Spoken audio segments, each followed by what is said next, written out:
yung pong matatawag kong isa sa mentor ko po dito sa Senado ay akin pong kasama.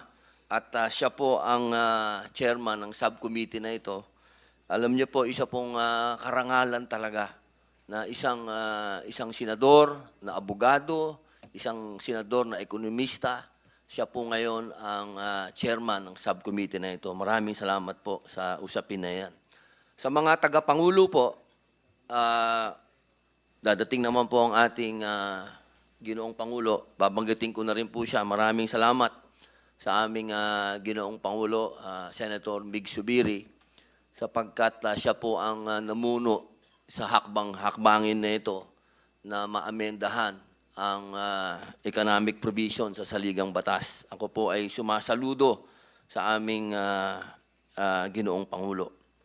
Ako din po ay nagbibigay pugay kay Sir Gary Teves, ang akin pong tumatayong economic advisor. At ako po ay naliligayahan at kasama po natin siya ngayon bilang isang atin pong resource speaker. At ganun din po ang aking kaibigan na si Orion. Sir, maraming salamat po at nandito po kayo. Noong pa man, batid naman po ninyo ang aking damdamin tungkol sa pag-amyenda ng ating saligang batas. Simula nang ako ay mahalal bilang senador at maitalagang tagapangulo ng committee ito, ay isinulong na po ng inyong lingkod ang mga mungkahing susog, partikular sa mga pang-ekonomiyang probisyon na sa aking paniniwala ay nagiging hadlang sa ating pag-arangkada tungo sa tunay na pag-unlad. Subukan po nating lagyan ng konteksto. Ang ilan sa mga economic provision sa 1987 Constitution na hinahangad nating amendahan ay minana pa po natin sa mga naunang saligang batas. Marami-rami ng dekada ang nakalipas.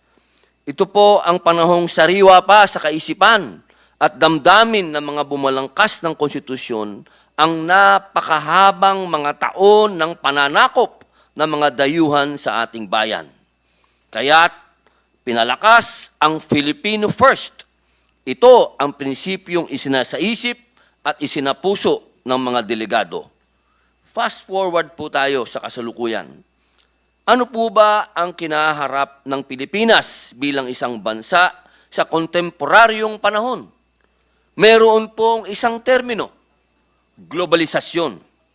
By definition, globalization is the word used to describe the growing interdependence of the world's economies, cultures, and populations brought about by cross-border trade in goods and services, technology, and flows of investment, people, and information.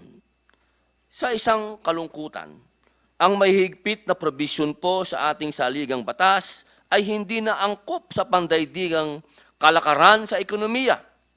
Nabanggit na rin po natin ito noon. Sa kasalukuyan ng ating bansa ay pangatlo sa 83 na ekonomiya.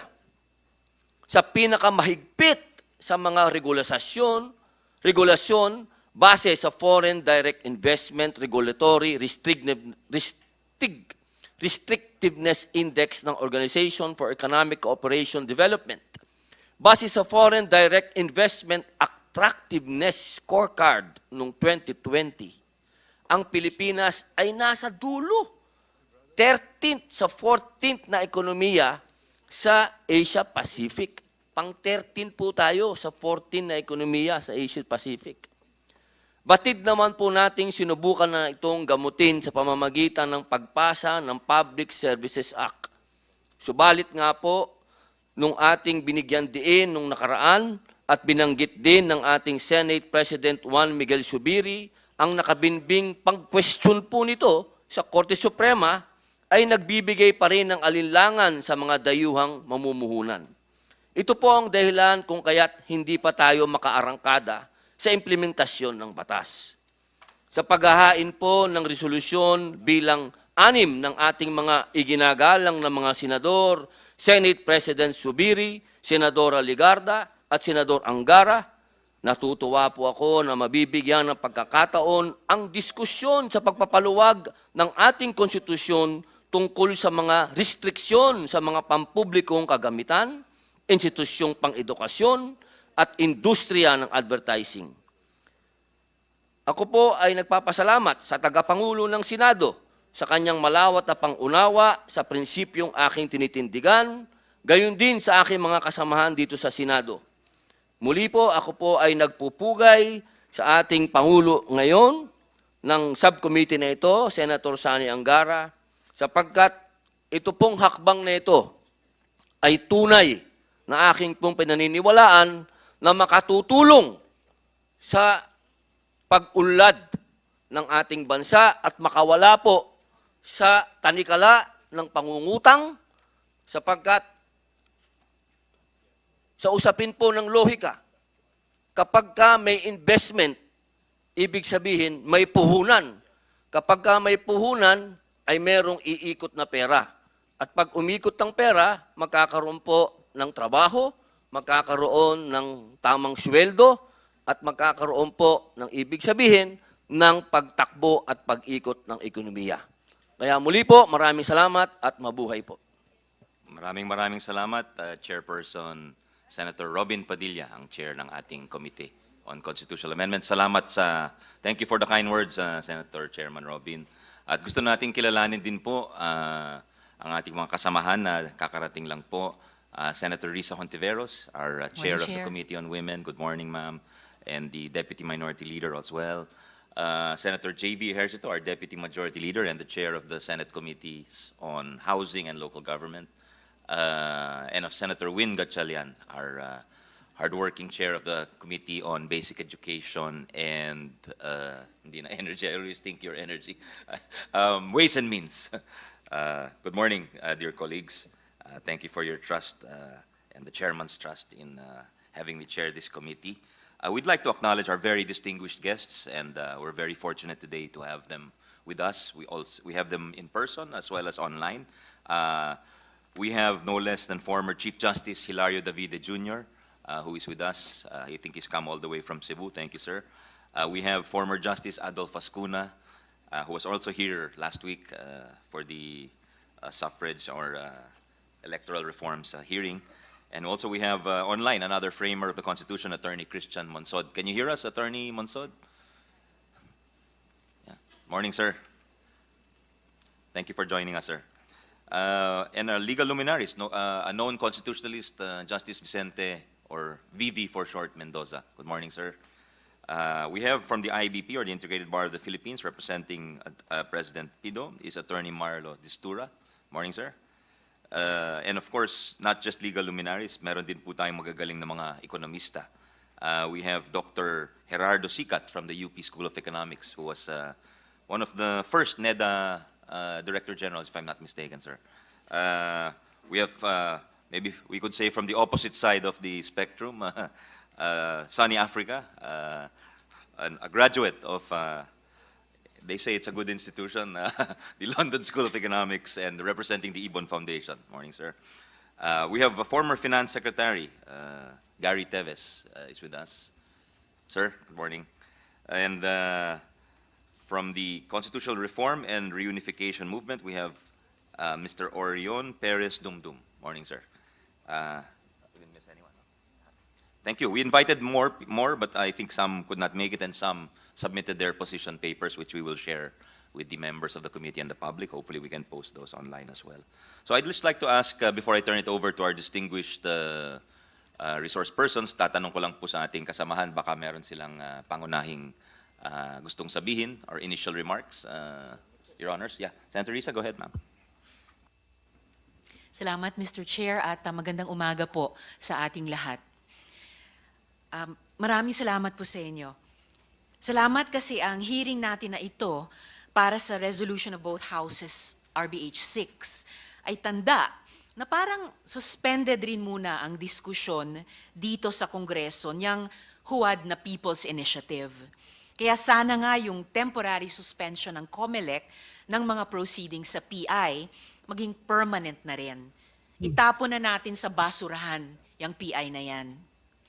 In any case, dear colleagues, hindi po nabawasan ang pag-alala ko sa mga probisyon ng saligang batas na nais i-amyenda ng RBH 6. Kaya salamat po sa pagkakataong pag-usapan ito dahil magbabantay talaga ako na hindi tayo mahaluan ng mga panukalang magpapahina lang sa ating demokrasya.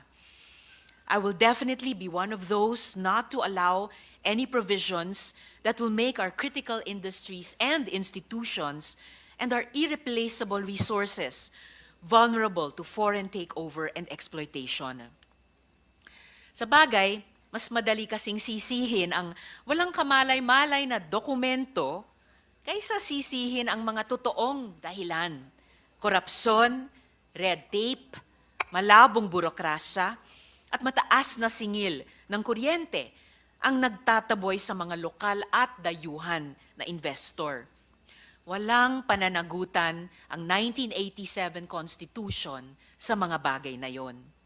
Una sa lahat, yung sinasabi nilang restrictive di umano, hindi po yan totoo. Bukas na po ang ating tindahan, ladies and gentlemen.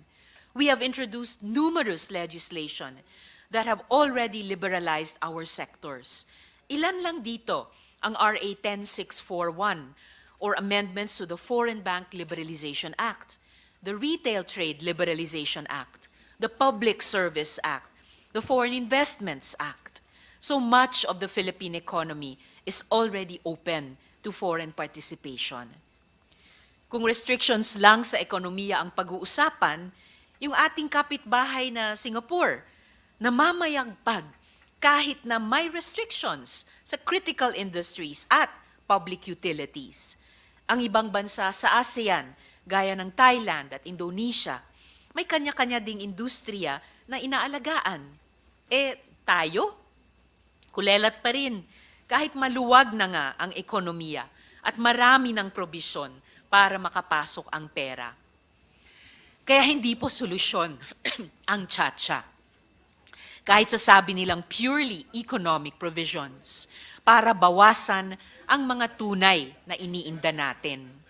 Yung mismong roadmap nga ng pamahalaan sa pag-unlad, ang Philippine Development Plan 2023 to 2028, wala ding nabanggit na dapat mag-tsa-tsa para dumami ang trabaho, puksain ang kahirapan, at pataasin ang kalidad ng buhay ng bansa.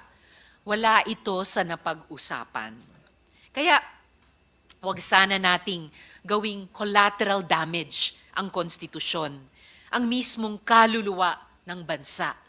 We, the Filipino people, will determine our destiny, hindi yung ambisyon lang ng iilan. Hindi rin natin hahayaang mabaliwala ang pagsisikap ng ating mga mamamayan, ng civil society, mga mass movements na gumawa ng paraan para magkaroon ng totoong pagbabago sa lipunan sa pamamagitan ng lehitimong paraan, kaysa sa ginagawa ng mga ilehitimong puwersa dyan sa tabi-tabi na tinira tayo ng pailalim. May the 1987 Constitution light our discussions today, ladies and gentlemen. Handa po akong makinig at makibahagi, Mr. Chair. Salamat po. Well said, Senator Risa. I'd just like to, before I recognize Senator Win, we'd just like to acknowledge some of our colleagues who have arrived. The Chair of the Committee on National Defense, Public Order, Senator Ronald Bato de la Rosa, former Chief of the PNP. And of course, our very much in the news, our Chair of the Committee on Electoral Reforms, the favorite sister of the President, Senator Amy Marcos. Madam, good morning. Good morning, sir. Senator Win, yes, please, go ahead. Thank you, Mr. Chairman. Just a brief opening statement. First of all, I'd like to thank the chairman of this subcommittee for hearing my resolution. I actually filed my first version of this amendment to the economic provisions of our Constitution in 2019, which is the previous Congress. And I would like to, gusto ko rin po pasalamatan po ang chairman ng Mother Committee na ito, Committee on Constitutional Amendments, for holding 10 hearings, Mr. Chairman, nationwide, no? From Luzon, Visayas, and Mindanao. Cebu, Chair- Baguio, Davao. Yeah. I'd Chairman, like to acknowledge also our majority leader, Yeah. that's Senator Villanueva, and this is Senator Gatchalian. Go ahead, Senator Gatchalian. Thank you. So I'd like to thank Chairman Robin Padilla for starting the ball rolling with 10 hearings. In fact, I read parts of his hearing, I read the parts of the transcript of his hearings, and there were a lot of things covered, and it's good to discuss those items in greater detail in the days to come. But Mr. Chairman, I'd like to flash a few slides, no, that led me to file this resolution. First is the FDI restrictive index that was mentioned by Chairman Senator Robin Padilla. We're second in the whole world in terms of restrictiveness, in terms of opening up our economy. And because of that restrictiveness, the FDI inward inflow in ASEAN, and this is the next slide, we're actually at the tail end of the pack in terms of attracting FDIs. And if you look at Singapore, which is a smaller country compared to us, they're attracting more than 5-6 times more FDIs compared to our country. So, Mr. Chairman, this led me to file this resolution. And admittedly, there are many issues and details that we need to discuss, especially unintended consequences. And I'm here to listen to our panel of experts as to what are the potential unintended consequences that we need to safeguard. But the overall goal of this representation is to create more jobs by opening up our economy, speed up our growth by attracting more FDIs to our country, and hopefully by amending our constitution, we can attract critical foreign direct investments to critical industries in our country. So again, Mr. Chairman, thank you very much for hearing this resolution. And I thank again Senator Robin Padilla for hosting 10 hearings in this measure. Thank you. Parang sinasabi mo, Senwin, dapat mag-10 hearings din ako. Ha? Baka hindi matuwa yung ating mga kaibigan sa kabilang kapulungan. But thank you for sharing with us those very important facts. Any other preliminary remarks from our colleagues before we go to our Senator Jaime? Yes, very briefly, as your former chairman of Economic Affairs, the truth is that I was in close contact with most of our foreign investors and locators almost daily, and never once did they mention a change in the Constitution. Each time they stated that there was a need for lower rates of electricity, infinitely better infrastructure, less red tape, and a predictable and reliable regulatory framework. At no point did they say that the Constitution needed to be changed. Having said that, I am also puzzled by the list that has been provided for public services, given the many problems we have had with NGCP and the constant investigations here in the Senate. We are all fully aware that basic education, as well as all aspects of private education, are shrinking in revenue, in number, and in employment. So why education will be turned over for foreigners, for our children, also being converted into aliens is a puzzlement to me. Finally, the addition of advertising is also somewhat bizarre, given that the large advertising multinationals are already present in the country, and that advertising involves very little investment at all.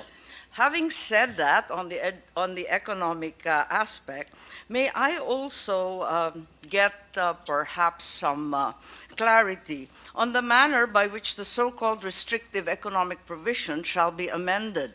The Senate version, passed by our good chairman, indicates a constituent assembly, without mentioning the name, but clearly stating that 3/4 would be involved. However, the House version calls for a constitutional convention, or at least that's what I understand from what was passed in third reading in March earlier last year. So if we could be elucidated on the process for the CONCON, which would clearly be far more expensive and which would, in fact, surrender the control of both houses over the subject matter once the Constitutional Convention has been elected and convened.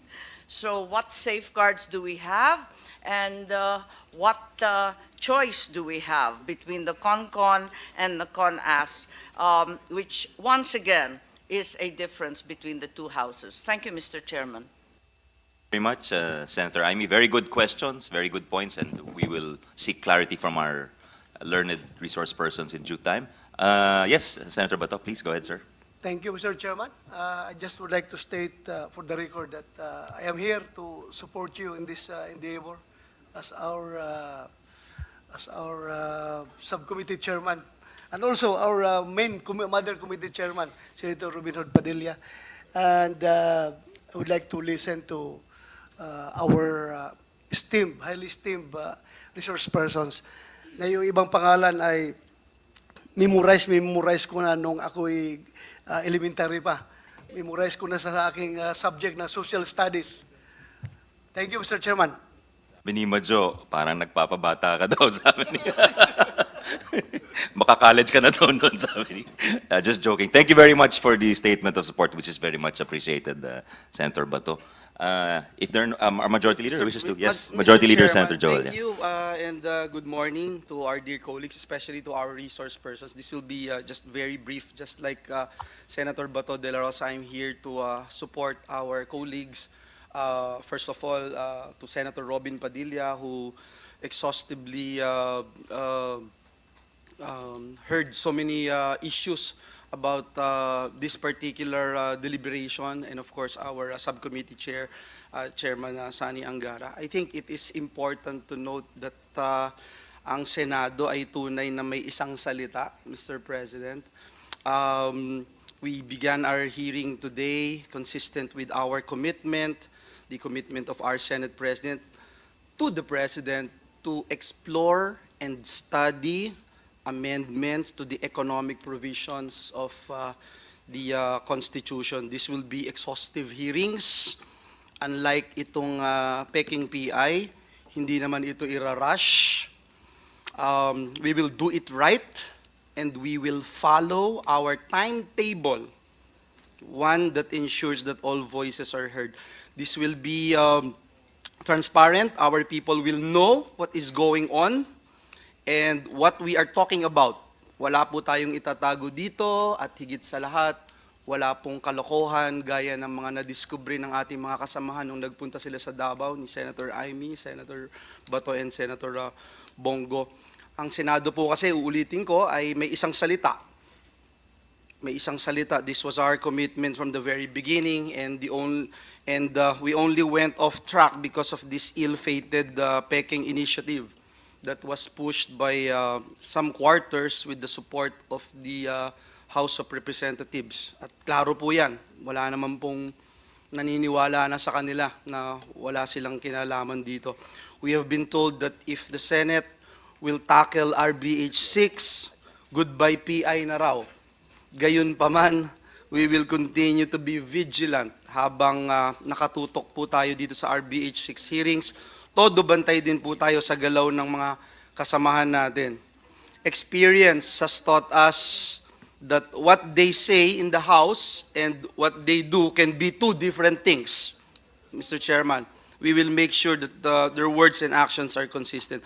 These are parallel efforts that aim to protect the processes involved in amending our charter, while we make sure that RBH 6 sticks to the original intention to amend only economic provisions of the Constitution. We will also continue to be proactive in our measures to thwart unconstitutional chacha efforts. Kasama dito po yung investigation natin dyan na pinangungunahan ni Senator Amy Marcos. Linawin ko lang po kasi yung sinasabing ceasefire, ceasefire sa usapin ng PI. Kaya we will refrain from debating on this issue, pero yung ceasefire po does not mean cease working or stop the PI inquiry. Kasi syempre, kung may nakita po tayong sablay, tumatawa si Senator Bato kasi ang dami na niyang nakitang sablay eh. pag may nakitang sablay ang Senado, talagang iimbestigahan po ito. Hindi naman tayo magkikibit-balikat. Yung ongoing hearings are in the process of unearthing evidence and nakita naman po natin, meron talagang questionable sa pagpapirma ng Peking Initiative. May mali po. Why should we turn a blind eye to these irregularities? Ang dami pong tanong. Sino ang nagpondo sa kampanya? Saan galing itong pondo ng PI? Bakit nagkaroon ng traffic doon sa Forbes noong kuhanan ng 2.5? Bakit may traffic? Bakit ang mga chief of staff nagkukumahog na pumunta doon? Mr. Chairman, ayaw natin na masayang yung salapi ng taong bayan. Kaya ho tayo narito ngayon to make sure that we will hear this exhaustively and with transparency. The people have the right to know if their money is being used properly for their benefit and not for the benefit of a political agenda. Ang gusto kasi nung iba, forgive and forget na lang. Hindi naman po tama yun. Hindi na kami magsasalita tungkol sa PI, but we should let the witnesses speak and we should let the evidence speak. And at the end of the day, kung may gumawa ng labag sa batas, those responsible should be held accountable. So Chairman, ang bottom line po sa ginagawa ng Senado, yung ating trabaho. Trabaho po natin ito, kaya naman sabay natin yung pagdinig at pag-investigate kasi hindi naman tayo ganun kabisi sa paggawa ng mga resolusyon supporting our Senate President or supporting Senator Amy Marcos.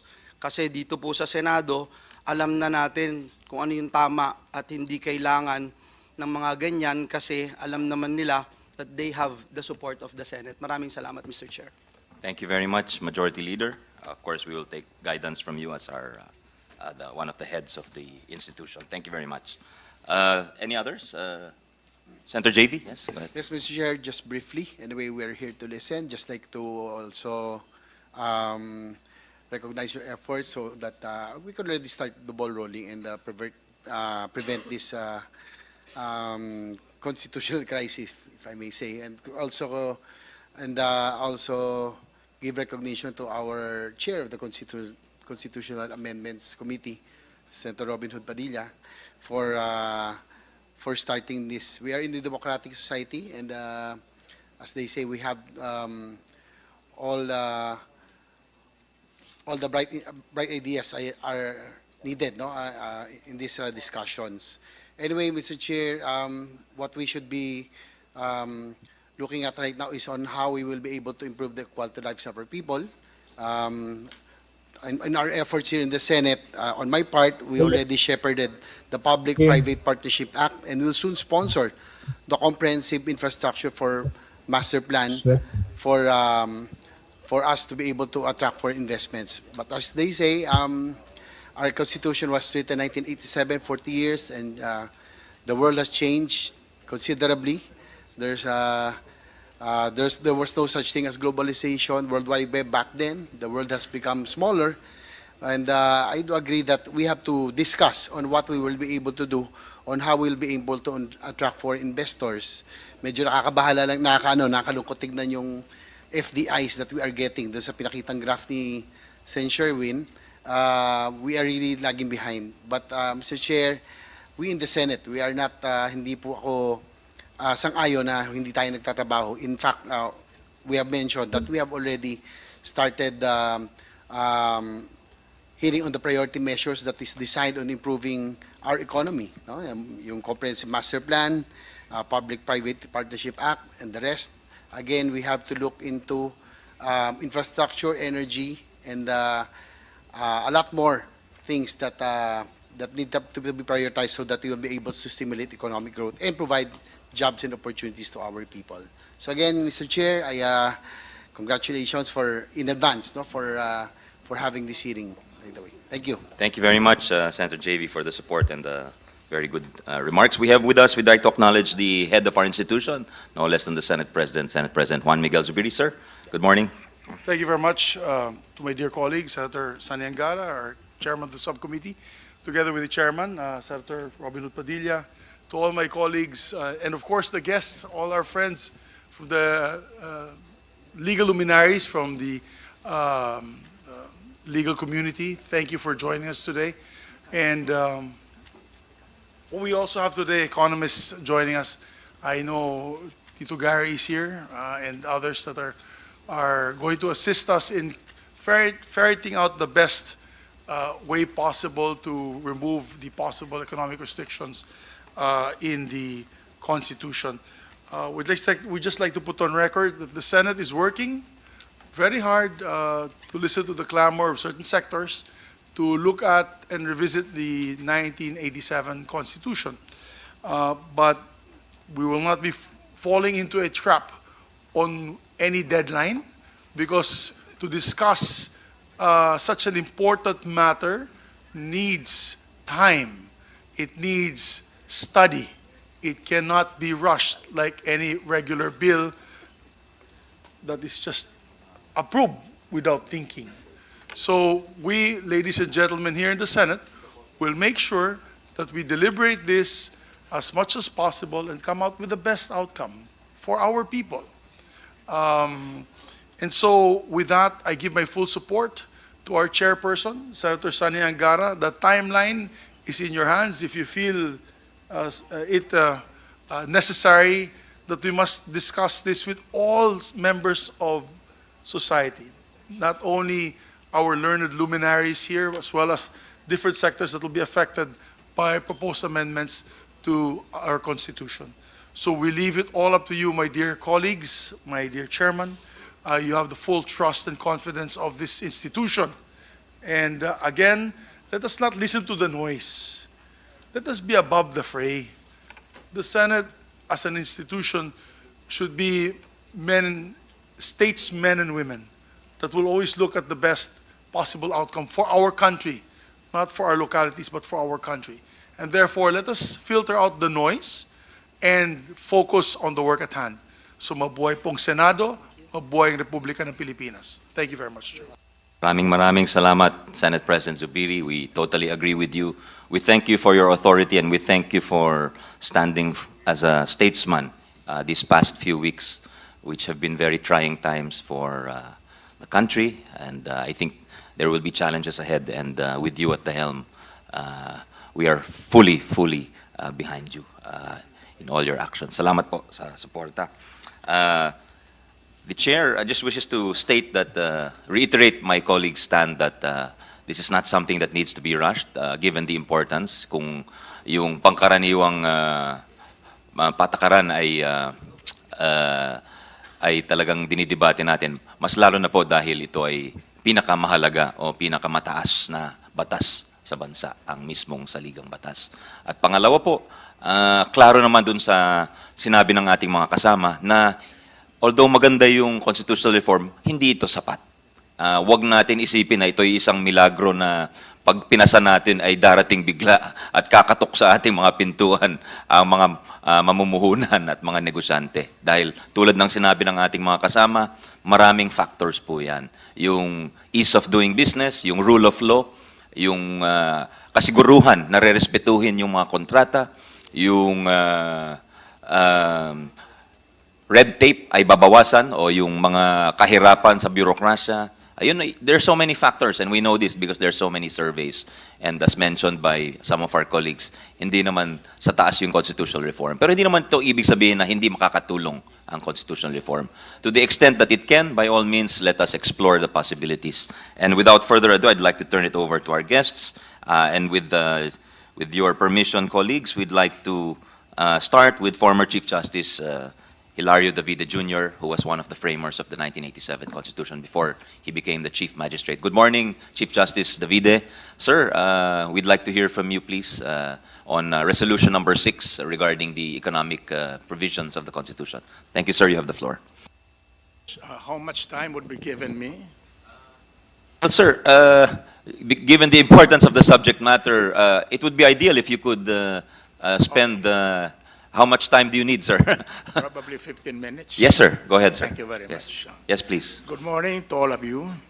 I thank the Honorable Chairman and the members of the subcommittee for inviting me to this public hearing on Senate Resolution of both Houses number 6.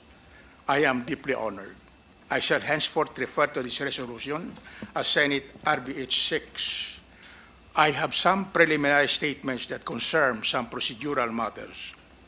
To save time, however, I shall just proceed directly to the issues concerning the Senate Bill RBH 6.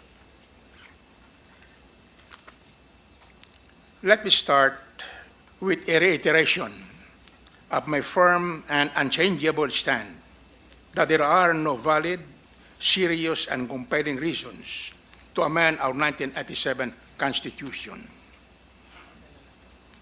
What our country and our people need today are not amendments to or revision of the Constitution, but the full implementation of its principles and state policies, solemnly enshrined in its Article 2, and mandatory and provisions in its body.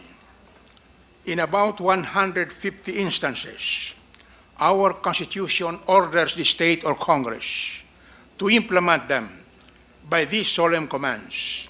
Congress shall give highest priority to, the state shall, Congress shall, as provided by law, as established by law, or in accordance with law.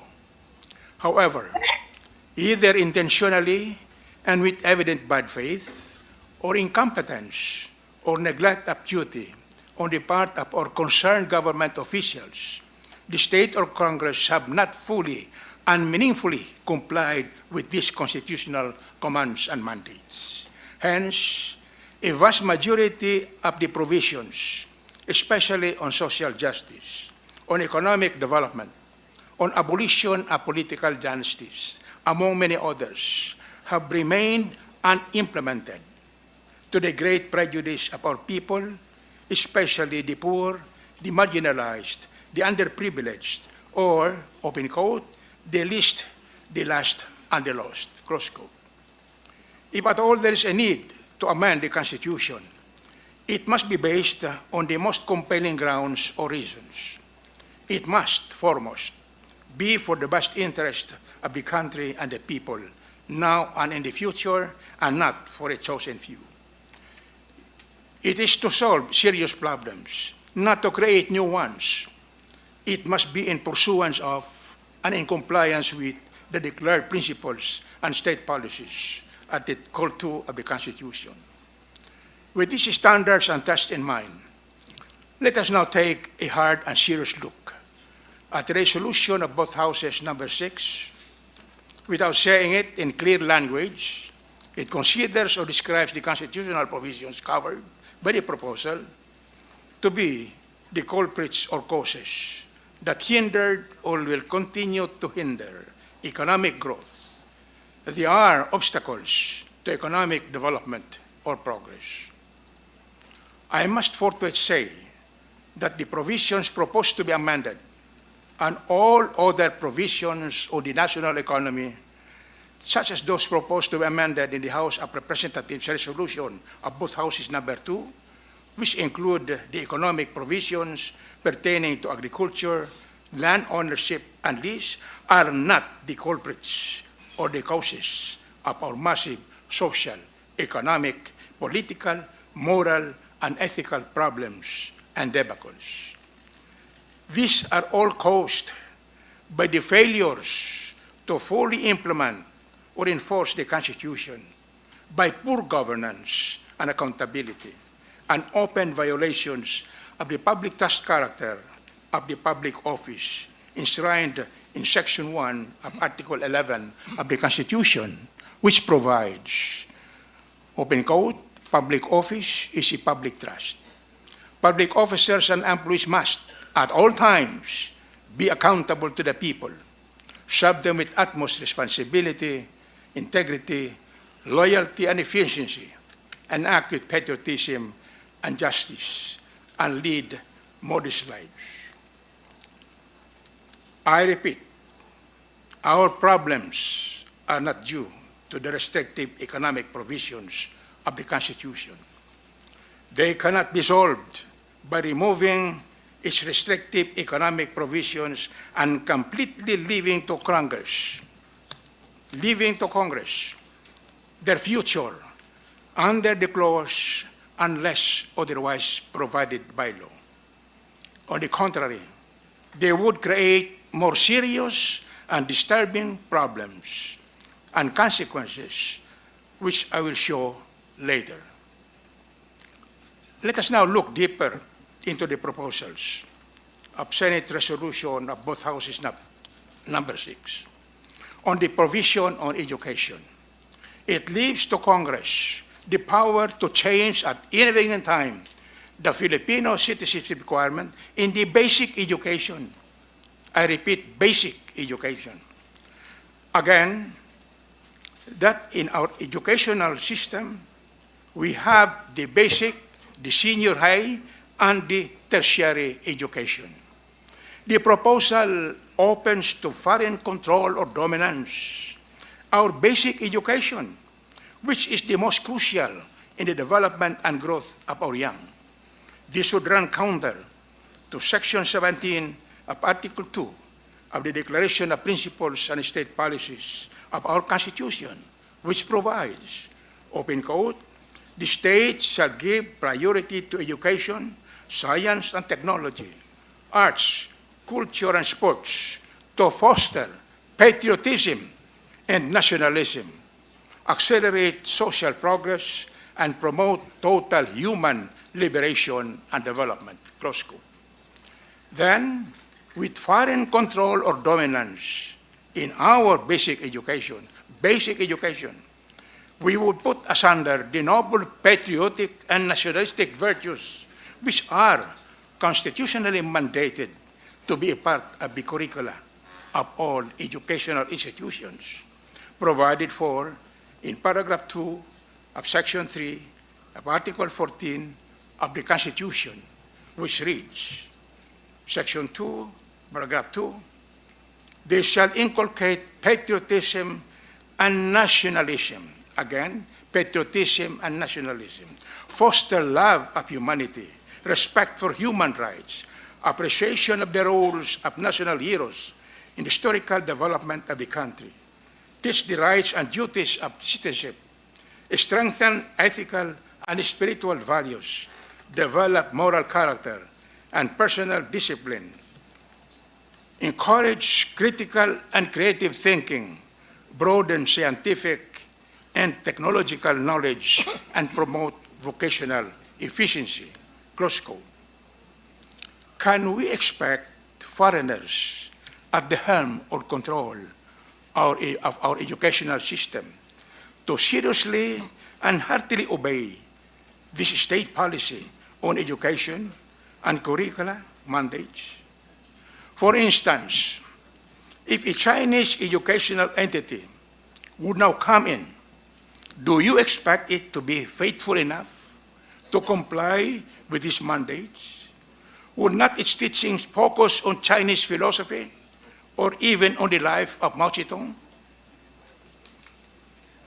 As regards the proposals affecting the provisions on public utilities and the advertising industry, suffice it to say that as to the first, there are already amendments to the Public Service Act. In any case, it would be extremely dangerous, I repeat, extremely dangerous, if we leave to Congress the extent of the Filipino citizenship requirement therein. The day will not be far when public utilities and advertising industry will be under the control or even under the full ownership by aliens. One Congress declares a 100 Filipino. Another Congress a 75-25 Filipino. Another Congress a 50-50 Filipino. Another a 25-75 Chinese. And even perhaps a 100% Chinese. The amendment would be grossly disadvantageous to our local businessmen and corporations or business entities engaged in the public utility and advertising industries. I repeat what I had been asserting before, that relaxing the Filipino citizenship requirement in the economic provisions of the country would easily convert our Congress into a fee FEE, all capital, market, of lobbyists of foreign countries or businessmen to obtain amendments in their favor.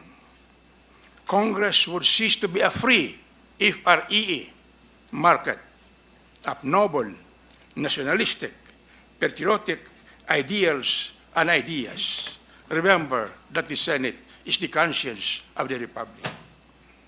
Fools rush in where angels fear to tread. Yes, devils will have the day when angels fly away. To conclude, I will not hesitate to say again that amendments to or revision of the Constitution at this time would be a lethal experiment, a fatal leap, a plunge to death, a leap to hell. It will be a cha-cha dance to the grave or to hell. It will be a cruel punishment for a God-loving, patriotic, and nationalistic people. It will be claiming our people to foreign domination or control. God forbid that we now amend our Constitution. God forbid that we now can no longer proudly and with glorious fervor sing, Land of the morning, child of the sun returning, with fervor burning, thee do our souls adore. Land dear and holy, cradle of noble heroes, near shall invaders trample thy sacred shore. Ever within the skies and through thy clouds, and o'er thy hills and sea, do we behold the radiance, feel the throb of glorious liberty. The banner dear to all our hearts, its sun and stars alike, or never shall its shining field be dimmed by tyrant's might. Beautiful land of love, O land of light, in thine embrace its rapture to lie. But it is glory ever when thou art wrong for us, thy sons, to suffer and die. God bless the Philippines. God bless the Senate. God bless the beleaguered Filipino people. Thank you all for your patience. Less than 15 minutes, Your Honors. Thank you very much, Chief Justice. God bless you for your wise words. We just want to clarify, I was conferring with the Senate President and the Majority Leader. The Senate President is the main author of the resolution. We are the co-authors. Regarding the educational institutions, Chief, it's only meant to apply to higher tertiary education, not to basic education, precisely because of the fears you enunciated that perhaps nationalism might be watered down, among others. Thank you, but thank you for sharing that with us. Next, we'll go to Justice Azcuna, also who was here with us and shared his wise words during Senator Imy's hearing, and we very much welcome his knowledge and experience. Justice, you have the floor, sir. Senator Imy, if we could reserve our questions No, it's not a question. Yes. It's not a question before we proceed to Justice Azcuna, who brilliantly explained the situation in a previous hearing. I would like to also share with my colleagues the really copious as well as bracing position paper that the Chief Justice Davide submitted to our committee for the investigation on signature buying. It's the second time he has helped us, and we'd like to thank him. It will certainly deepen and enrich our understanding and the committee report that will be submitted forthwith. Thank you. Thank you very much. That will be most welcome. Thank you, Senator Imy. Justice Azcuna, please. Thank you very much, Mr. Chairman, Mr. Senate President, and members of the Senate. Thank you very much for inviting me to this very important hearing on the proposal to amend the Constitution to remove some of the restrictive economic provisions therein. The context of the adoption by our drafters of the present Constitution of restrictive economic provisions goes back to 1935 our 1935 and 1973 constitutions already contain restrictive economic provisions with respect to development of natural resources, ownership of land, and operation of public utilities. These are not new. If it's because of this that we are in dire poverty, don't blame the present Constitution. It's been there since 1935. What we added in 1987 are restrictive economic provisions in the areas of education, media, advertising. Those are our additions. They were not there before. And in the present resolution of both houses, number 6, it is sought to remove or loosen the restrictive portions of these provisions with respect to education, public utilities, and advertising only. Okay. I'm in favor of removing some, if not all, of the restrictive economic provisions in our Constitution. I believe that it should not be in the Constitution. It should be in an ordinary legislation. I'm for restriction, but it should be flexible. It should be in legislative form, not in a very hard to change constitutional provision. I think the other countries that have restrictive economic provisions don't have it in their constitution. They have it in ordinary laws, which can be easily changed. Economic provisions, economic policy should be flexible to meet changing times in the economy. In fact, the best definition of an economist that I've heard, pardon the economists who are here, is an economist who can tell you tomorrow why what he said yesterday did not happen today. That is the definition of an economist. But seriously, economic policy should not be put in a constitution.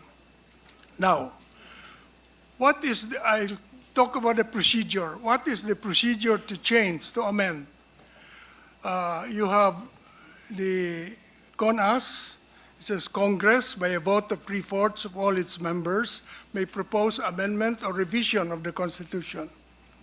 You can call for a constitutional convention by a vote of 2/3, again, of Congress. You may call a constitutional convention. Or through a people's initiative, which is much controverted right now, where you have signatures by the 12% of entire electorate, represented by 3% every district. However, this is not what is sought to be done here. What is sought to be done here is CONAS. Congress, by a vote of 3/4 of all its members, may propose amendment or revisions to the Constitution. Okay?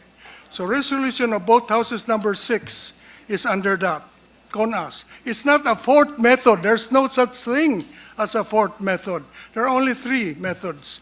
This is the first method, which is through Congress acting as a constituent assembly. They don't have to meet jointly. There's no requirement for a joint hearing.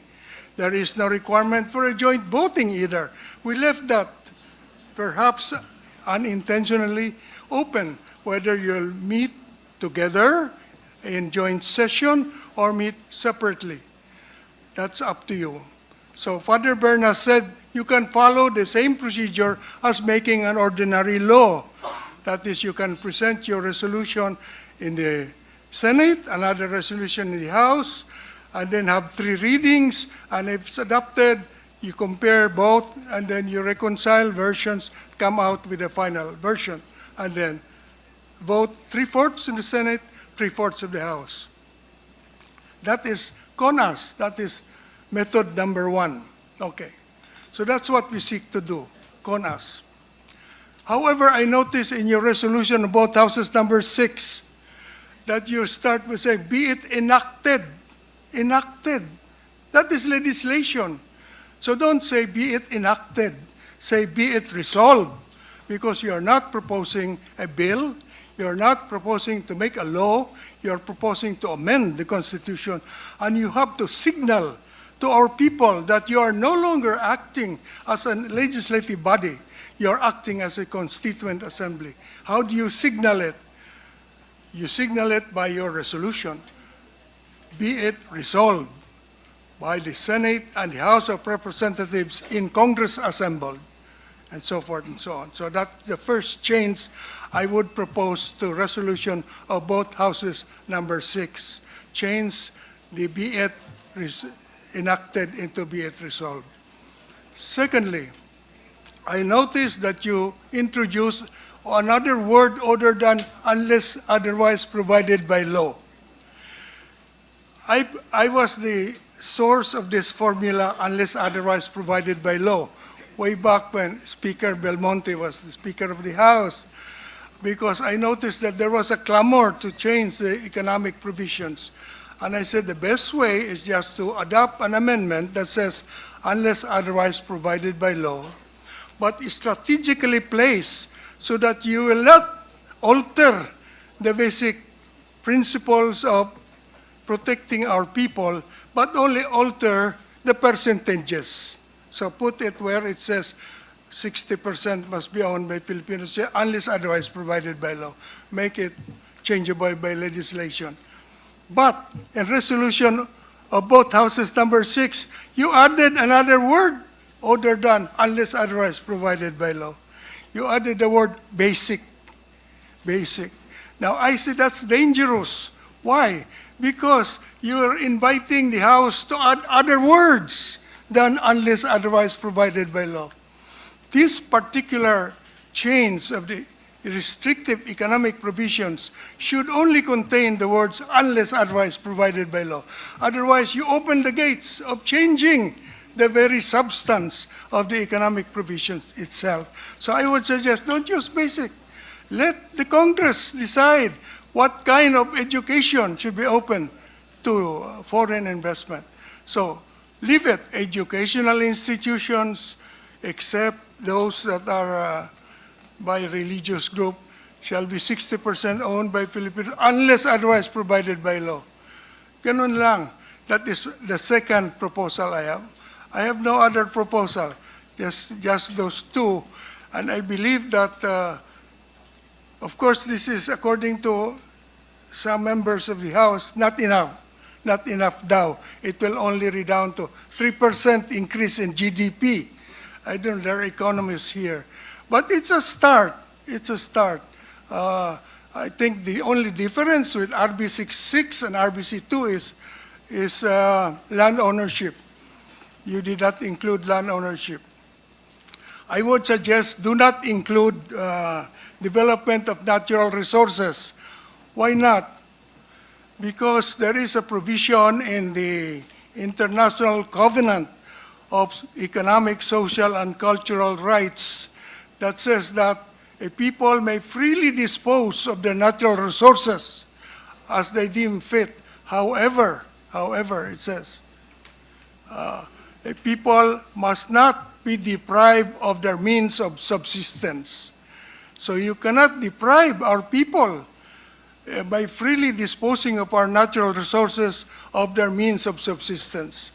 Now, the natural resources that are reserved to Filipinos are non-renewable.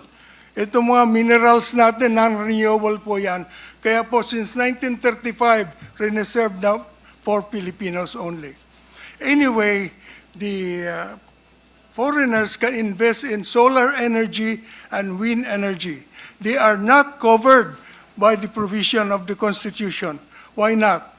The Constitution says all forces of potential energy are covered by the nationalistic provision.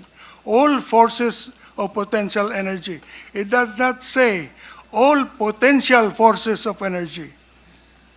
Please, the World Bank asked me for my opinion whether or not solar energy and wind energy are covered in view of the fact that, according to them, the Constitution says that what is nationalized or must be owned by Filipinos is all potential forces of energy. That's not what the Constitution says. You read it. It doesn't say all potential forces of energy. It says all forces of potential energy. Magkaiba po yun. Forces of potential energy are waterfalls, cataracts, whereas potential forces of energy includes solar energy and wind energy. That's not nationalized. We only nationalize forces of potential energy. So that's open to them. Let them invest in that, solar and wind. That's all po. Salamat. Mr. Chair, quick clarificatory question. We'll reserve all questions for after the resource persons have spoken, Senator Risa, with your indulgence. Because if we open the gate to questions, we'll not hear from all our resource persons. I hope you understand. That's similar to what we do in the budget. We ask all agencies to present, and then we allow our members to ask questions.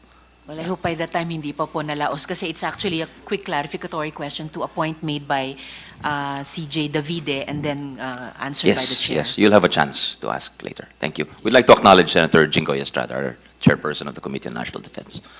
Thank you very much, Justice Azcuna.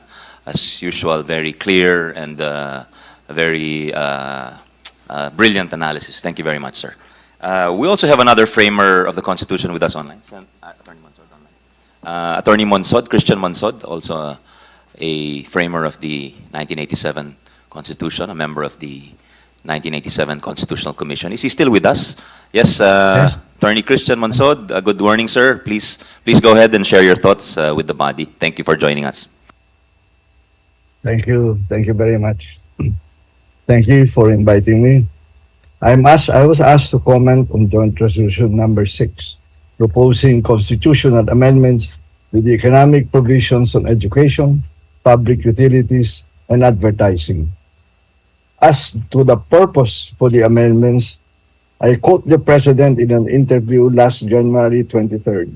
Quote, "The 1987 Constitution was not written for a globalized world. We have to adjust it so we can increase the economic activity in the Philippines and we can attract more foreign investors." This is the same president who, a year ago, said, "For me, all these things being talked about, we can do without changing the Constitution." The president should know better. He is, after all, the chairman of NEDA, which came out about September 2022 with Philippine Development Plan 2023 to 2028 approved by the president. That states that the country is, quote, "open for business," and enumerated the enactment of our Republic Act 11647, Republic Act 11659, and on telecommunications and transportation, as well as renewable energy. And there is the Imperial Law of 2001, which allows 100% foreign ownership in power generation. Why did we have shortages of power at the time when 100% foreign-owned generation was open? Because the generating companies, the foreign investors, wanted take-or-pay provisions from the distributor so that they're assured of their income and profits. And so we had a hard time, I was with Meralco then, in negotiating with these foreign investors. And as for land, lease is allowed for 50 years, even 75 years on government land. By the way, even the Foreign Chamber of Commerce admitted that opening land for foreign ownership will raise the price of land beyond the reach of the poor. As for mining, it is allowed 100% in partnership with government under Article 12, Section 2. And then, of course, there is our signing of the RCEP, the Regional Comprehensive Economic Partnership. There is absolutely no mention, as already mentioned earlier, of any charter change in the Philippine Development Plan 2023 to 2028 to attain its goals and programs. Moreover, in none of the 73 billion of investment pledges assured by the government in its travels abroad, there is no condition for climate change. And there is the example of Japanese manufacturing companies leaving China about 4 years ago, who put the Philippines as destination number 4, behind Indonesia, Thailand, and Vietnam. When the Japanese Chamber of Commerce was asked why, since manufacturing in our constitution is allowed to be 100 foreign-owned, there was much discussions on the pros and the cons, like cons that we have good workmen and so on, and the cons and the cons, which is about lack of materials and manufacturing chain, the regulatory, for example, rules. But what was finally the factor against us? They said country image, which they said they tried to change but could not. Part of that image was corruption, including transactional legislation, which would open the door wider by the insertion of that phrase, unless otherwise provided by law, in the economic provisions of which corrupt politicians and greedy big business are very adept. Clearly, there is no need or requirement for charter changes in the Philippine Development Plan, in the investment pledges to the government. What then is the purpose of convening a constituent assembly to pass these 3 provisions? There is nothing special about them that will address the so-called problem of restrictions against foreign direct investment. Briefly, on advertising, the question I raised to an expert and former practitioner who retired from the business about 10 years ago is the proposed amendment to the economic provision of the 1987 Constitution on foreign ownership of advertising needed or still relevant? The answer I got: in the advertising industry, the limitation of foreign ownership to 40% has long been rendered superfluous, since a new business model evolved in the United States and Europe in mid-1990s and was adopted in the Philippines in the early 2000s. For context, the inclusion of advertising among industries covered by the 60-40 foreign ownership limitation stemmed from its mass media buying function that was a part of the package offered by full-service ad agencies. The premise was that those with access to mass media, like TV, radio, and newspapers, had the power to sway a nation's ethos and must therefore be guarded against too much external influence. But by 2000, the media department was unbundled from the creative and account management functions, making it a separate business entity, independent from what became known as the branding agency, that effectively removing the ownership restrictions from the latter. At present, with the onslaught of the social media, the advertising industry, being an early adopter, has once again metamorphosed to remain relevant and viable. From branding agency, it has become essentially a digital agency. It is doubtful whether ownership will be a significant issue at this time. Perhaps this committee can ask other practitioners in advertising to validate this opinion. If the committee wishes to hear directly from my source, I have permission to give you the name. With regard to public utility provision, is there a need to amend Republic Act 116-549? If none, what's the point of an amendment to the constitutional provision at the cost of 13 billion for a plebiscite? On education, I submit that there is no need for an amendment at this time until the Congress has reviewed fully the report of the Second Congressional Commission Education that was released a few days ago. It says that we have an education crisis, and there is nothing in it about foreign holdings in our college and most postgraduate schools. The problem is in preschool, primary, and secondary schools. Internationalization of schools is one of the 28 priorities of EDCOM 2, and its substanding Committee on Higher Education will pursue the studies related to 2024, the second year of EDCOM 2. Why not await the results of that study? For now, the priorities are lack of budget, misuse of the budget, the need for early childhood care, and so forth. Because our students after high school don't have the health, learning, and capability to enter college. And the cost of enrolling in a foreign-owned school may be beyond the reach of the poor without government help. Partnerships may be more viable. In the meantime,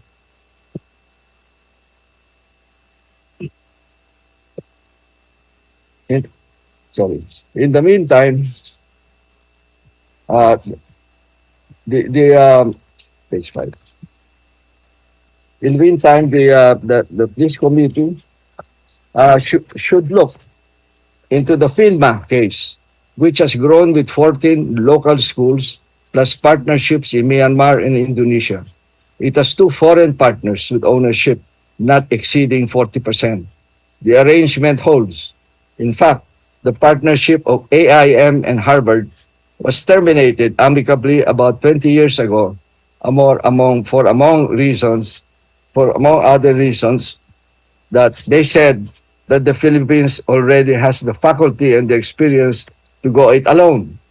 Today, there seems to be no waiting line for majority or full ownership of college and postgraduate college. In fact, we are cautioned that opening the door to the wrong schools with the wrong agenda. In view of the foregoing, why the priority and rush to amend 3 economic provisions? Is it part of a compromise regarding the discontinuance of people initiative in return for some charter change? That may be a fair deal for the Senate, but one does not know if it will hold under this precedent. Or as the saying goes, is this only the thin edge of the wedge that would later allow the real purpose of the House to overhaul the Constitution with major revisions on the structure and system of government, together with provisions toward an authoritarian constitution? The committee might review the various proposals for charter change and also the past bills of the House in this regard, as well as any attempt to amend Article 6, Section 28, related to the issues of the budget today. It is our hope that the Senate will stand firm against charter change beyond the proposed amendments on the economic provisions of public utilities, advertising, and education.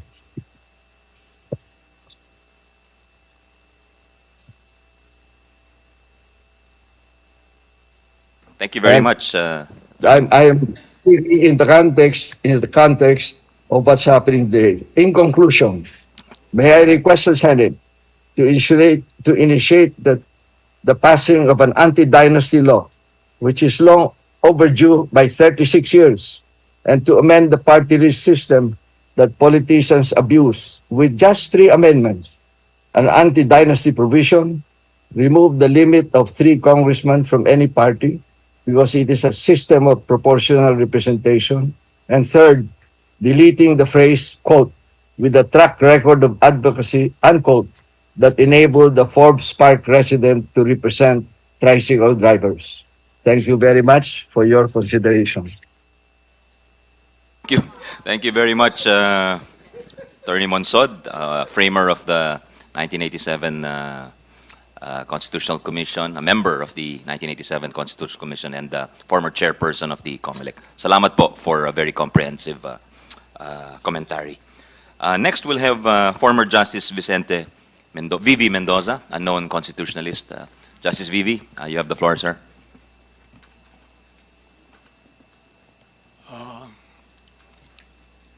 Mr. Senate President,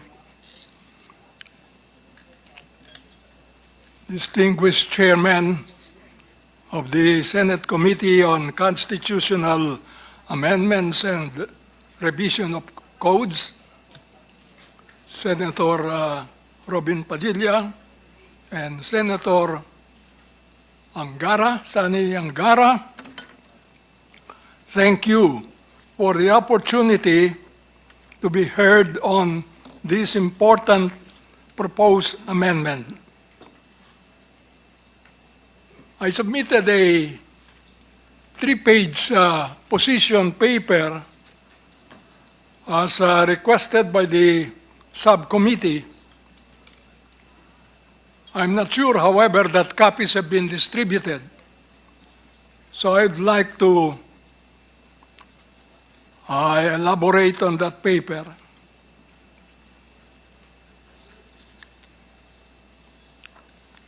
The resolution of both houses, number 6, as I understand it, seeks to amend the Constitution by giving Congress the power to lift restrictions on the operation of public utilities, educational institutions, and the advertising agency industry.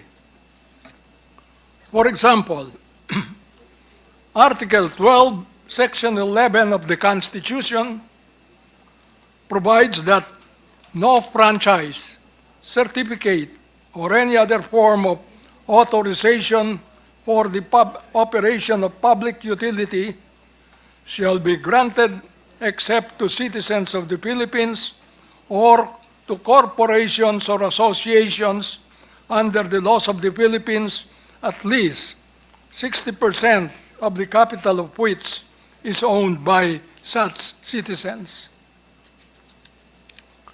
Now, the resolution of both houses seeks to amend this provision by inserting the phrase "unless otherwise provided by law," so that this provision will read as follows: no franchise, certificate, or any other form of authorization for the operation of public utility shall be granted except to citizens of the Philippines or to corporations or associations organized under the laws at least of the Philippines, at least 60% of whose capital is owned by such citizens unless otherwise provided by law. The same method is followed with respect to the amendment of Article 14, Section 4, Paragraph 2, regarding the ownership of educational institutions, and Article 16, Section 11, Paragraph 2, concerning the ownership of the advertising agencies and firms and persons engaged in this industry. Now, Mr. Chairman, my observations on this resolution are two. Number one, it will undermine the fundamental principles and policies stated in Article 2 of the Constitution.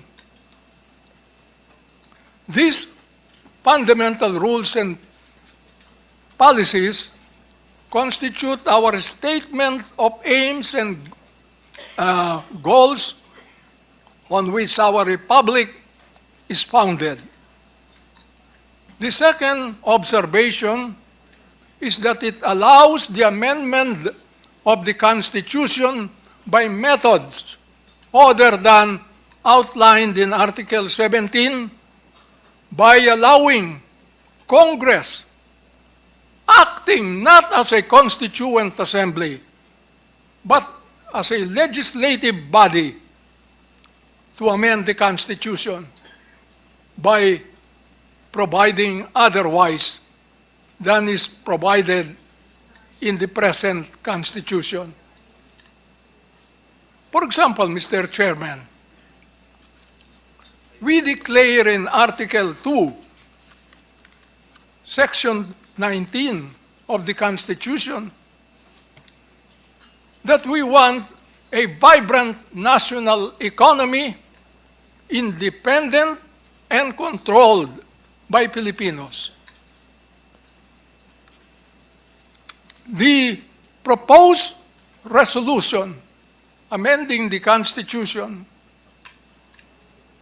would contradict this. Number one, by allowing Congress acting as a legislative body, not as a constituent assembly, to amend the Constitution and allow the engagement or operation of utilities, educational institutions, and advertising to foreigners.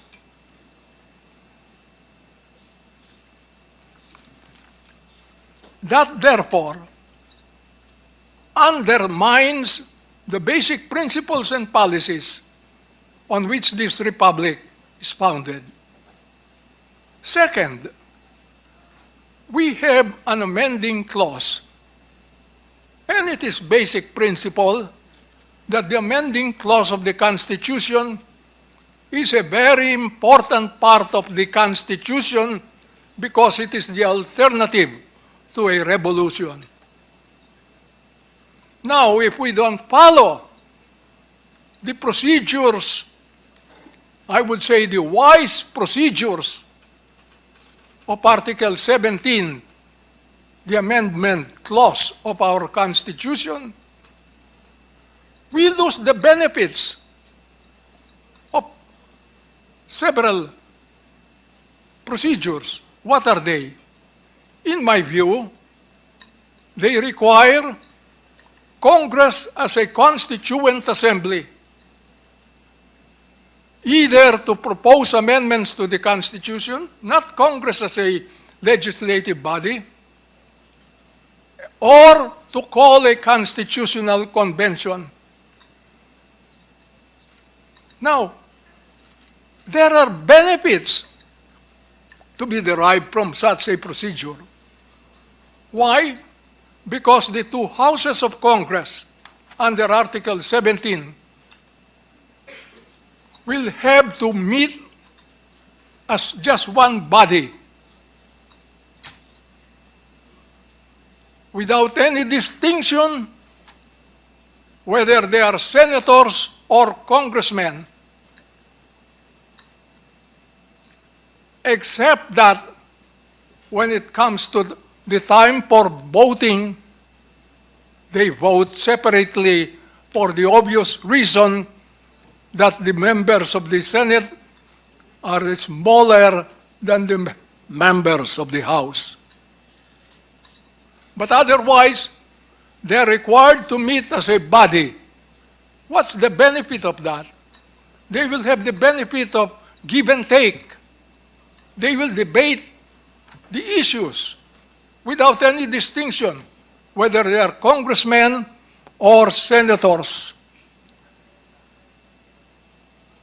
Not only that, having approved amendments, they will submit this to the people for ratification or approval in a plebiscite to be held between 60 and 90 days. All these benefits are lacking,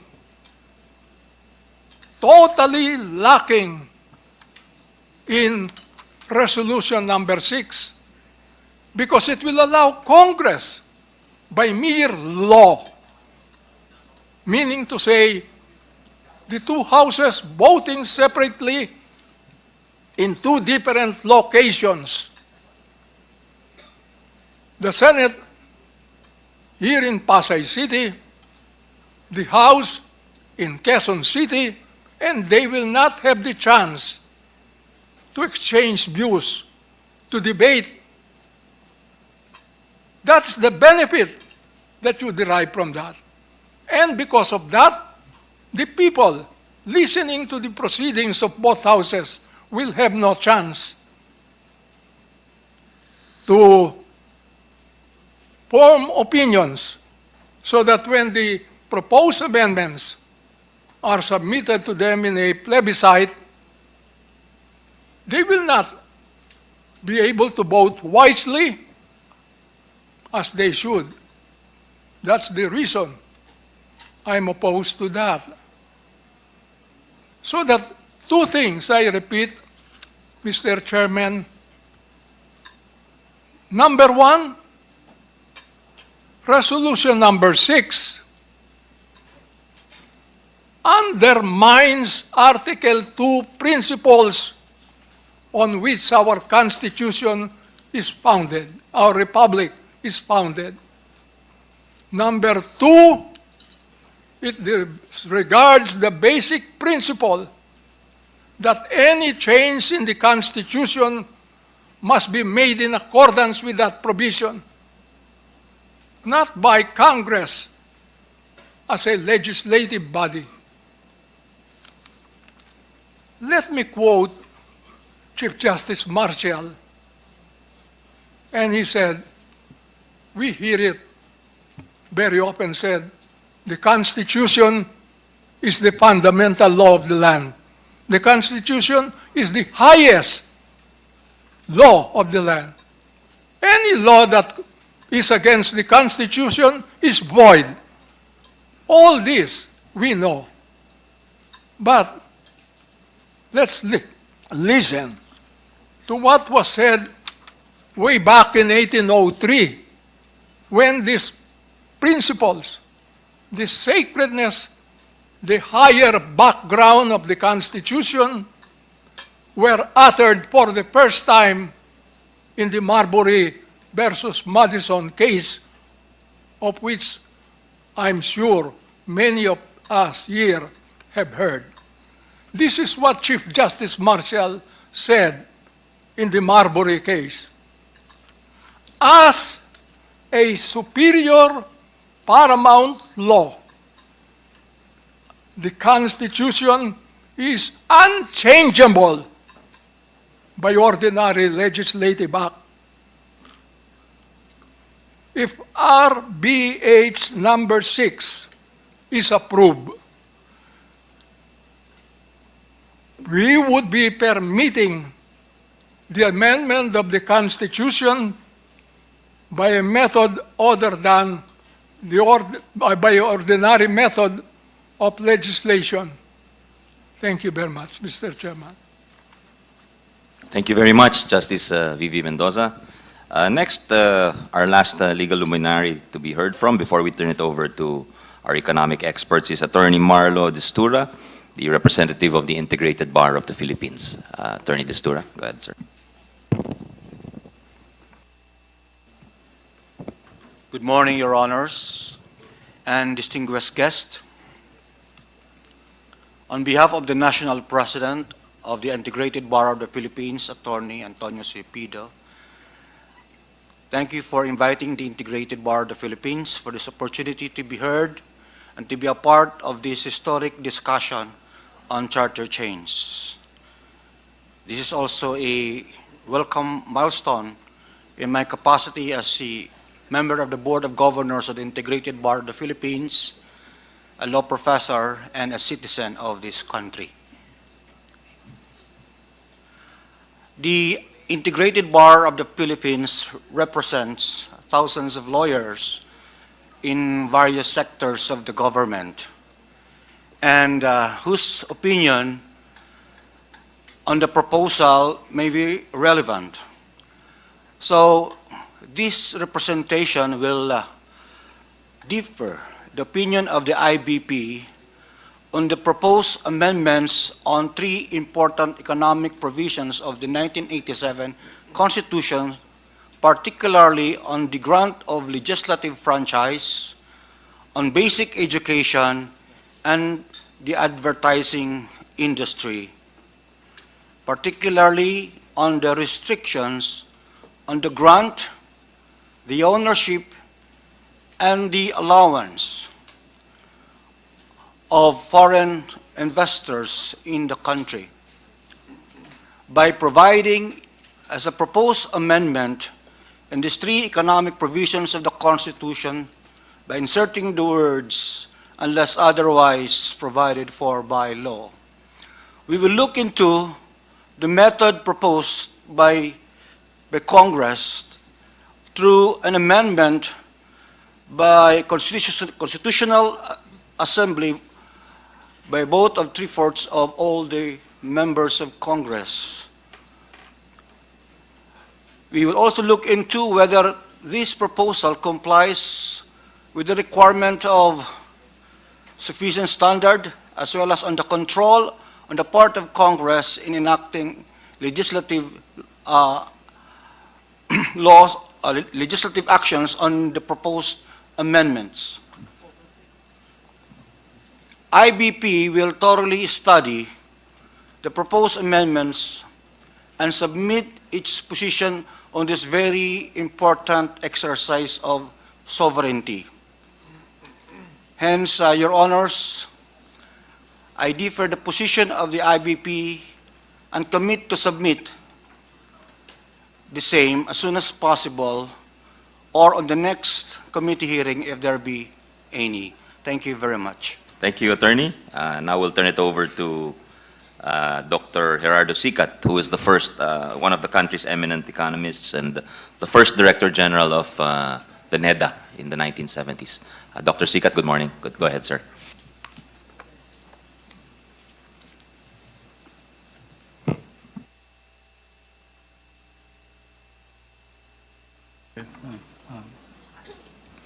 Thank you, Mr. Chairman, for inviting me to this important gathering on the topic that we are now very concerned with.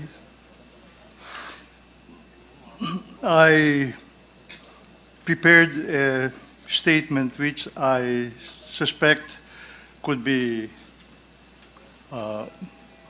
read a little faster so that I can save time for most of us.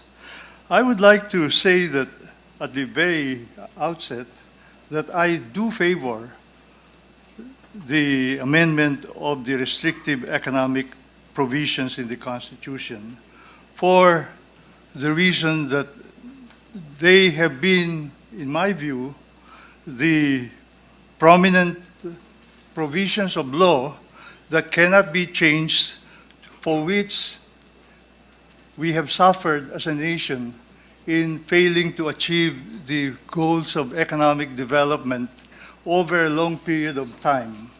It has made our country more subject to greater volatility because of the failure to achieve major continuous progress in our development efforts.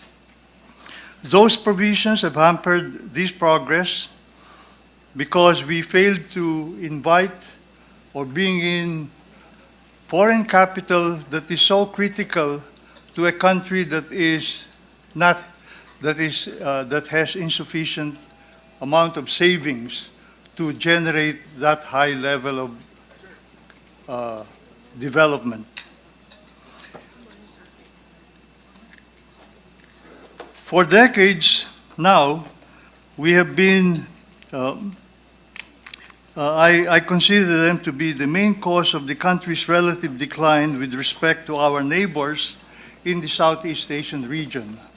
I think you will find out that I will refer to this kind of comparison because it's critical to look at ourselves in the context of the neighborhood in which we live.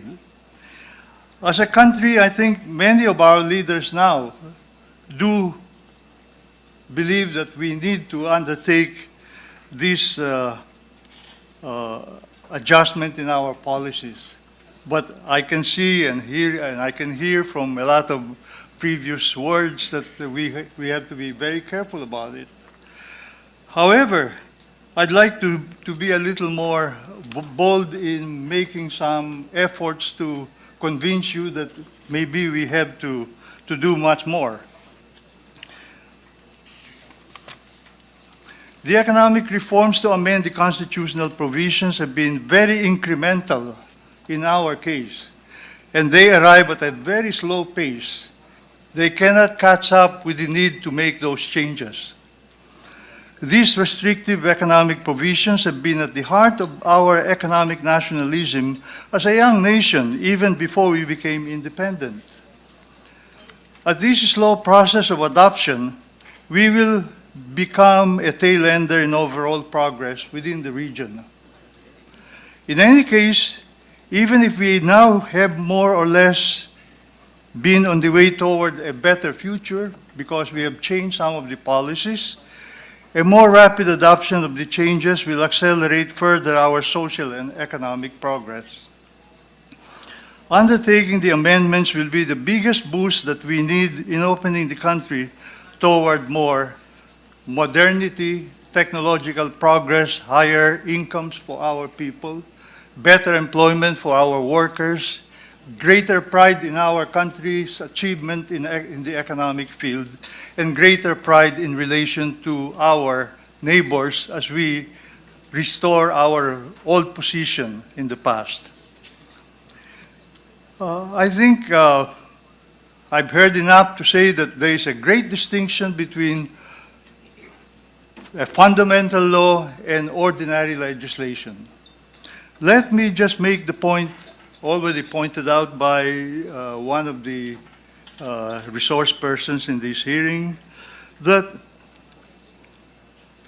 we are the only country in this region with a fundamental law that covers the passage of laws on economic and business matters. All our neighbors, I'll just cite the 5 countries that formed the ASEAN way back in the past. We are one of the 5 countries, and the other 4 are Singapore, Malaysia, Indonesia, and Thailand. These 4 countries did not have anything about sacred or fundamental laws on economic relations. They just have simple, ordinary legislation for all economic and business matters. They have also understood, I think, the need to protect themselves. They're not stupid in that respect. So they have learned how to undertake all the kinds of restrictions that they needed to do. But they didn't have to put it in and set it in stone in the form of a fundamental law. The fundamental law to which we were all gathered to follow have caused us enormous pain whenever we had to undertake a need for change, whenever we have policies that required adjustments, we could not do it. We always look for the second best and the third best solutions. And those second best and third best solutions oftentimes lead the country towards greater bargaining of positions, exchange of favors, and so on. So possibly you can say that all the other things that lead to corruption and all the things that lead to the rent-seeking within the economy are fostered with this. In the other cases, well, you know, they made mistakes. If they made mistakes, ordinary laws are so easy to adjust. And so they can make a mistake and correct them within a year or 2. In our case, we made a lot of mistakes. And 8 decades from now, we realize this after the 5th decade. We made the mistakes, we cannot make the changes. We have 3 decades since the people power revolution, when we thought that we had changed the world. And we have not been able to we have not been able to correct them because the nation had become divided on many issues.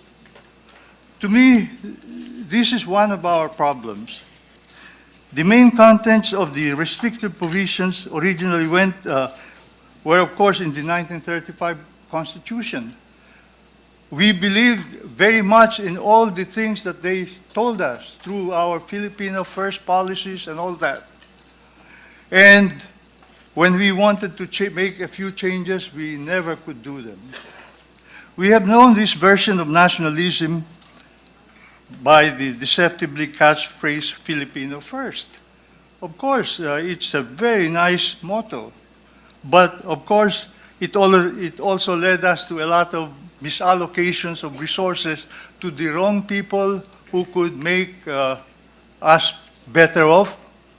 We know the story, and I don't have to elaborate on that. From the very start, the rules developed for these provisions imparted a set of complex decision rules that could not be changed when circumstances needed change. Malaysia, Indonesia, or the 4 countries I mentioned, they have no political constitutions, as I said. They principally focused on their constitutions principally focused on the aspirations of the nation, the structure and form of their government, the duties and responsibilities of the main officers of government, and the duties and the responsibilities of the main officers. All business and economic matters were only matters for legislative agenda. That, to me, I think, is the best solution for us to progress.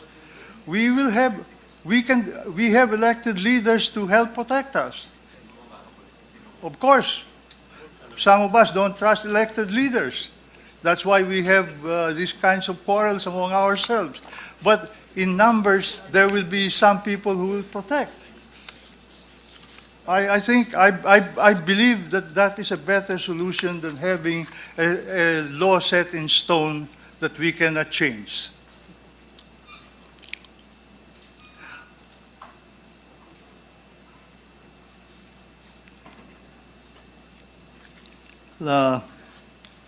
Where have I got involved and I could not proceed a little more. But the fact is that the restrictive provision, Singapore, let me see, I got lost. With your permission, sir, while you're regrouping, we'd like to take time to acknowledge our distinguished minority leader, Senator Coco Pimentel, also a legal luminary in his own right, and our good friend, the senator from Makati, Senator Nancy Binay.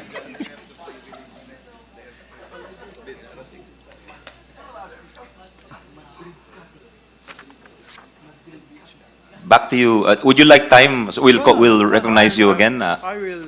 What I'll do is just keep on going because what I have said essentially can be expressed by the fact that if under ordinary legislation, if we make a mistake, we can make amends. Under our fundamental laws, if we make a mistake, we get quarrelsome. We get into quarrelsome meetings that never end in resolution. To me, that is a setback for the nation, year after year. And that's why we find ourselves now behind Indonesia. Indonesia has now entered a stage where they are far above us in making decisions on national economic issues. They have made their mineral industries produce for them. They have made their forestry industries produce the papers that we use to print our boats in the Philippines. They've done a lot in this regard. As a nation, we are very slow to react to the needs of the times, and I hope that our leaders will look to the important needs of our people rather than the limited protest against powerful interests and constituencies. Our actions with respect to the easing of burdens and obstacles toward the opening of the economy for greater competition are very slow and insufficient. We have to keep pointing out that we are far behind other countries that have surpassed our economic achievements to make some elements of our policy-making institutions to move forward. As we go through the implementation of these new laws, I am not surprised if some element of society would question the constitutionality of some of the aspects that of changes. But precisely because of this, we get bogged down again because projects can get stopped because we wait for the constitutionality ruling, and this takes time. This takes resources. This takes delays, and basically even the loss of projects that should have been there years ago. In fact, this alone is sufficient to remind us of previous cases in which the stoppage of many projects have happened. I can cite a few egregious examples, but I will not do that because they're already written in my note. You can read them if you want to, and I have cited them. I have listened incidentally, I'd like to just make the following point. I have listened intently to some of the members of the Senate in connection with the issue of the amendment of the Constitution. And I can sense some element of distrust on the issue. And perhaps I would like to make a comment on what I've heard. I heard that foreign, at least I've heard it said, foreign investors do not ask for the amendment of the economic provisions. That's true. They don't ask for them, but they vote with their feet on the failure of their rates of return when they enter a country. When they fail to earn their rates of return, when they fail to undertake the proper, when they get disappointed in the country, they leave with their, they make their votes. They leave or they continue with us if they like us. I heard also that the poor and many Filipinos do not understand the issue of constitutional change. On this point, I'd like to make a major note. I believe that this statement serves to sweep under the rug and dismiss the benefits of constitutional changes to the poor in our country. The poor are so challenged to improve their living conditions that they are willing to sell their votes to candidates during elections. They attend any rallies to bust them if provided with food and money for any cause and don't care much about. They seek handouts, ayuda, in many forms, only to solve their immediate problems. If they understood that this constitutional change on the economic provisions would uplift their lives and that of their children especially, they would embrace these changes gladly, I think. We have to explain these things to them. Moreover, I've heard, moreover, the fact that our young people, the first thing they do is to look for jobs abroad and not to look for jobs at home means that their aspirations are not with us because they feel that they have no hope in the country.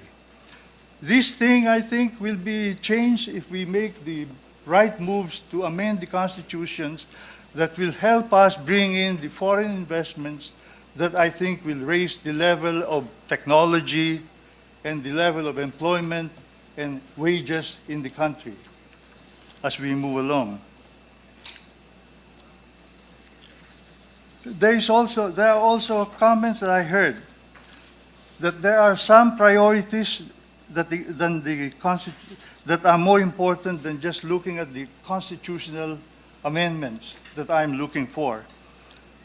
And I've heard that it may be better to just improve the ease of doing business. That might be the route. Or to reduce the cost of energy, to mitigate the relationships, the economic hardship of the poor because of the high inflationary cost that we have. Or to reduce corruption. Well, my point is this.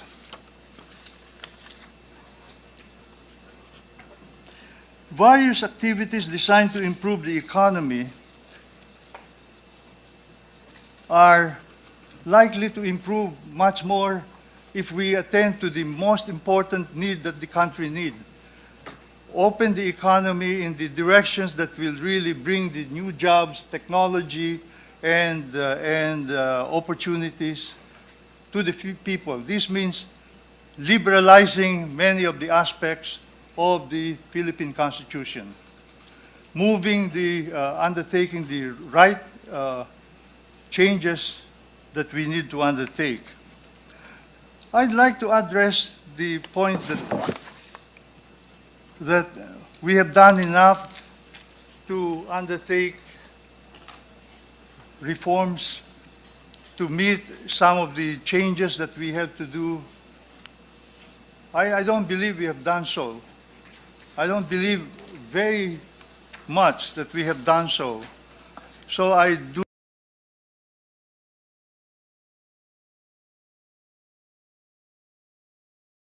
think we need to do, which is to amend the constitutional issues that have stymied our growth on a long-term basis. Thank you very much, Mr. Chairman. Thank you very much for a very comprehensive and history-based overview, Dr. Sikat. Salamat po. Next, we'd also like to, yes, I think we have acknowledged our colleagues here. We'd like to go to our former Secretary of Finance, for also a former three-termer of the House of Representatives, Secretary Gary Teves. Thank you, Mr. Chairman, Mr. President, distinguished senators, esteemed resource persons. Thank you for your invitation. We, the Foundation for Economic Freedom, have been advocating for the lifting of the restrictive economic provisions in the 1987 Constitution that have for decades served as binding constraint to economic growth and development. We believe that the removal of these restrictive economic provisions, would send a clear and compelling message to foreign investors, signaling a warm welcome to their investments and business operations in the Philippines. We recognize that liberalization laws such as the amendments to the Public Service Act, the Foreign Investment Act, and the Retail Trade Liberalization Act have been enacted in the previous administration. However, the Philippines still lags behind its ASEAN peers in foreign direct investment. Data as of 2022 indicate that Indonesia, Vietnam, Malaysia, and Thailand have surpassed the Philippines in attracting foreign direct investments. In this regard, we propose to fully liberalize, and lift the following restrictions in the 1987 Constitution by allowing up to 100% foreign ownership in the following areas unless otherwise subsequently provided by law. Mr. Chairman, in the interest of time,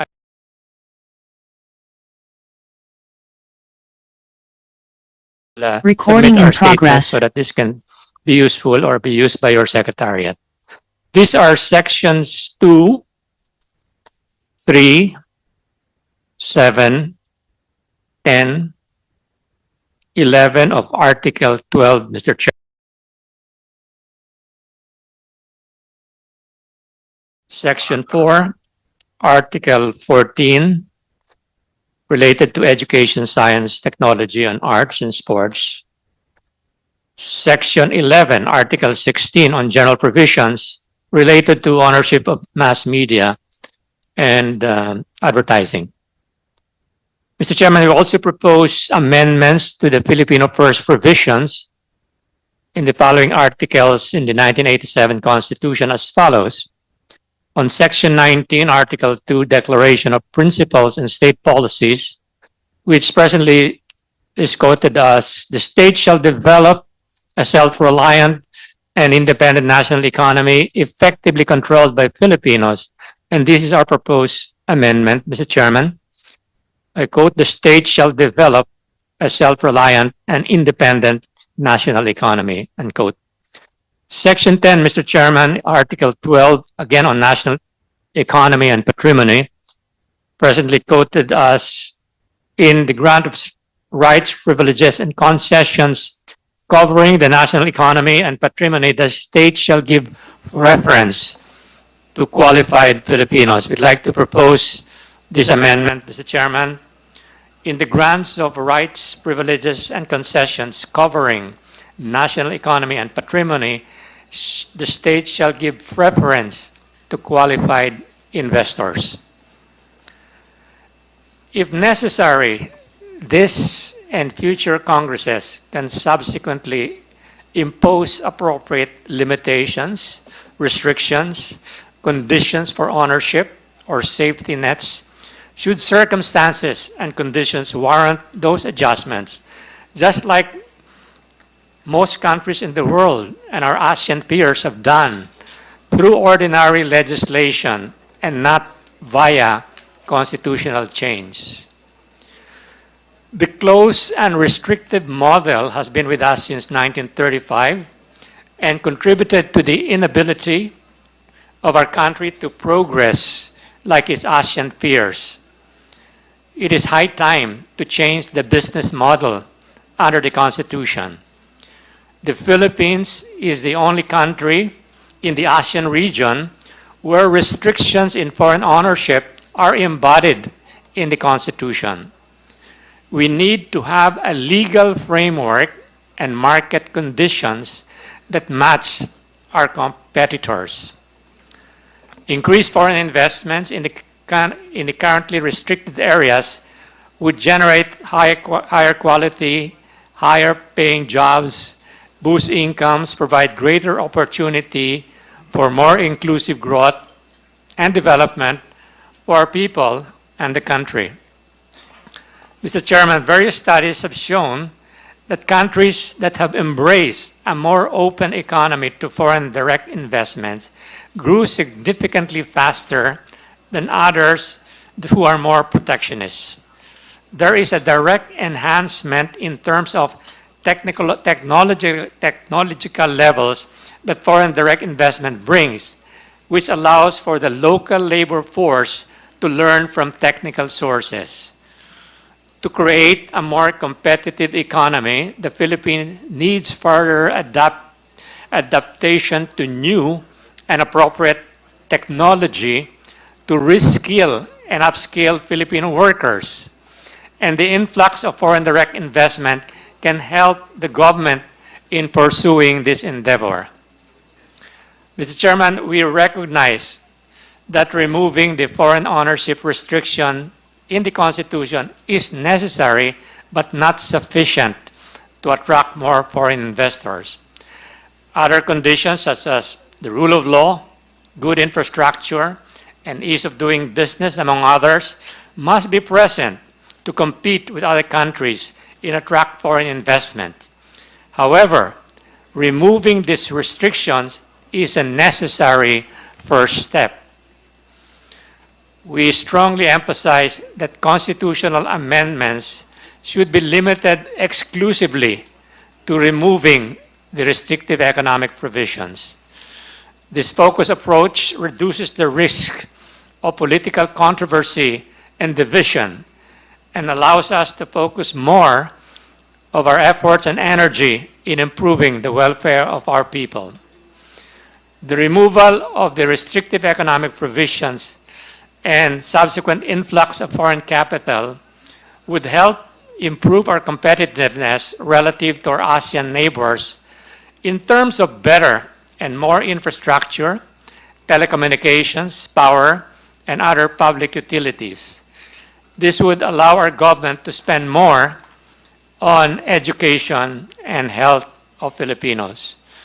Thank you, Mr. Chairman. Mr. Chairman, may I also submit my statement as well as an updated talking points on the economic restrictive provisions which might be helpful to your committee? Certainly, Thank you certainly. very We'll much. welcome that, Secretary Gary Teves. And if any members of the FEF also wish to come, perhaps if they have expertise in the various industries which are, Yes. we will have, with the permission of the Chair and the Senate President and the Senate leaders, hearings on the various industries which will be affected.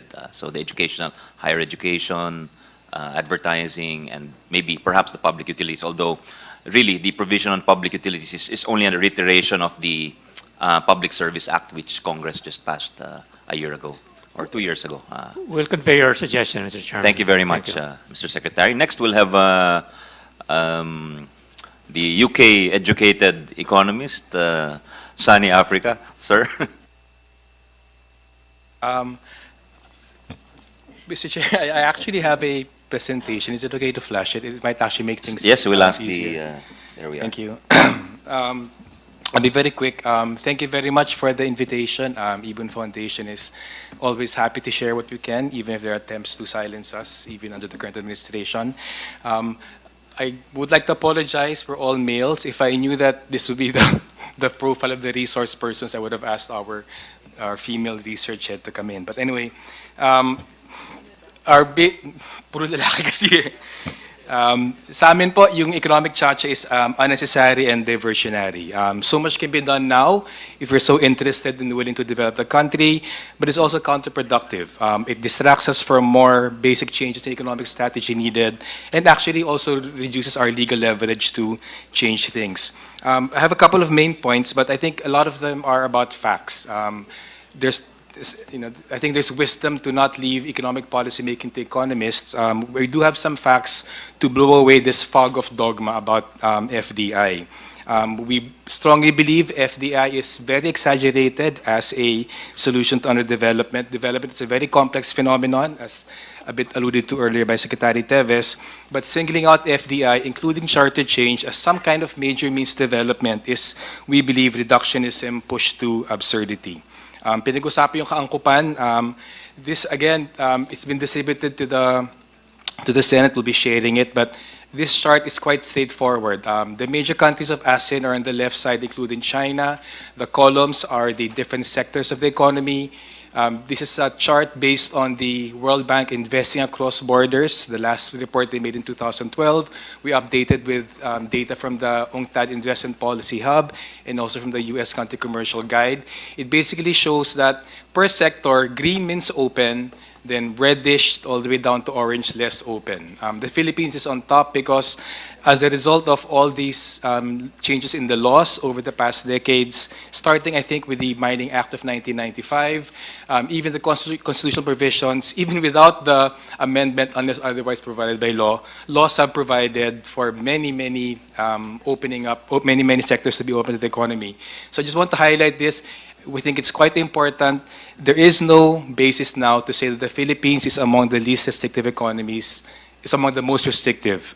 On the contrary, the Philippines is now among the least restrictive economies of foreign investment in the region. That's shown by so many sectors being green as opposed to other countries having more orange and red dots. That's basically highlighting that so many countries in telecommunications, power, all the way up even to alcoholic beverages, there are restrictions to foreign investment, 20 to 80%.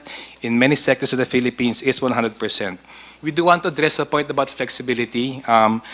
Maybe the point isn't do we need flexibility or not, but whether these provisions are needed or not. Because whether they're in the Constitution or in the law, if they're needed, it doesn't really matter about the flexibility. And I also want to disabuse us of the notion that we're more flexible once foreign investment comes in. Once foreign investment comes in, we're actually less flexible. Like a drug addict addicted to foreign capital, once foreign investment is in the country, we'll always be scared for them to go out, we'll always be scared about the disruption, we'll always be scared about the withdrawal symptoms. So I do want to stress that the flexibility argument is quite irrelevant. The point is, do we need these restrictions or not? So many other countries in the region feel they need stronger restrictions than we have right now. Next slide, please. Again, just some charts about the increasing foreign investment in the country. The argument that, oh, we're getting so much less than our neighbors is actually also irrelevant. The point is, has foreign investment been coming in? Since the 87 Constitution, foreign investment has poured in. UNTAD reports about $113 billion in foreign investment in the country, whether in absolute terms, it increased 40 times since 1987, or as a share of GDP, it's increased 4 times as share of GDP. Foreign investment has poured into the country.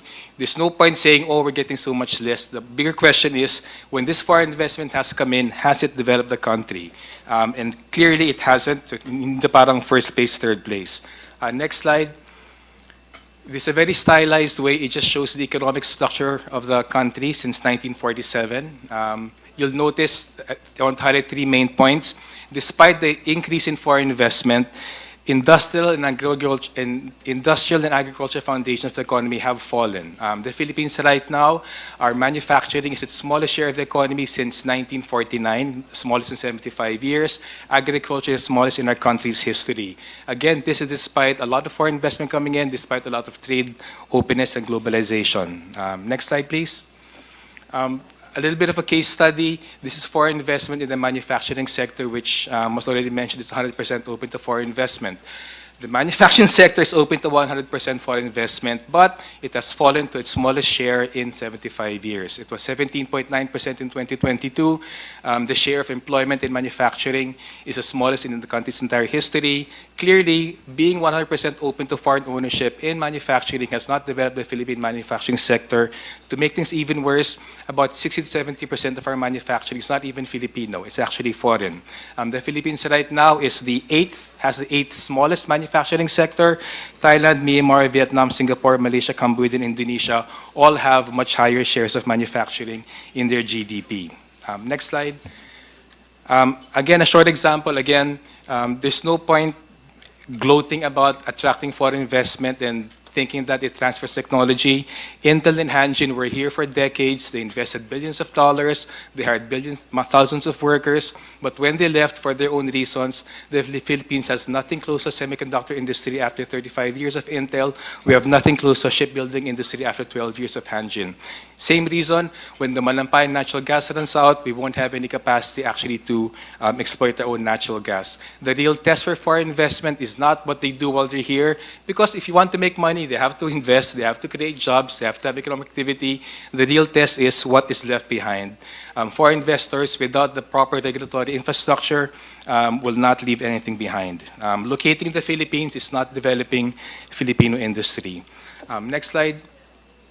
Again, to highlight, Philippine manufacturing is the smallest in 75 years, but the majority of Filipino manufacturing is actually foreign, whether by approved foreign investment, the World Bank's own estimates on our national accounts, or even by the revenue share in the top 1,000 corporations. The fixation on FDI quantities has distracted and shifted the focus of policy away from development. When a means to development, FDI, somehow becomes an end, it stops being a good means to development.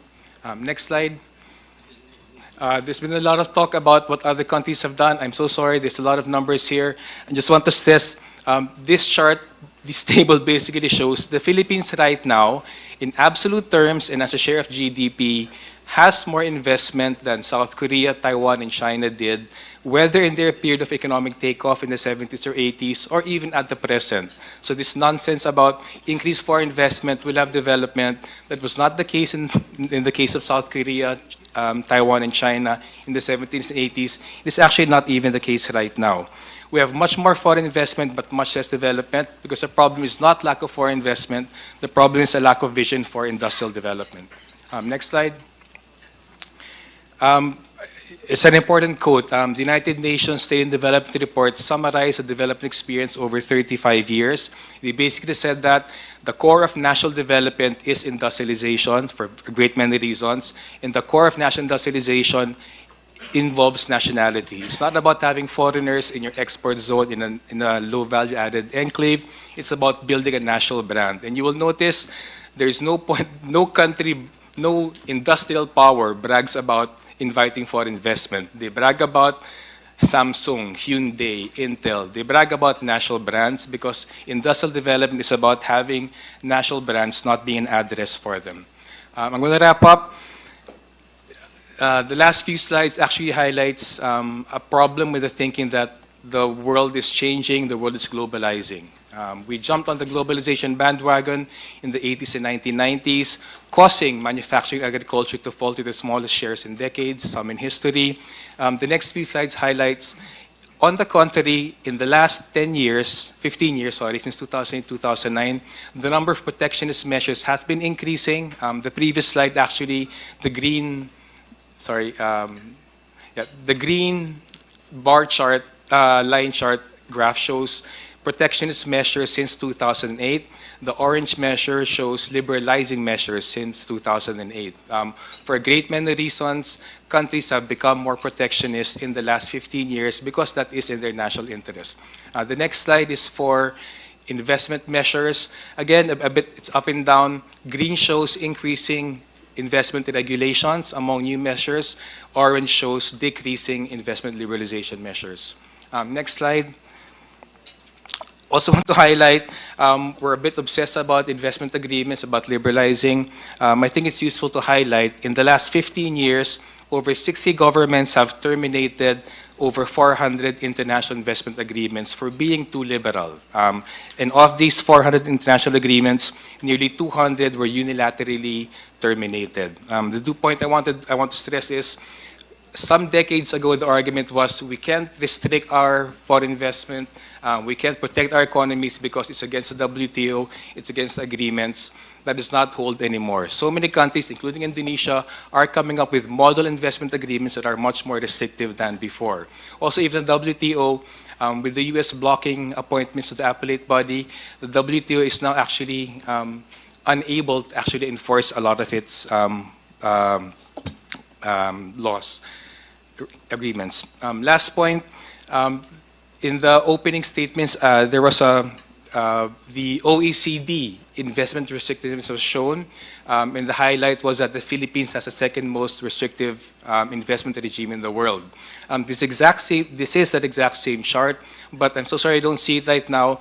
The dots are foreign investment flows in each of those countries. What's the point? The point is, if the countries are lined up left to right in terms of restrictiveness, yes, the Philippines is on the right end. But if it was true that restrictiveness worsens foreign investment flows, you would have an opposite slope of the dots. The fact that the dots are clustered in the 1 to 5% range of GDP, it actually basically says it is not true on an OECD 83 country level. It is not true that the more restrictive you are, the less foreign investment. Also, not true, the less restrictive, the more foreign investment. There are a few outliers here, Singapore and Ireland, but even actually taking out the outliers, that conclusion is solid. Very, very last point. Next slide, please. Oh, anyway, this is just showing the flattening out of trade and investment. I want to conclude by stressing we all want change. There are a lot of problems, but so many things to improve the economy don't need charter change. We don't need charter change to raise living wages, to distribute land for free, to provide the means for farmers to make the land productive, build more schools, build more hospitals, give more aid. 10 million things can be done right now without charter change. If we think that charter change will make those things much easier, that's actually not the problem. That's it. Thank you. Very much, Sani, for that data-driven presentation. It's a good counter-argument.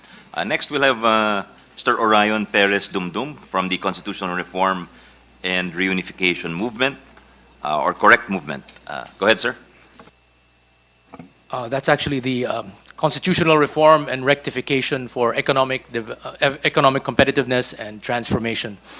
Unification. Not unification. Okay, thank you. Rectification. I stand corrected. Thank you. No problem. Okay. Mayong adlaw kaninyong tanan, labi na sa tanan mga Bisayang dako dinhi, labi na si sina Justice Azcuna, Lolo Jun Davide, taga Cebu gihapon pares nako.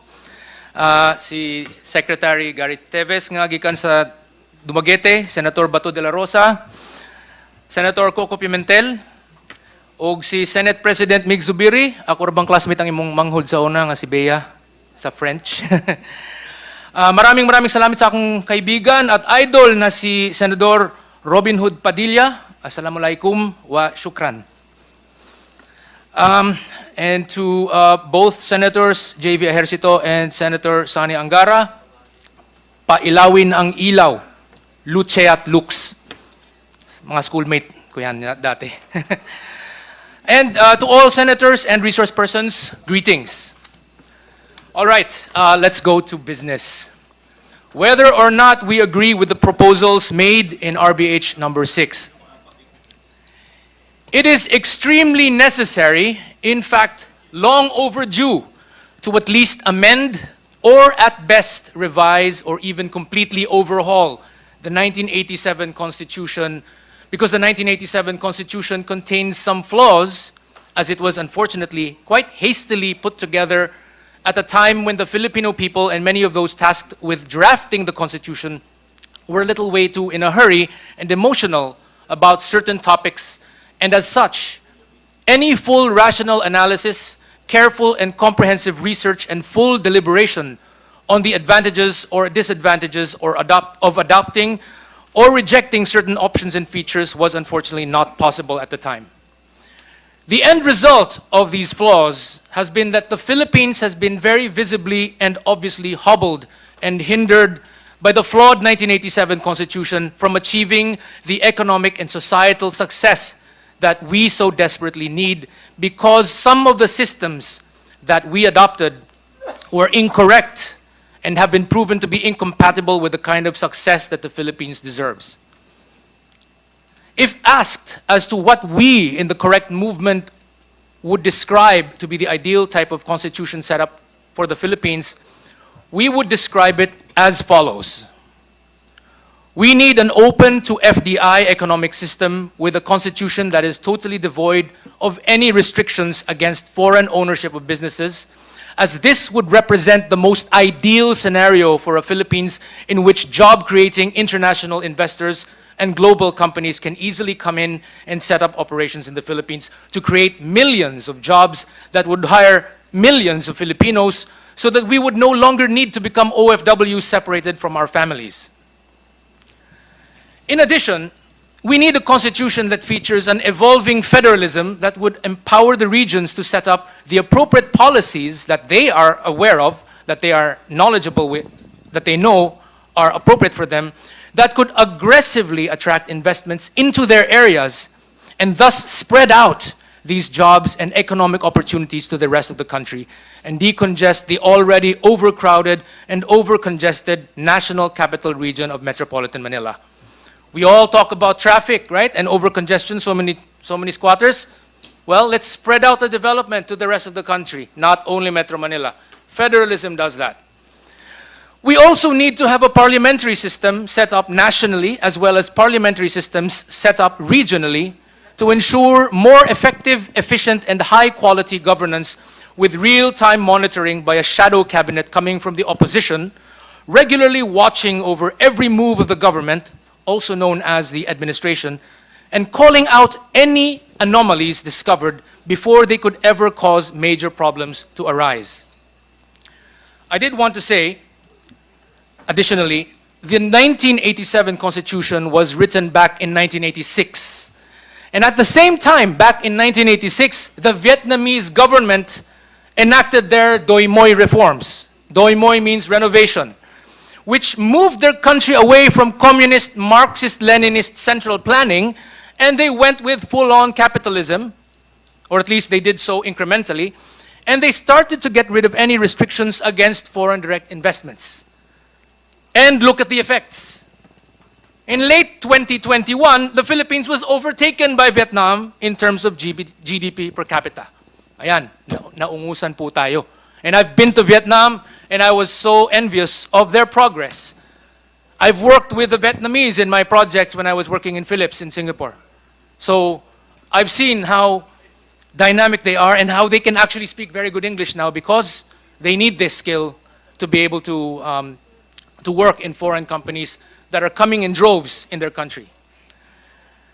Now, I mentioned a lot of reforms, right?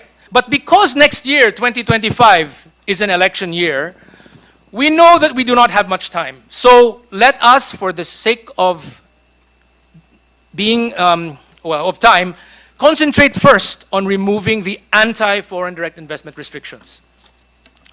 All right, so constitutional restrictions against FDI, the Philippines is first to be eliminated.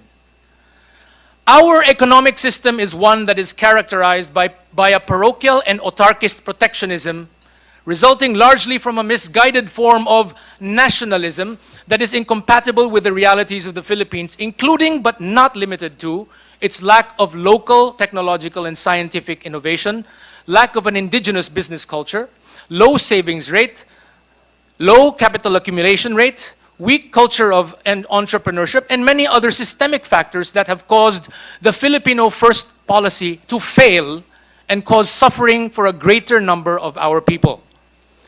By embedding numerous anti-foreign direct investment restrictions in the Constitution, such as 60-40 and 70-30 equity sharing agreements, favoring local investors and keeping international investment participation low, or outright bans, there is hardly any wiggle room or flexibility as these restrictions cannot be changed when the global economic situation changes. Most importantly, the Philippines ends up at the losing end when side-by-side comparisons are made, such as when comparing the Philippine Constitution against the Vietnamese Constitution or against the constitutions of other countries within the ASEAN region. And it is not difficult to see why. The Philippines is the only country in the region with such explicit numerical restrictions against foreign direct investments, while other countries have no such restrictions written in their constitutions. While other countries certainly do have restrictions regarding the entry of foreign direct investments or any regulations, they are often not as restrictive and oftentimes not even requiring that the foreign investor have a merely minority ownership share. And more importantly, they are written purely in statutory legislation, which can be easily amended or repealed when called for or when economic conditions change. I'll give an example, just a little bit of an analogy. Kung magsisipilyo tayo, saan natin itatago nating sipilyo? Kasi madalas natin ginagamit ang sipilyo natin. Lalagay ba natin sa loob ng safe, na yung safe ay kinakailangan ng combination at may sa mata at saka yung fingerprint at saka kung ano, may 5-minute na timer? Siyempre, namamadali tayo, di ba? Kapag kinakailangan natin gamitin ng isang bagay na madalas, nandun dapat ready gamitin, di ba? Yung mga hindi madalas ginagamit, yun yung hindi madalas binabago, yan, ilagay mo sa safe. Constitutions are like you're putting it in the safe. And if you put economic restrictions in there, which should be dynamic, they should be changed whenever things change, whenever economic situations change, you're not going to be able to make those changes because of the difficulty of doing so. Recently, there have been attempts to address issues by creating circumventing mechanisms through legislative workarounds, such as making changes to the Foreign Investment Negative List or amending the Public Service Act. These attempts at addressing the Philippines' restrictiveness, however, are ultimately incomplete and only partially effective because most international investors and global companies look at the Constitution first before looking at legislation. When they find that a country's constitution is restrictive, that country, unfortunately, automatically gets eliminated from their shortlist. How do I know this? Because I've been an OFW in Singapore for a very long time and I've met with many high-ranking people from the HQs in Singapore. Yan ang sinasabi nila, natatanggal lagi tayo sa kanilang mga shortlist at the earliest round pa lang, sa constitutional round pa lang. Leaving only countries whose constitutions are silent regarding the restriction of foreign direct investments. This explains why the Philippines automatically gets eliminated early on, while countries like Singapore, Vietnam, Indonesia, Malaysia, Thailand, etc. remain on the list and eventually emerge victorious. Again, none of them have anti-FDI restrictions in the constitutions, in their constitutions. Only we do.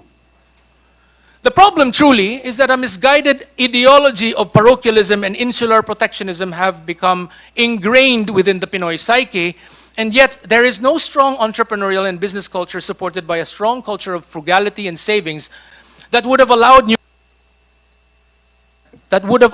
numerous local business empires to flourish and become globally competitive.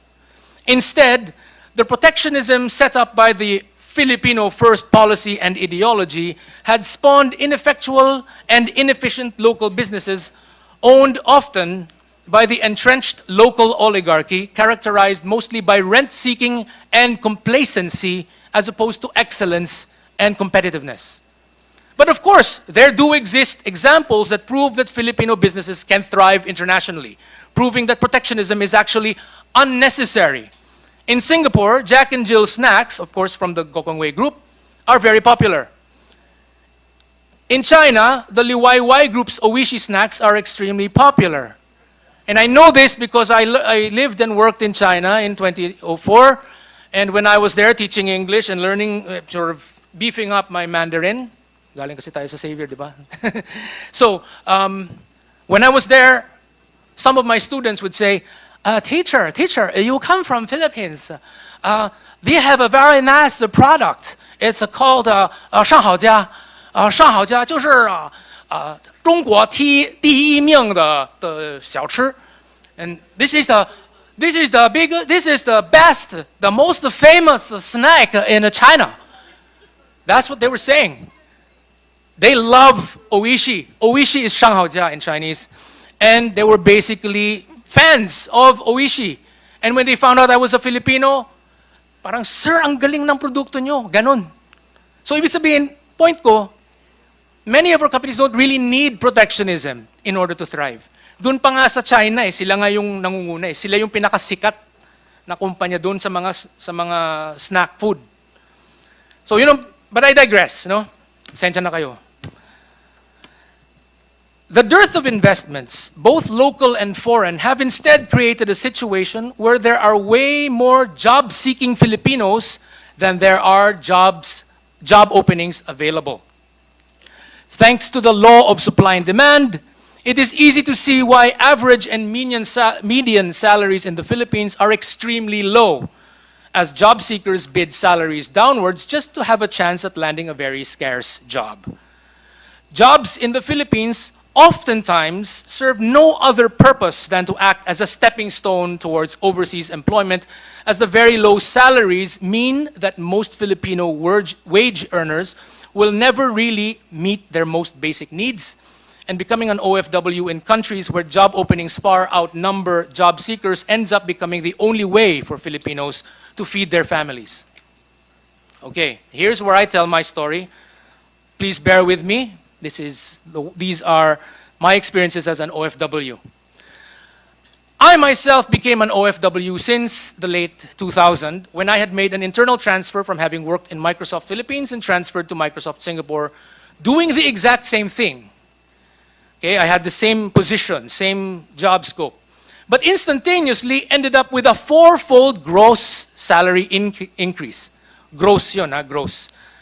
And once we factor in the higher income taxes and deductions in the Philippines versus the lower income taxes and lower deductions in Singapore, my net income was actually a 5-fold increase in terms of the net monthly salary.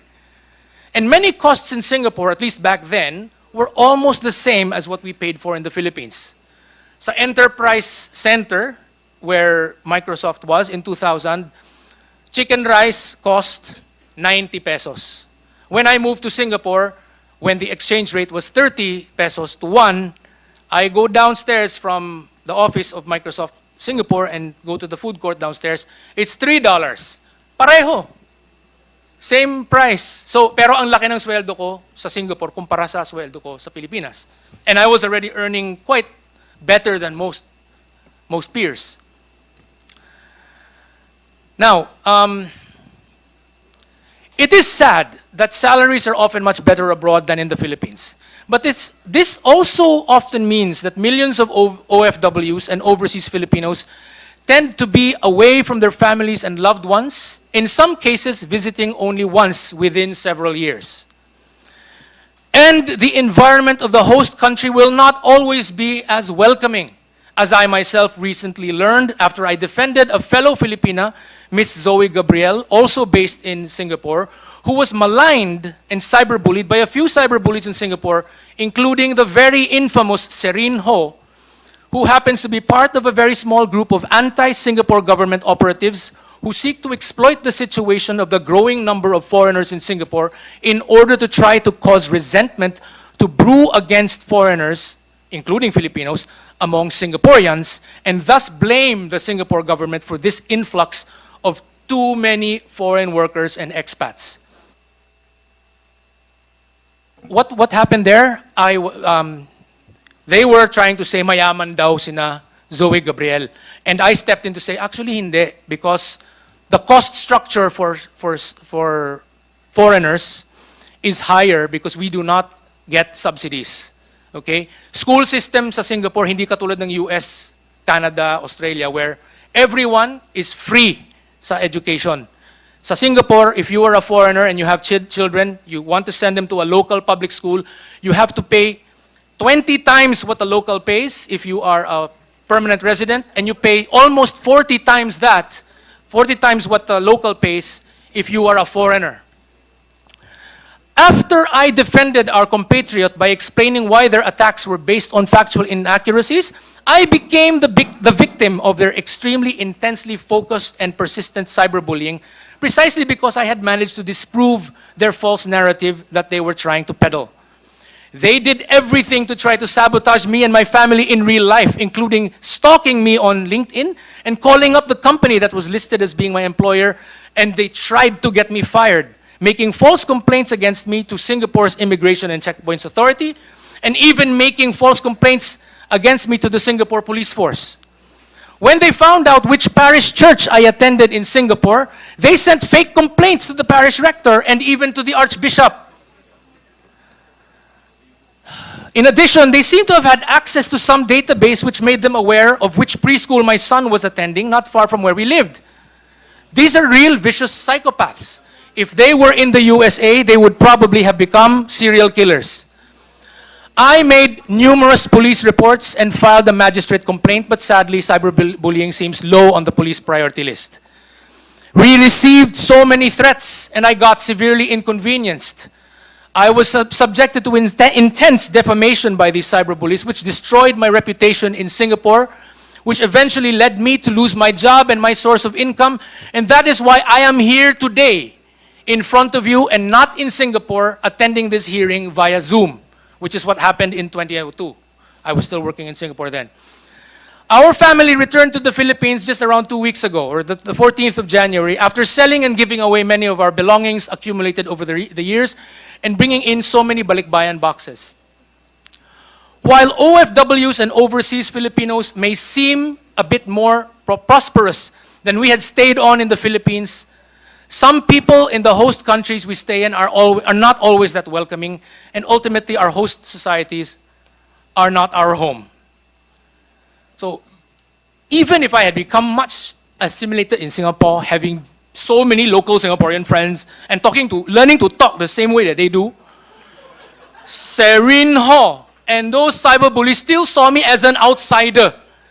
And they were singularly focused on trying to get me to leave Singapore. So, what is my point? Ba't ang haba-haba nito? We cannot forever keep on depending on sending out OFWs to work abroad and be away from our families to send money back home. We need to find ways to bring lots and lots and lots and lots and lots of decent paying jobs from abroad to come to the Philippines. How do we do that? We should bring in more international investors and global companies. After all, we OFWs don't care who own the companies we work for. I myself worked for American and Dutch companies while I was living and working in Singapore. So let's bring them into the Philippines in huge droves. Okay? Now, by removing all anti-FDI restrictions from the Constitution, the Philippines can at the very least have a fighting chance in being able to remain on the short lists of foreign companies seeking to invest within the ASEAN region.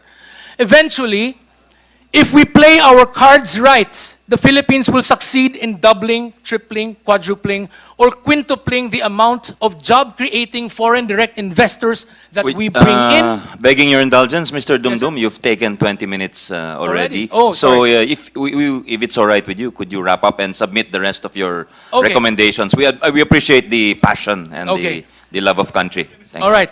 So, it was a necessary thing for me to show that we cannot continue relying on sending out OFWs. Let's bring the jobs in. So, I wanted to say that we in the Correct Movement therefore agree that RBH number 6 is on the right track as far as attempting to make the Philippines more open to foreign direct investors.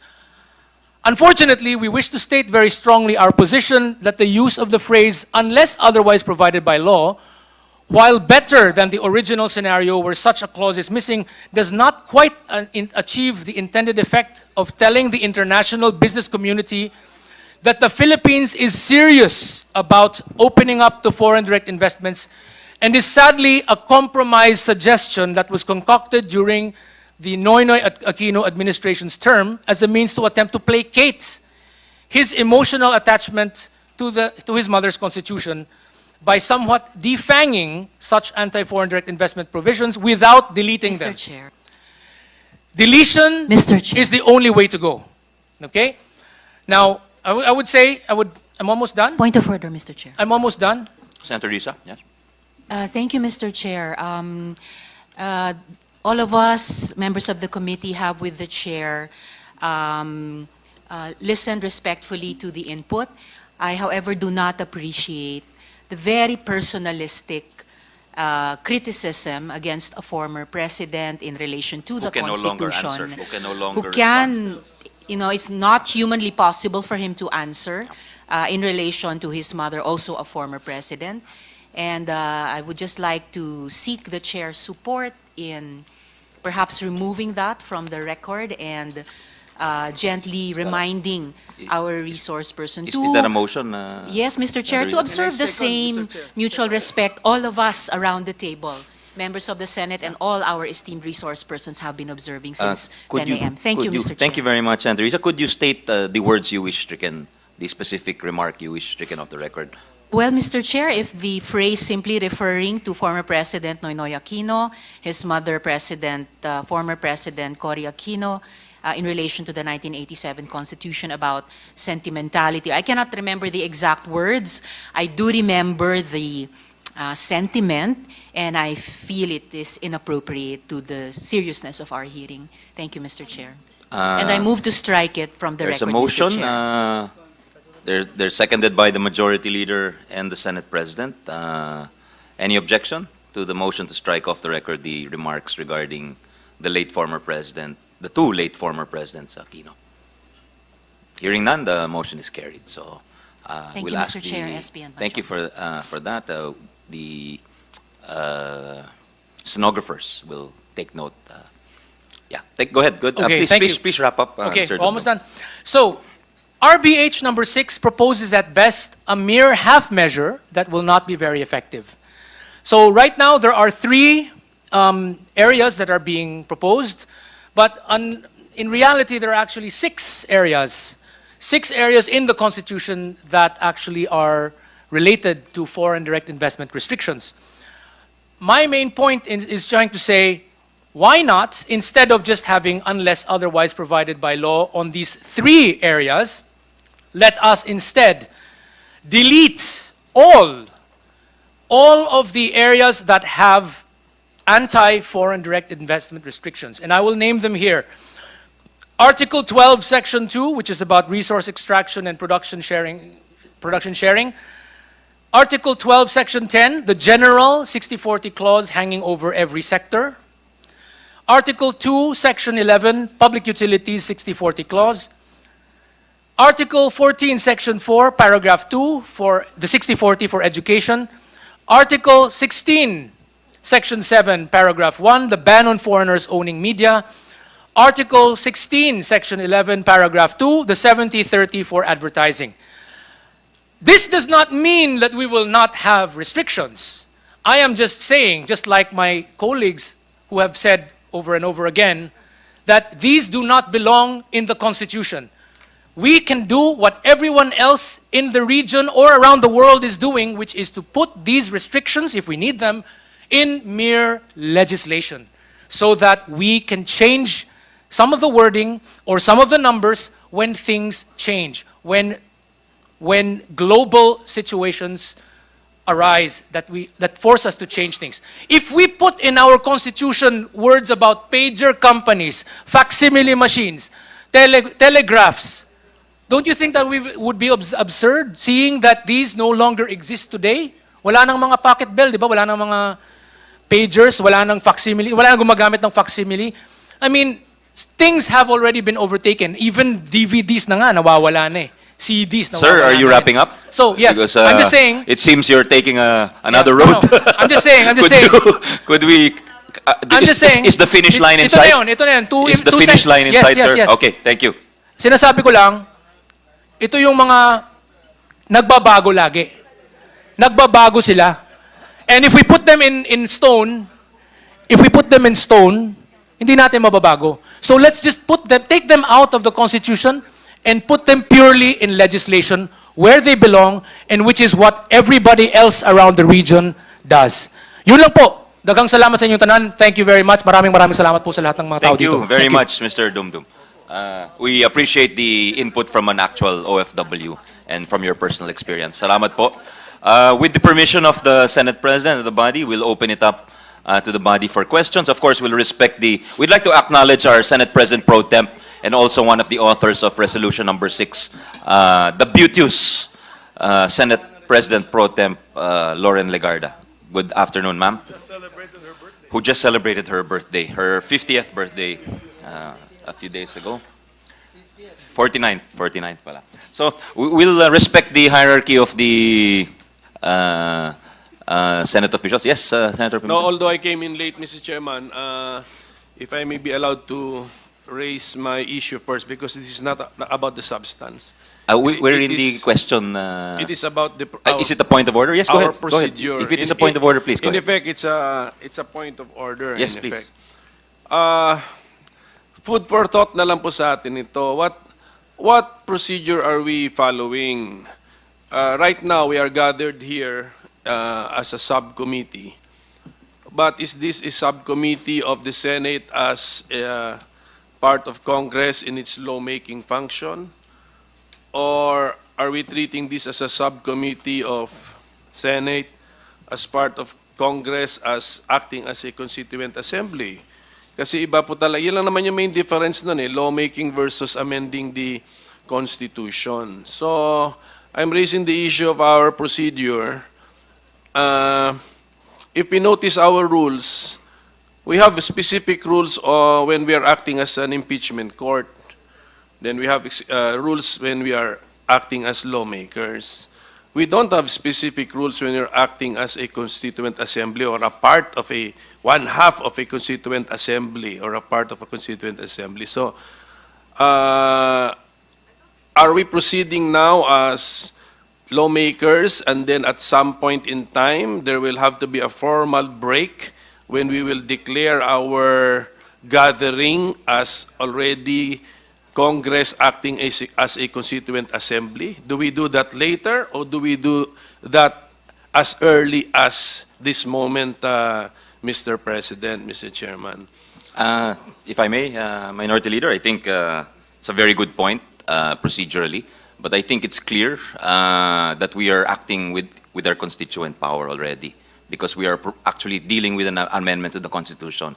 And I agree with you. Our rules are somewhat sparse with respect to constitutional amendments, but if we look at the jurisdiction of committees, Mr. President, under the Committee on Constitutional Amendments and Revision of Codes, It points out that there are 13 members and that it has jurisdiction on all matters proposing amendments to the Constitution of the Philippines and the revision of the existing laws. So that is the only specific, unless I'm corrected, that's the specific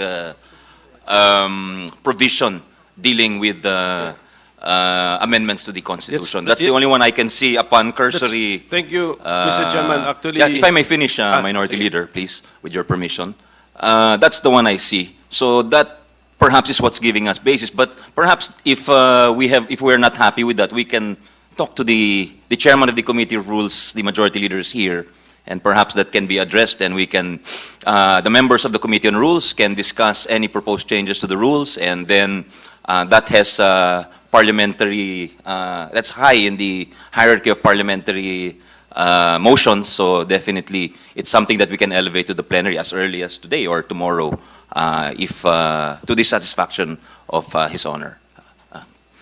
If I may add, Mr. Chairman, that is actually the first thing I checked. So pagdating po sa rules natin, as a law-making body, we filed a resolution. It was referred to the proper committee, this one, and then a subcommittee was formed. But then, but when we now make further steps, if we now go beyond the committee will now have a recommendation. My point is there must be a clear break, Mr. Chairman, very clear break, when the Senate is no longer acting as a law-making body, but we are now performing our duties, our tasks as so-called Constituent Assembly, because we are now acting under Article 17, entertaining to propose amendments to the Constitution. So maybe for today's activity or event, we can justify it using our rules. Yan sinabi po ng ating chairman. And I agree, no, binasa ko nga ganun, because a resolution was filed as in Senate as a lawmaking body, our rules accommodate it, referred to the proper committee. So, ang aking food for thought, Mr. Chairman, are the steps after, siguro, after this committee hearing that we, if I could just siguro advise the majority to start thinking about this point, Mr. President, Mr. Chairman. We need to make this formal break para klaro na ano natin. Kasi, because if we do not make this formal break, and we treat it as if we are processing a bill, so ang tanong ko, what is the final product? Although, let us say, concurred in by the other house, then we have now an enrolled bill. We are treating it like it's a law, and we all know a law cannot amend the Constitution. So that is the danger, Mr. President. So just an advance food for thought, Mr. President. Thank you. Thank you, Minority Leader. That's a very good point. I think maybe at the start we should have already said that we are exercising our constituent powers under the fundamental law, rather than ordinary legislative power. But since you've raised it already, perhaps it's apropos to say also that the vote requirement is different, and the vote requirement will be as indicated in Article 17 of the Constitution, which is 3/4 of all of the members, meaning 18 of 24 senators. So that's one of the differences that you're perhaps alluding to. And on the decision naman to whether to propose more specific rules, I leave that to the leadership of the Senate, who's here listening intently to you. Is that, can we settle that perhaps in the Committee on Rules? Pero one more point, para lang may ano na rin po yung input. There is also a kind of law ito ordinary law, where there is also a different vote requirement. Diba? I think this is the exemption from tax laws. So, that's majority. So, yes. Majority So vote, yes. ibang majority doon per the Constitution, but that is a law. But, yes. So kaya nga, so let us not look at the vote requirement na as if that is because 3/4 ang na-achieve, yun na, we are already compliant. At the point where... Yes. Basta ang point ko, meron din kasi doon sa, ano ba yung sa... We're saying we must be clear in which capacity we are exercising our power. Yes. And in that sense, I agree with you, Your Honor. Yes. Actually, nung nag-impeachment court tayo, we also made it a point to wear robes. Just to highlight to the people that we are performing a very different function, no longer lawmaking, but as senator judges. Ito naman, we have to do a formal. I'm not proposing that we change. I don't know. We have a dress code, but there must be a formal break between our Senate as part of Congress, the lawmaker, into Senate as part of Congress as the Constituent Assembly. Formal break po, not an informal i-assume na lang natin that we did it. So yan lang po, Mr. President. Thank you, Mr. Chairman. Thank you for those inputs from our legal and constitutional luminary. Mr. Chairman. Before I recognize Chief Justice Yes, David, I would like to I- ask Senator Bina if she has any comment on the suggestion to wear robes. No. Anyway, we'd like to recognize Chief Justice David. Permission of the Go ahead, sir. Chairman, I submitted a position paper, and the preliminary statement, which I not read anymore kanina, practically includes the points raised by the Honorable former Senate President Coco. Thank you. Chief Justice, Senate President Zubiri. Thank you very much to the subcommittee chair. We take note of the manifestation statement of our good minority floor leader, and we had a huddle with the majority floor leader. We'll take it up with the Committee on Rules and come up with specific procedures and rules for once all the discussions on the committee level is done. Once probably you have your committee report ready, Your Honor, we can move towards that particular particular meeting as an assembly.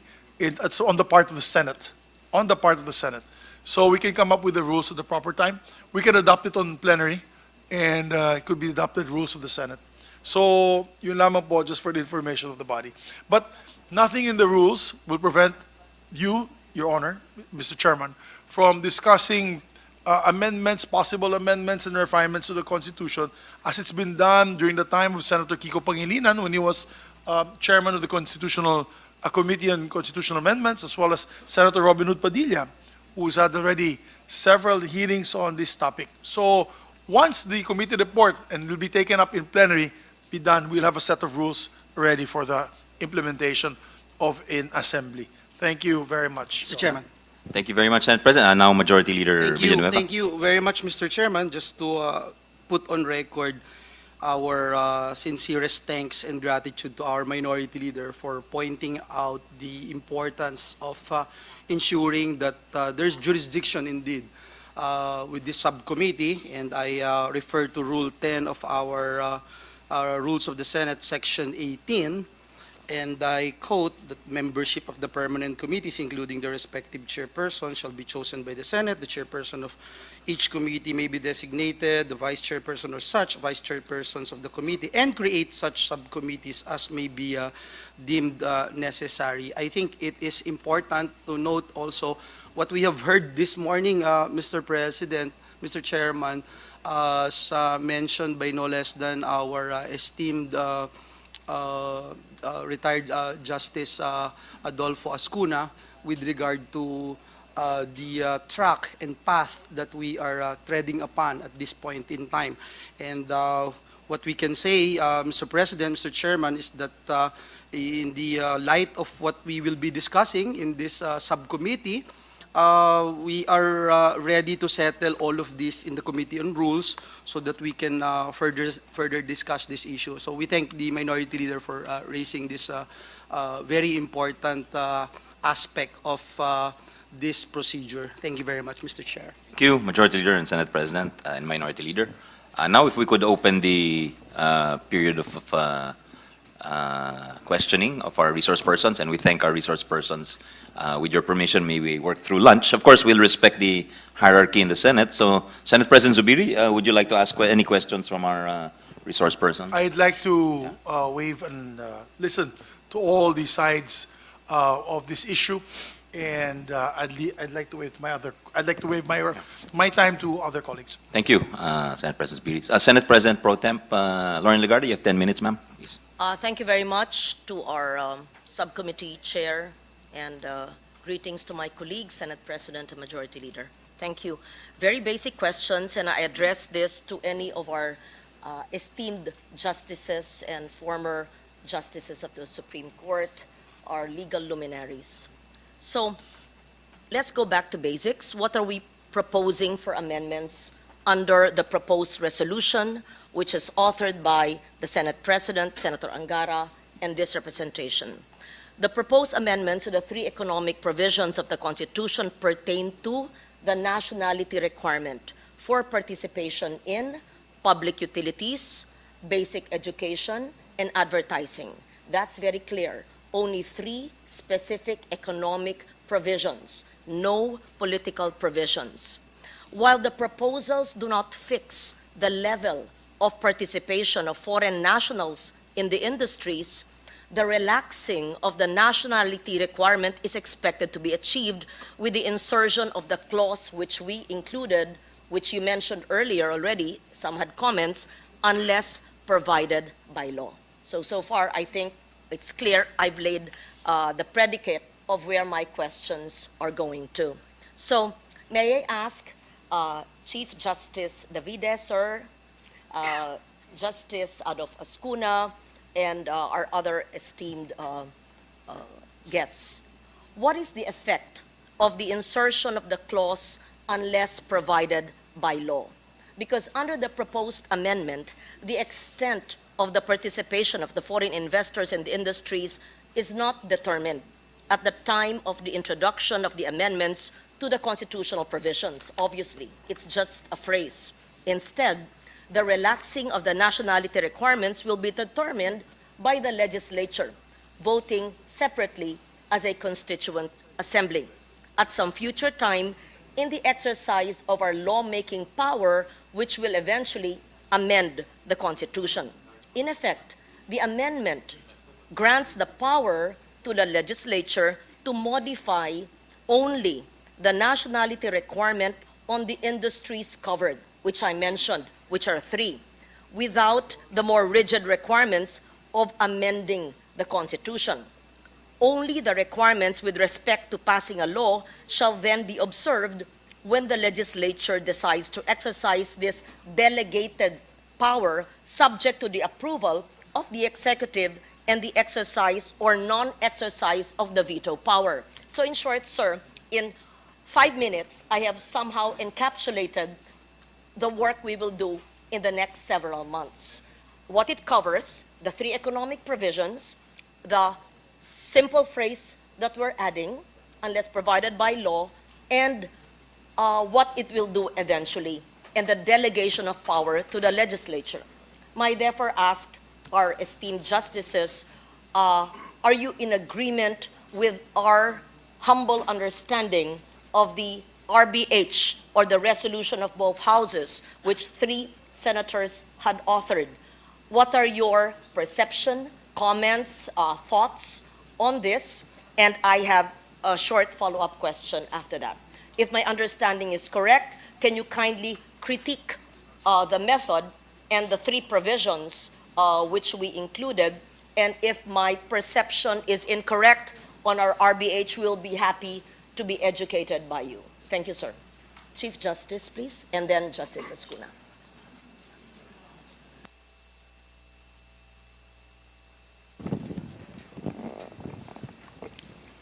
Resolution of both houses number 6, as I observed in my preliminary statement, is not very clear whether it is calling for a constitutional convention or whether, rather constitutional assembly, CONAS, or it is simply trying to pass its ordinary legislation by vote of 3/4, in which case, like an ordinary procedure of passing laws, once it is voted upon by 3/4, it should pass to the lower house.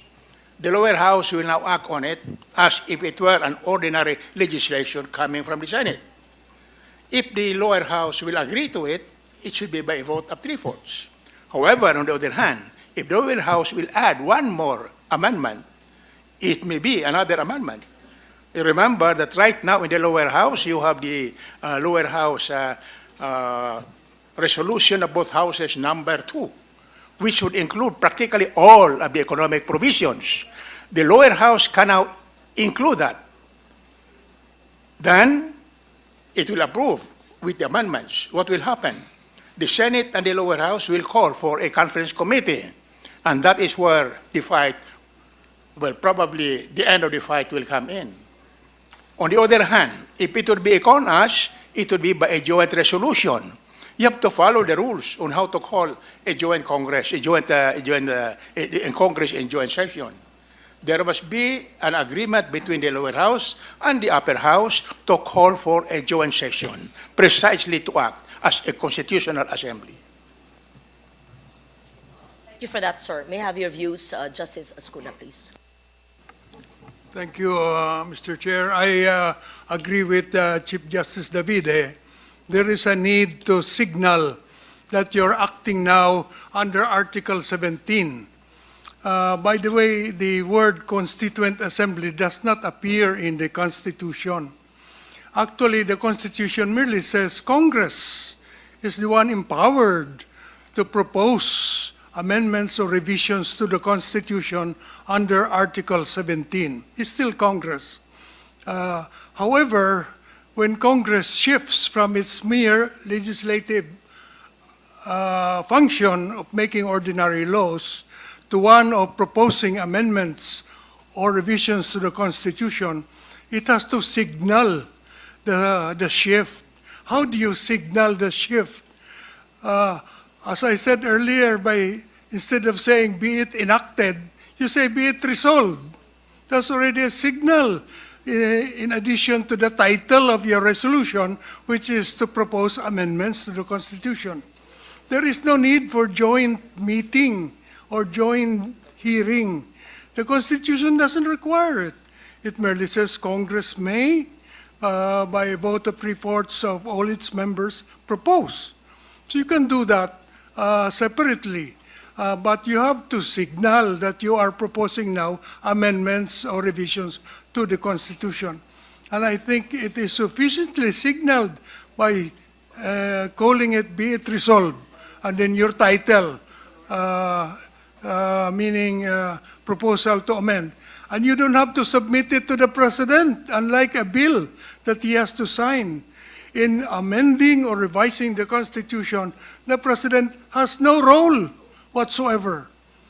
It's just Congress plus plebiscite, the people themselves.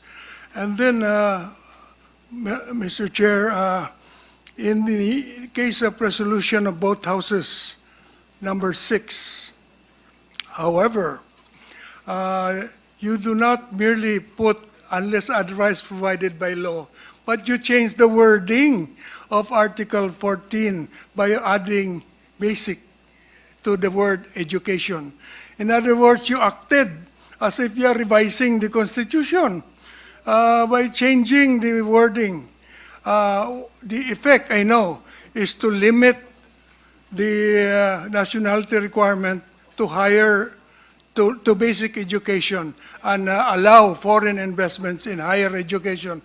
But you're already doing what Congress should do later on. Just say, unless otherwise provided by law. So, just word it this way, educational institutions, etc., unless otherwise provided by law, shall be owned by Filipino citizens. Later on, Congress can pass a law saying that basic education is not, foreign investment is not allowed in basic education. That's how you do it. Don't change the wording of the law of the Constitution except to add unless otherwise provided by law. And then you can even put that in the title, a proposal to amend the restrictive economic provisions of the Constitution, Articles 12, 14, and 16, by adding the words unless otherwise provided by law. Ganun lang. What is the effect? The effect, if approved by 3/4 of the Senate and 3/4 of the House, it becomes a proposal submittable to a plebiscite. And you submit it to the COMELEC for COMELEC to hold a plebiscite within that 60-day, 90-day formula. And if approved by the people in the plebiscite, then the amendment is carried. The provision in the Constitution is now amended to read education, etc., shall be owned by unless otherwise provided by law. So, it's still prohibited, but a law can be made to change it, to allow foreigners. That on ordinary law, that's no longer amending the Constitution.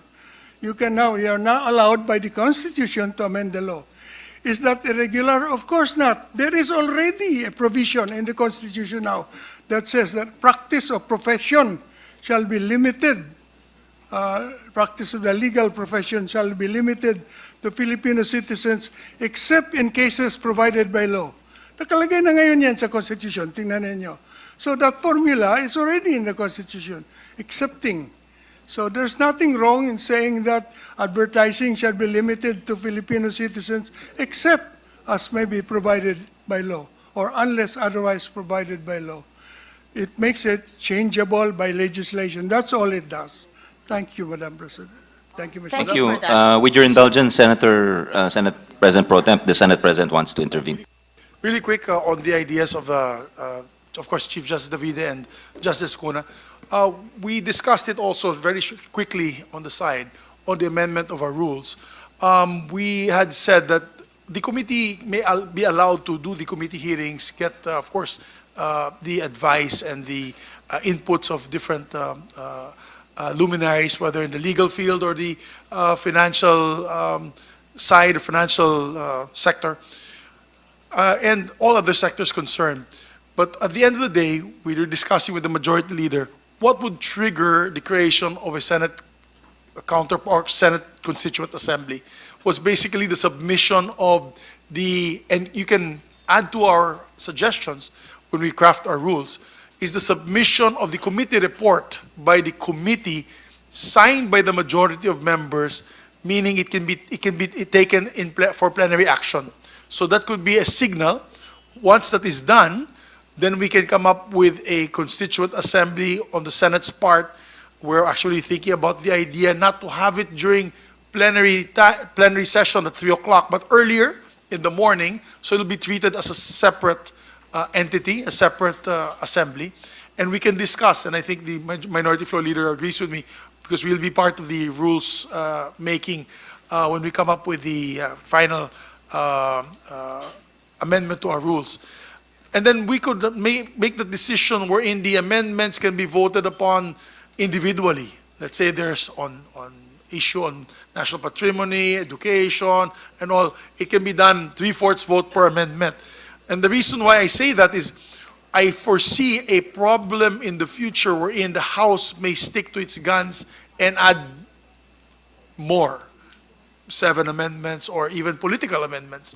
And so definitely that is where I see a bit of a difficulty, because we're going to have to look into a bicameral setup wherein they will submit to us their version, an amended or the approved version of the House, and we will also submit our approved version, and eventually that will be up for discussion. How, I think that is what I foresee is going to be the problem there. How do we reconcile these two documents? Of course, if the Senate refuses to agree to the amendments of the House, then nothing is passed. In other words, we have no amendments to the Charter. So that is how we're going to craft our rules for the information of everyone, and that's the suggestion we made to the head of the Rules Committee, which we'll be discussing lengthily now with the Minority Floor Leader and the members of the Rules Committee. But more or less, that's acceptable, Your Honors. I presume that that is an acceptable proposal on the rules. So we will be meeting outside of plenary session, because this is not legislation. This is amendment to the Constitution.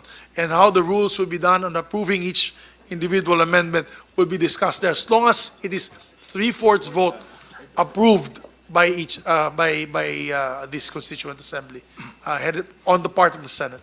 So yun lamang po, Chairman, and I think actually that's exciting. We'll be discussing that in the Rules Committee. Will assist the Majority Floor Leader on crafting the specific rules on this particular topic on amendments to the Constitution. Thank you, Chairman. Thank you very much, Mr. President, and back to you, Mr. Chairman. Senate President Pro Tem. Senator Nancy. Just additional inputs dun sa sinabi po ng ating Senate President. Kailangan po bang simultaneous, if we call as a joint assembly, should the House counterpart file a similar rules, or dapat din ba silang mag-convene as an assembly? they have their own rules of procedure. If that's my initial impression, of course, I could be But would be that- corrected by the. would that constitute a constitutional assembly when only one house declares an assembly?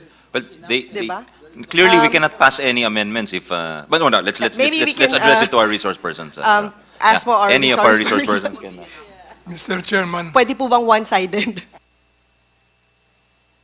Mr. Chairman, this problem has really been a vexing problem since the adoption of the 1987 Constitution, all because of an oversight. You see, the beginning of this problem was this. The Constitutional Commission, which drafted the Constitution, was working on the basis of a unicameral Congress, National Assembly, as it was called. At the very beginning, there was a debate whether the legislative department should be bicameral or legislative or unicameral. So this problem hung until the end of the session of the Constitutional Commission. With two houses, you have a problem. How are they going to meet? As you are now experiencing the problem. The chairman, if I recall, from my reading of the records of the commission, was the late Commissioner Suarez. The question was, what are we going to do? On what assumption are we going to work on? On the assumption that we will adopt a bicameral Congress or a unicameral National Assembly. This problem was not resolved until the very end. So, with that problem, it was agreed in the Committee on Constitutional Amendments and Transitory Provisions, it was agreed this way. Said Suarez, we will keep it like this until it is decided otherwise that it will be bicameral. In what way? He was talking with Commissioner Regalado. And what would it be? In the event that we adopt a bicameral Congress, we will insert the word joint assembly, the votes of the two houses counted separately. On that basis, so all the provisions of the Constitution, the draft of the Constitution, based on a unicameral National Assembly, were put on suspensions. Then finally, Commissioner Rosales, the chairman of the executive department, said, we have agreed it will be a bicameral Congress. So all provisions of the constitutions were amended so as to reflect this. And so you have several provisions of the Constitution. For example, when the vote for president is counted, the two houses meet in a joint session to proclaim the president and the president-elect. When there is a vacancy in the office of the vice president during his term, the president is given the power to nominate, and his nomination of the vice president will have to be confirmed by the two houses in joint session, voting separately. All voting separately. Number three, when there is a problem is the President disabled from performing his official duties. And his cabinet believes he is disabled, but the President insists that he is no longer disabled. Who resolves the problem? It is Congress in joint session again, voting separately. When martial law is declared and the proclamation of martial law or the suspension of the privilege of the writ of habeas corpus is suspended, who can revoke that? Congress. But how can Congress act? It is only here where Congress, although meeting again jointly, vote as a whole, but otherwise meeting jointly. In all of these instances, Congress is required to meet in a joint session, but the votes of the two houses are to be separately counted as a consequence of the decision of the executive department to have an executive department committee changing these provisions. Now, Mr. Chairman, I should say, these are non-legislative functions of Congress. The main function is lawmaking. These are non-legislative functions. The amendment of the Constitution is not the work of Congress. It is also a non-legislative function. It is just as important as the declaration of war or a state of war, which requires Congress to meet jointly as one assembly and vote separately. If you regard the amendment of the Constitution as important as that, don't you think that this silence in Article 17 as to how Congress should act as a constituent assembly, would there be doubt in your mind that it is not Congress as a lawmaking body, but it wears a different hat, that of being a constituent assembly? And in two decisions of the Supreme Court, Tolentino versus Comelec, Gonzales versus Comelec, the Supreme Court said, when they act as an assembly, they do not act with any distinction whether they are senators or congressmen. They are as one assembly, members of a constituent assembly. Therefore, I submit, Mr. Chairman, that this body is not a constituent assembly, nor a part of a constituent assembly. Because to become a constituent assembly, by resolution, my opinion is that the two houses must first agree to sit together and then pass a resolution to constitute themselves into a constituent assembly. It is only from then that you have a constituent assembly contemplated in Article 17, Section 1, Paragraph 1. Otherwise, no. That's it. It was an oversight, and I think it behooves Congress. I've been raising this problem because many times I've been invited to testify before Cha-Cha committees, both houses of Congress.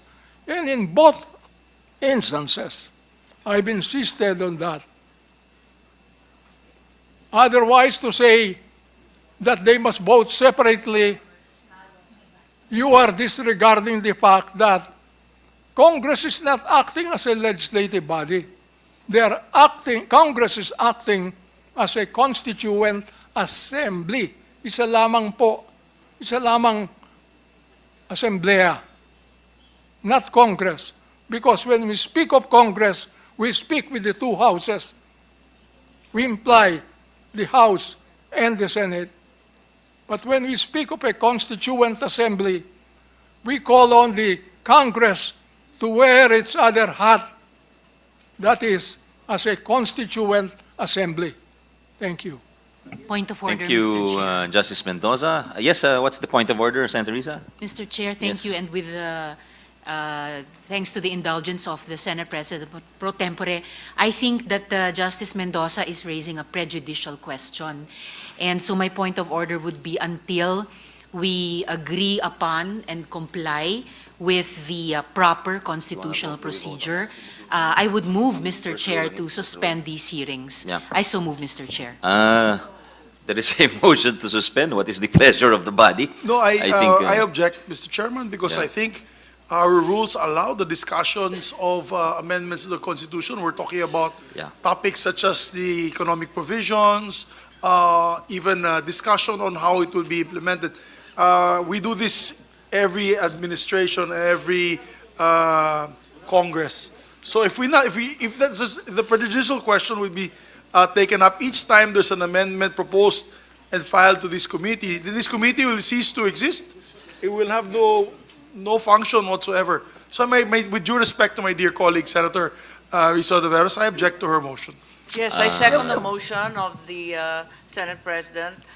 Clearly, we have a standing committee on constitutional amendments and are free to discuss it, particularly with such able and distinguished resource persons. Thank you. Thank you, Senate Yeah, President. let me Senator also Amy. put on record, Mr. Chairman, my Majority Leader and objection Senator Bato de la also. Rosa for an orderly proceeding. Yes, go ahead. I Majority would Leader. just like to put on record my objection as well as Mr. we have Chairman. already put in the records. With of your this permission, paper. Justice Mendoza, there are some, we must settle the point of order before we go to the discussion. With your permission, yeah. Thank you, Mr. Chairman. As this representation already read into the records, the basis of the jurisdiction of the committee, including the subcommittee, Mr. Chairman. Thank you.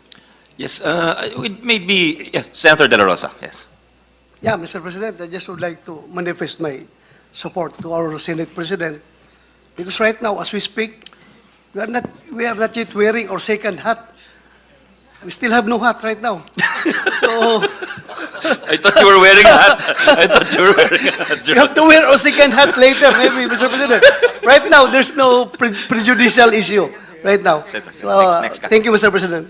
Senator Escudero, yes. It's Senator Bato who might need a hat, Mr. President.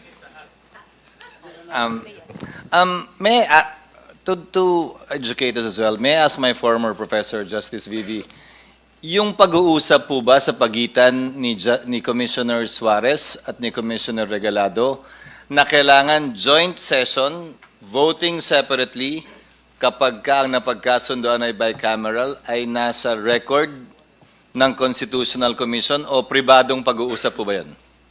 It's in the record, Mr. Chairman. And I can cite the record if you give me time. If it's in the record, Mr. Chairman, I think there is good reason to proceed with it cautiously because all of these proceedings might be for naught. Because as we know, the debates in all of the laws that we pass form part of the intent of Congress. And insofar as the Constitution is concerned, the debates too would form part of the intent of the framers of the Constitution. And if that is what they intended for it to mean, then we might be treading on questionable, to say the least, waters if we proceed in this manner. Baka may bagong akusasyon na naman na sinasabotahin ng personal. It's better to proceed with it cautiously and take note and take heed of the points raised by Justice Mendoza as well as the other justices and Chief Justice before we proceed, because this is already the beginning of our second hat. I think that's the point of Justice Vivi. Mr. Chairman. Again, we don't know yet And the committee report will be the product of this proceedings. So perhaps we can proceed with the hearing and hear out all of our resource persons. And for today, until we decide on the matter and be guided accordingly. Para naman hindi masayang yung hearing today. Yeah. I appeal to Senator Risa for at least for this afternoon. Thank you, Senator Cheese. Mr. Chair. Senator Lauren was also raising her hand. I think she wants to speak. And then the minority leader, I think, wants to speak also. So, Senator Actually- Lauren, Senate Pro Tem. Actually, Yeah. I have not utilized my time, so Yes, but there is a point correct. of order, and in Yes, the correct. rules, point of I- order takes precedence. Your I Honor. know. Are So let's settle the point of order so we can go back Have to we you. settled it already? We've or- not. We've not. Not yet. We are hearing the Okay. arguments Okay. for and against, Your Honor. Yeah. May we settle the point of order, Mr. Chair, then I proceed with my questions for the justices. Yeah. Yes, but please, After. that's why. If we can settle this, then we can go back to you. Senator Minority Leader, yes.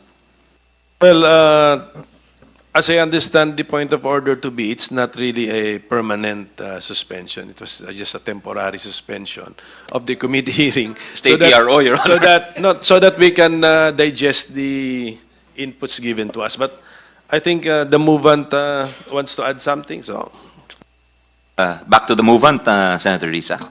Thank you, Mr. Chair and dear colleagues. So just to reiterate, as the minority leader said, my motion was to temporarily suspend the hearings until we answered what I believe is a prejudicial question being raised by Justice Mendoza, until we determine and comply with the proper constitutional procedure. And as part of, as the minority leader said, digesting what has been brought up so far, also through reviewing the records of the deliberations of the Constitutional Commission. But in the meantime, in response to the first objection of the Senate President and the request of Senator Cheese, and having clarified the intent of my point of order, because I feel, most of all, Mr. Chair, I feel what Justice Mendoza has raised is a prejudicial question. But for now, I submit to the objection and the ruling of the chair. So I For think today, Mr. you're not Chair. insisting Thank on you, the Mr. motion for today. Yeah. I am submitting Here's to the your, objection, Mr. Okay. Chair. Thank you. Thank you for graciously doing so. That allows us to proceed. And of course, we want to place it on record. Justice Mendoza's opinion is one of many. And earlier we heard a contrary opinion from Justice Azcuna, who was a member of the 1987 Constitutional Commission. So even the best lawyers, this shows the public that even the best lawyers can disagree sometimes. Mr. Chairman. Yes, sir. Yes, Chief Mr. Justice Chairman, David. Just to add a little on the controversy. It is just to correct the part of the statement of Justice Mendoza on what happened in the Constitutional Commission. The fact of the matter is I happen to be the chair of the Legislative Committee, and my good friend Adolf here was the vice chairman of that committee. The committee recommended a unicameral body. And at the time that the transitory provision, rather the article on amendments and revision to the Constitution and transitory provisions were taken up, it was based precisely on the assumption that what would be adopted eventually would be as recommended by our committee, which was unicameral. Unfortunately, during the plenary session on a voting as to the form of government, whether bicameral or the form of the legislature, whether bica or uni, by one single vote, the committee lost. And it was the motion of Delegate Villegas who voted that we adopt the bicameral assembly. Same thing happened in the committee, as a matter of fact. The committee actually voted for a bicameral body originally. As chair, I voted to break the tie in favor of uni. So that is exactly what happened. But you don't have to worry about it, because if you read the commentary of Justice Father Barnas, one of the members of the Constitutional Commission, in his book, The 1987 Constitution of the Republic of the Philippines, a commentary, 2003 edition, page 1297, it is very clear that Congress may do so, propose amendments either a single body or in a joint session. If it were in a single body, each one can propose. And that was what I answered before to the question of Senator Legarda. What Congress can do in the first instance would be a simple legislation, proposing an amendment. So the Senate can do that, propose an amendment. Or, once it is approved, the proposal will go to the lower house. The lower house, in the regular process of legislation, will act on it. There may be debates. As earlier, there may be amendments, and several amendments may be proposed. On deck, for instance, is the resolution of both houses number 6 now in the lower house, authored by Congressman Salceda. It will open up the entire provisions on the national patrimony and economy. Not only 3, not only 4 in the resolution of Senator Gatchalian, which is your joint, which is actually your resolution about houses number 1. That was the first. That was filed in July of 2022, and it was submitted to the Mother Committee on Constitutional Amendments and Revision of Codes. And public hearings were had on, as earlier announced, all over the country. But we do not know yet what had been the proposal of the Mother Committee. And that is exactly the reason why I also raised in my preliminary statement whether, after this subcommittee shall have acted on this resolution number 6, the subcommittee's report will go back to the Mother Committee, and the Mother Committee to treat it simultaneously with the resolution of Senator Gatchalian. If it had not been acted upon, there are no reports. If there had been a report, we should like to find out. Now, again, if there had been no report, does it mean that by treating this particular resolution, we will be abandoning resolution number 1? So that is the issue that I raised. So now, since it was, go back to the issue of BICA and UNI, I would request you to, it's embodied in my position paper, and it is also in my position paper submitted to the Committee on Electoral Reforms and People's Participation of the Honorable Amy Marcos. So these are the clarifications I would like to put. Thank you very much, Chief Justice Davide. That was very clear. Anybody else want to weigh in? We'll go back to Senate President Pro Temp Legarda. She still has 6 minutes left. Thank you, Mr. Chair. Thank you, Justice Mendoza, for making that very important and relevant clarification on the goings-on, which you said are on record in the 1987 Constitution, because in no uncertain words you had clarified that both houses of Congress, even if it was unicameral at the time, had envisioned that the votes will be counted separately, and therefore any joint voting must be deemed separate. I think that's very clear, Justice Mendoza. We are grateful for that clarification once again, and it is evident that the People's Initiative, as worded, that has been going around in different districts in the country, it renders it illogical or an aberration based on the statement you made on the intent of the framers of the 1987 Constitution. Thank you, sir. It's very clear. Now I go back to my questions on the inclusion of the clause unless otherwise provided by law. The addition of the clause unless otherwise provided by law, while giving us, the legislature, both houses in this case, the power to modify the nationality requirements in the future by legislation, should be read together, obviously, with other provisions of the Constitution, including Section 10, which you mentioned, Article 12, on the national economy and patrimony, which has been discussed in the past several weeks, because we know that we're only amending Articles 12, 14, and 16.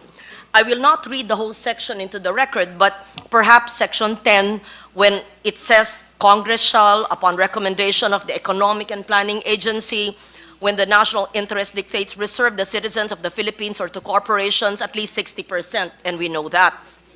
And at the end, it says, the state shall regulate and exercise authority over foreign investments with its national jurisdiction and in accordance with its national goals and priorities. So my question is, because we are amending through our RBH number 6, only Articles 12, 14, and 16, and we are not amending the national economy and patrimony provision, how can we be aligned without touching this provision? Will we be consistent with other articles of the Constitution if, unless otherwise provided by law, is only instituted in Articles 12, 14, and 16? Will it be, in short, will it be consistent with the national economy and patrimony provision of the Constitution, several lines of which I read into the record?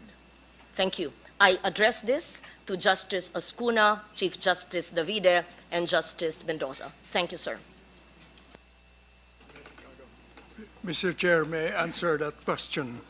Go ahead, It's Justice. true- It's true that under Article 2, Section 19, it provides that the state shall establish a national economy that is independent, resilient, independent, and effectively controlled by Filipinos. Effectively controlled.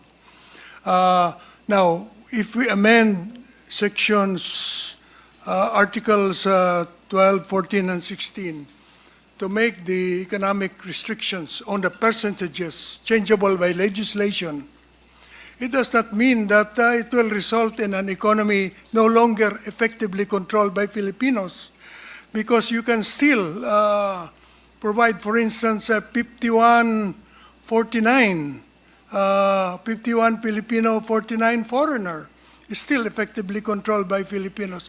It doesn't have to be 60-40. In Spain, it's 51-49, and the foreign investors are happy with that. They don't like 60-40, but they're acceptable to 51-41, so 51-49. So it's still effectively controlled by Filipinos. So it's not inconsistent, Mr. Chair. You can also put safeguards such as reciprocity, safeguards such as what is provided for in the International Covenant on economic, social, and cultural rights, that a nation may, a people may allow the foreigners to enjoy their resources in accordance with the principles of mutual benefit and international law. So you can introduce that. So when you say it's subject to legislation, number one, the restriction continues until legislation provides otherwise. Number two, the legislation should take into consideration the framework of investments under the rest of the Constitution, which is that it is supposed to be an economy effectively controlled by Filipinos. So it has to be consistent with that framework, and the entry of foreign investment must be for our mutual benefit. That's why I believe, Mr. Chair, that we should not remove the restriction with respect to non-renewable resources, because that would imperil the effective control of Filipinos over the entire economy. So advertising, even education, and public utilities will not necessarily remove the effective control of Filipinos from the entire economy. Thank you. The views of both Justices Mendoza and Davide, please. Thank you. Perhaps? Justice Mendoza.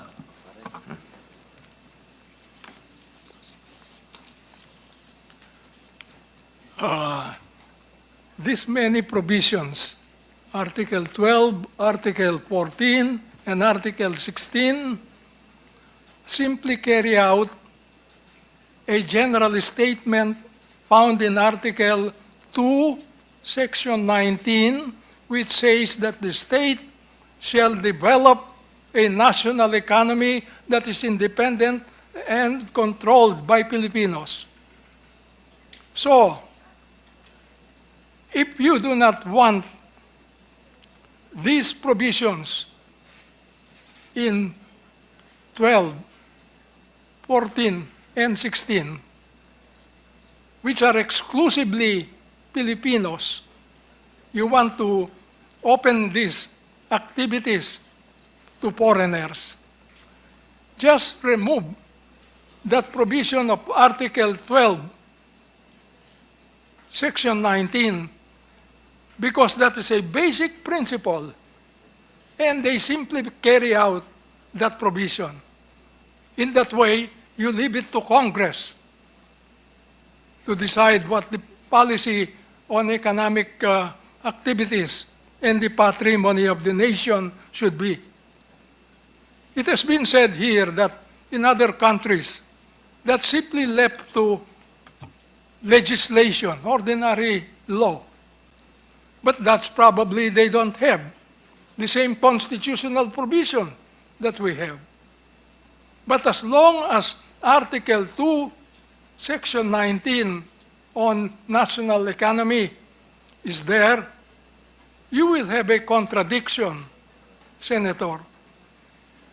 What you declare in Article 12, Section 19, you contradict because you leave it to Congress by ordinary law to change what the policy or principle should be.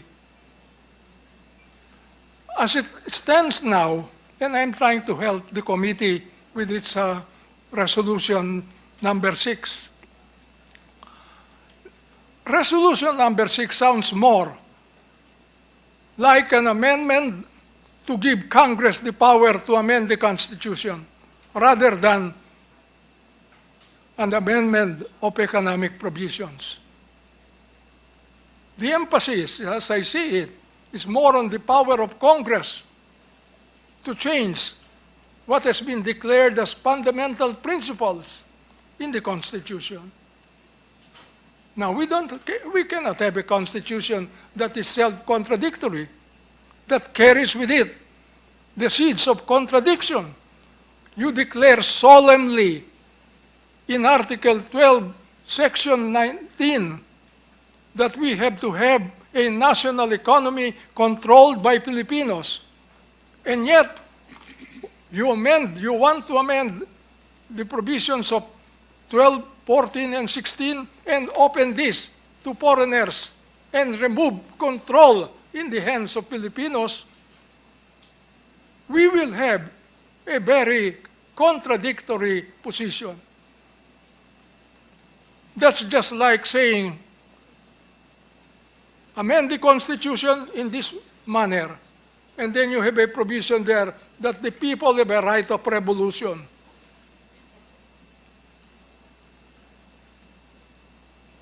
Thank you for that, Justice Mendoza. That was actually the crux of the matter, my question, because we're amending 12, 14, 16, but focusing on the article or the section on national patrimony and economy, where it says that the economy will be run by Filipinos. My question answered it very distinctly.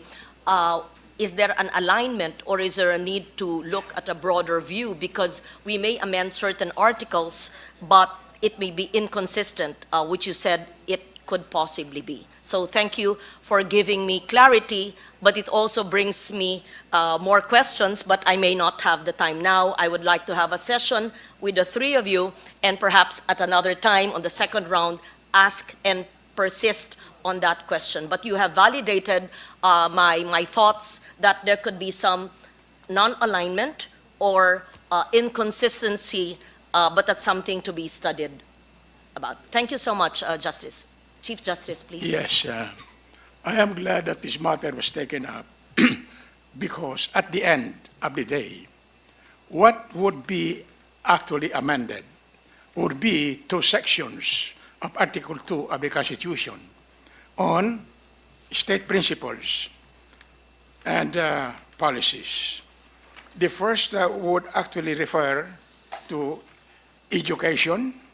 The state, that's Section 17 of Article 2, the state shall give priority to education, science and technology, arts, culture, sports to foster patriotism and nationalism. I read that earlier. Accelerate social progress and promote total human liberation and development. The second is what Justice Mendoza had said, but it is actually Section 19. The state shall develop a self-reliant and independent national economy effectively controlled by Filipinos. Now, these are the fundamental state policies which are actually supposed to be implemented by way of specific provisions in the succeeding articles. Consequently, the succeeding articles cannot be amended by any guise whatsoever if it would affect the fundamental state policy. Now, if you are going to amend education, public utilities, or advertising or media on the other parts of the economic provisions, you will in fact be amending Section 2 of the Constitution. When you amend Section 2 in the Constitution, which relates to state policies and fundamental policies, it would mean, therefore, not just an amendment, it is a revision of the Constitution. Now, a revision cannot be done by this time. You have to open the entire Constitution. And now, this is what I will say. Any proposal to adopt the parliamentary form, the federal system mentioned by Resources Speaker Mr. Dumdum, even in the matter of the economic emancipation proposed by our former Secretary Gary Teves, will open actually the Constitution to revisions, not merely amendments. Are we prepared for a revision?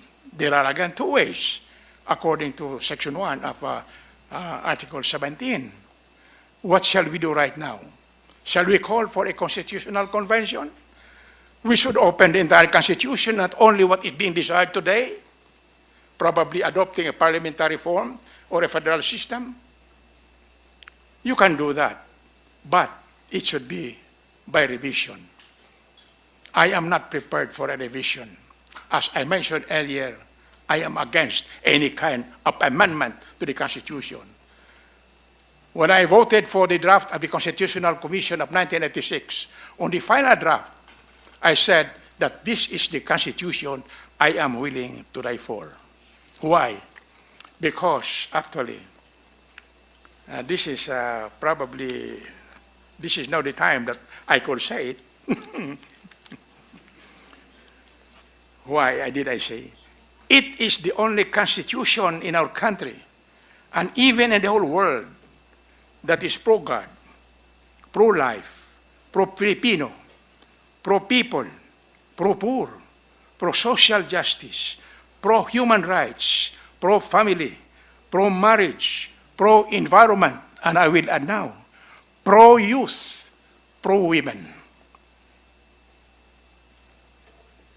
Shall we amend? Shall we revise? Thank you very much. Thank you very much, Justice. You have 2 minutes left, Madam Pro Tem.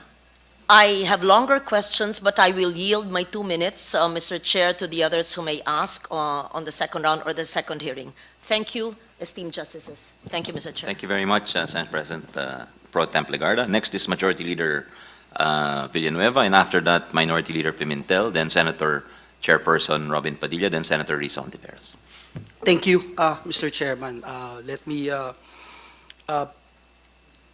put on the records how grateful and blessed I am as a member of this august chamber to be here this morning, this afternoon, Mr. Chairman, and listen to the great minds of our justices, economists present here today.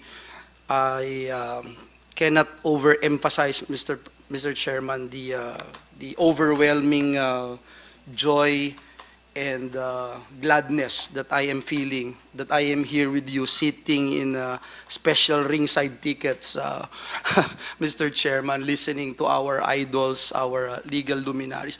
I just have some few points, Mr. Chairman, that I'd like to raise, considering that this representation is the chairperson of the Senate Committee on Rules, and the Senate President made mention about the direction that we are about to tread after series of hearings probably, and when we come up with a committee report. Just to put on record, Mr. Chairman, I'm here to listen, and I have yet to make that decision on whether or not I am for or against charter change. And it's such a great privilege to be in that position, to have this opportunity to listen to experts.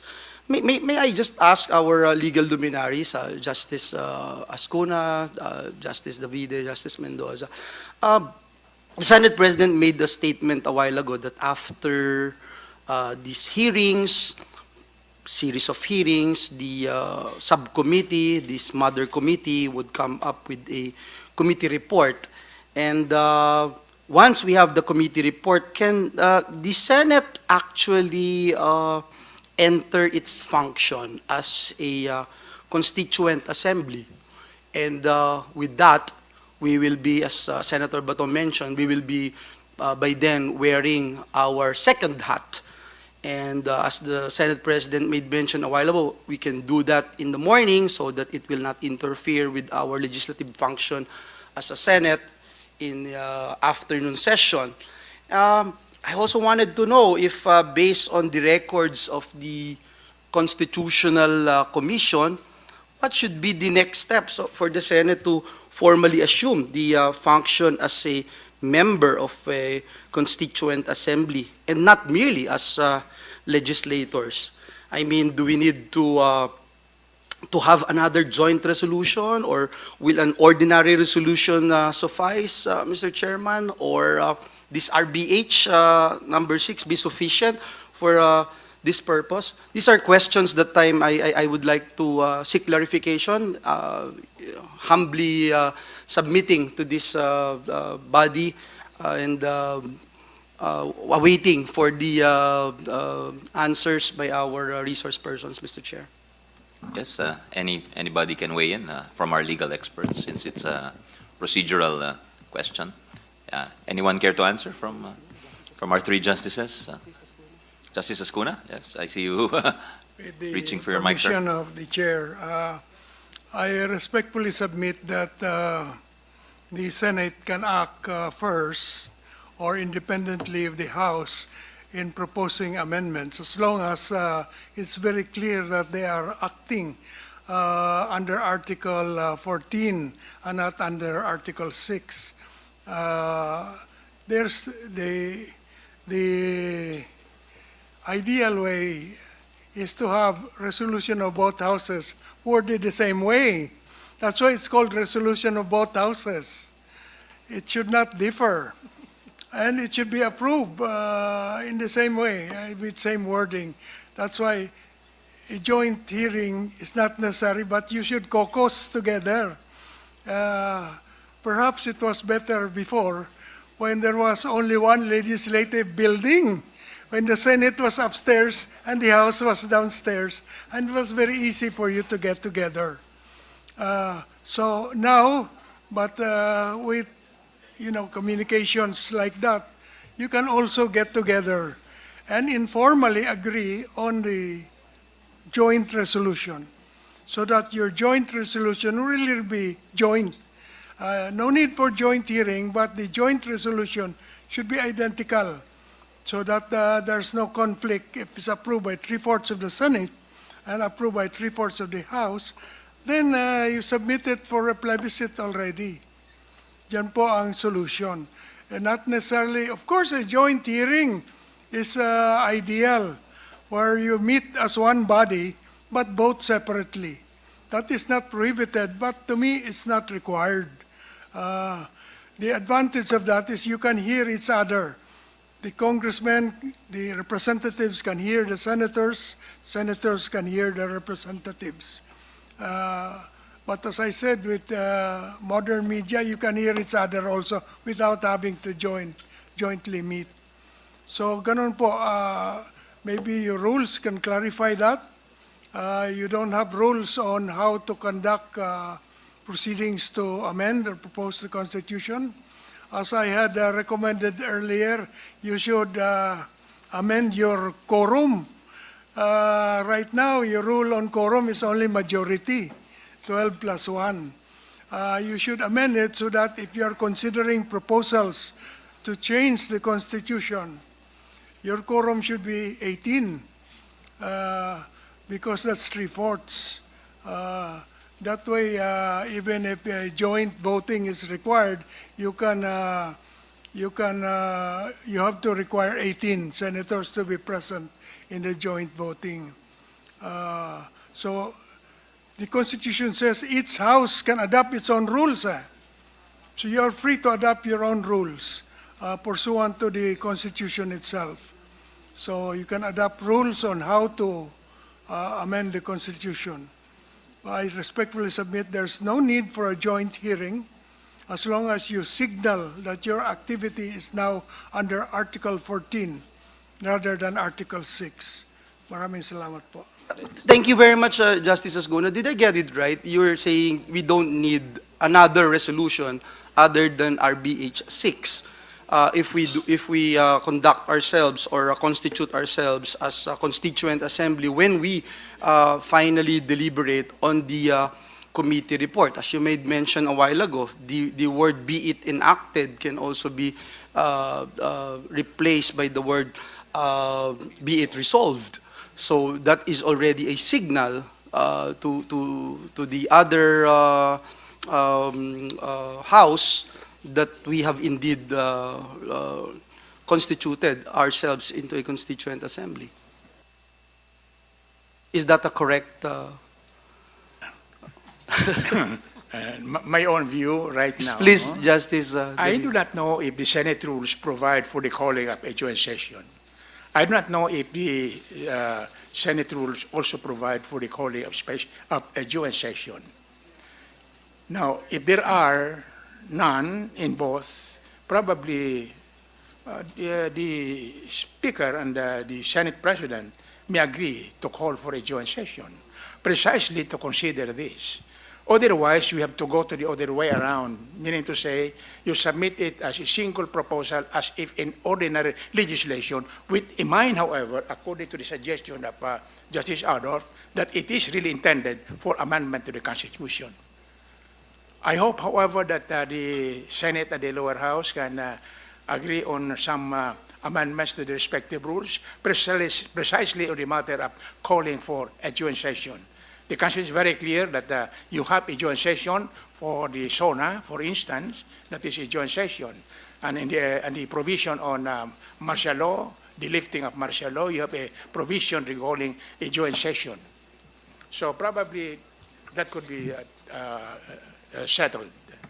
Thank you. Thank you very much, Chief Justice Davide. In fact, we just exercised this particular rule that we were talking about when we called for a joint session to listen to the keynote speech of the Prime Minister of Japan, Prime Minister Kishida.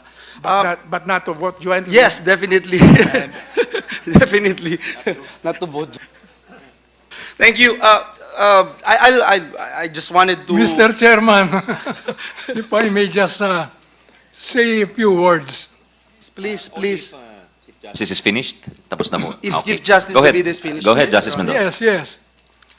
I think what should be done here, and this is a precedent, you see right after the war, the Congress that we had was the Congress of the Commonwealth government, which was a bicameral Congress. If you want a clear example of what they did when they amended the Constitution to grant parity rights to Americans and to corporations owned by Americans, just turn to the pages of Mabanag versus Lopez Bito, because the war destroyed the records.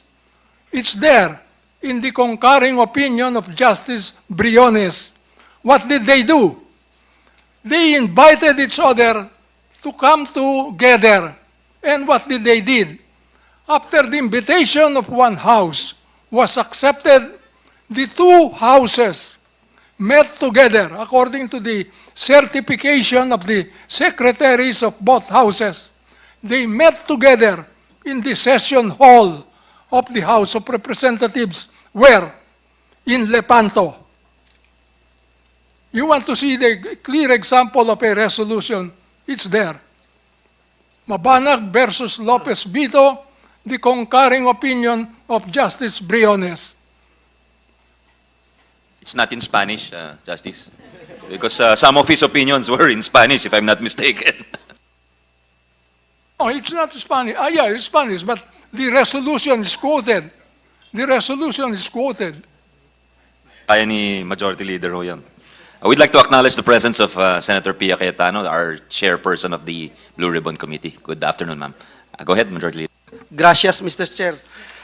Mr. Chair, another thing that I'd like to and this is my last, Mr. Chairman, to ask Dr. Sikat, Secretary Teves, and even the Executive Director of Ibon Foundation. I was looking at the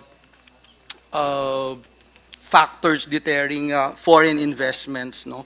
And Secretary Balisacan noted, the Secretary, that said that aside from removing certain restrictions in the Constitution, there's also a need to address issues relating to ease of doing business, high cost of inputs like energy, and the predictability of our policies. In terms of prioritization, perhaps we can also look into this. Ano ba yung what should come first, no? Removing the restrictions in the Constitution or addressing these other issues? Si Senator Amy made mention a while ago, and she's been very vocal about it with her dealings with investors, foreign investors, for quite some time, as she has been the chairperson of the Senate Committee on Economic Affairs. Parang hindi ho nabanggit itong pagpapalit o pag-aamyenda ng ating konstitusyon.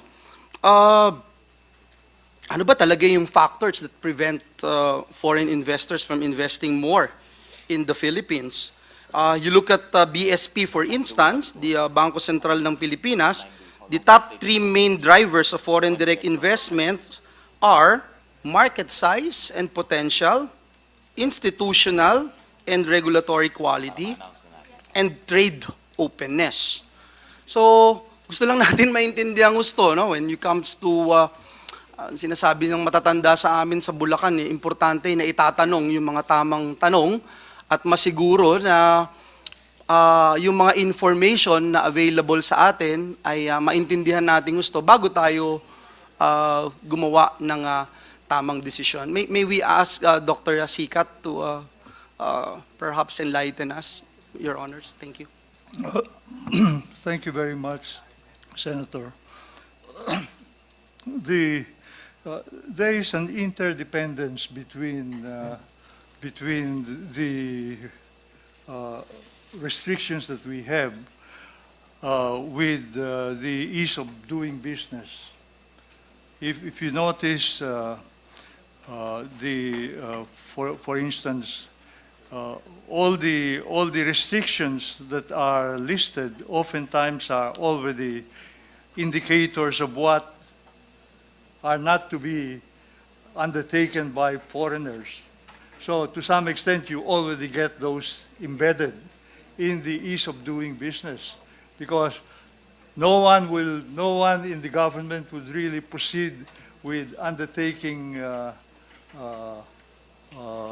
clearances unless they have cross-checked many of these items. So one of the implications of this statement is that for years and years, the fact that we got to have very complicated very complicated rules of approvals in government had gotten these from all the regulations we had, which can be traced back to the restrictions in the Constitution. Now, of course, some of these developments in bureaucracy oftentimes get infected further by the rules and the activities undertaken by management and bureaucracy to see to it that their mandates are also protected. And some mandates of institutions are not necessarily connected with all these other provisions. So really, to some extent, we will achieve a lot of easing of the business rules if we had really very simple rules at the top. Now, as I said, a great difficulty is that at the top you have unshakable rules written in stone that cannot be easily changed. Of course, foreign investments, depending on what they do, they have different kinds of responses to certain incentives provided by the government or by institutions. The main point, of course, is that their main concern, I think, is essentially living with the hosts when they are inside, but seeing to it that their borderline, their rules about what they do on rates of return and so on should be also respected. When those things get violated, they move out of the system. Thank you, Director Sigat. Siguro I'd pose this question as well to Secretary Teves, who made mention a while ago that with this, and can we just focus on the amendments based on RB H6? You made mention, sir, a while ago that after this, if it materializes, there is a clear, compelling message to investors that we're open for business. Majority Leader Villanueva, I hope I can explain it in this manner, Senator. Generally, there are two types of investors. No? One would be the group who would know us already. They're dealing with us despite all the limitations imposed in our Constitution. The other would be a group of investors that are not yet familiar, they don't know much about the Philippines, but they have excess funds and they'd like to put it somewhere. So normally, when it comes to, let's say on my left, let's say these are the potential investors who are not familiar with the Philippines, they would start with conducting what we call a table survey, Mr. Senator. Putting, for example, what's the legal framework in the Philippines compared to Thailand, Indonesia, Vietnam, etc. As pointed out earlier by my colleague, if right off the bat they say the legal framework, prohibition against the following activities embodied in the Constitution, and then they see that in other countries these are not there. So the instinct of the potential foreign investors who are not yet familiar with the Philippines is to say, I'd rather than look at more seriously the other countries. So we're losing potentially that group of investors if they realize that up to now we're still putting those restrictions in the Constitution. No? So that's the reason why in our statement, Mr. Senator, we're saying that the removal of this economic restriction, it would be necessary, but not a sufficient condition. We still have to work on those areas that you properly mentioned. No? So I thought that maybe that would be really a good starting point. But we have to continuously work on those other things that you mentioned, improving our infrastructure, improving further our public utilities availability, power, etc. So we would like to be in a similar starting position with the others. We are now at a clear disadvantage in terms of at least the legal framework.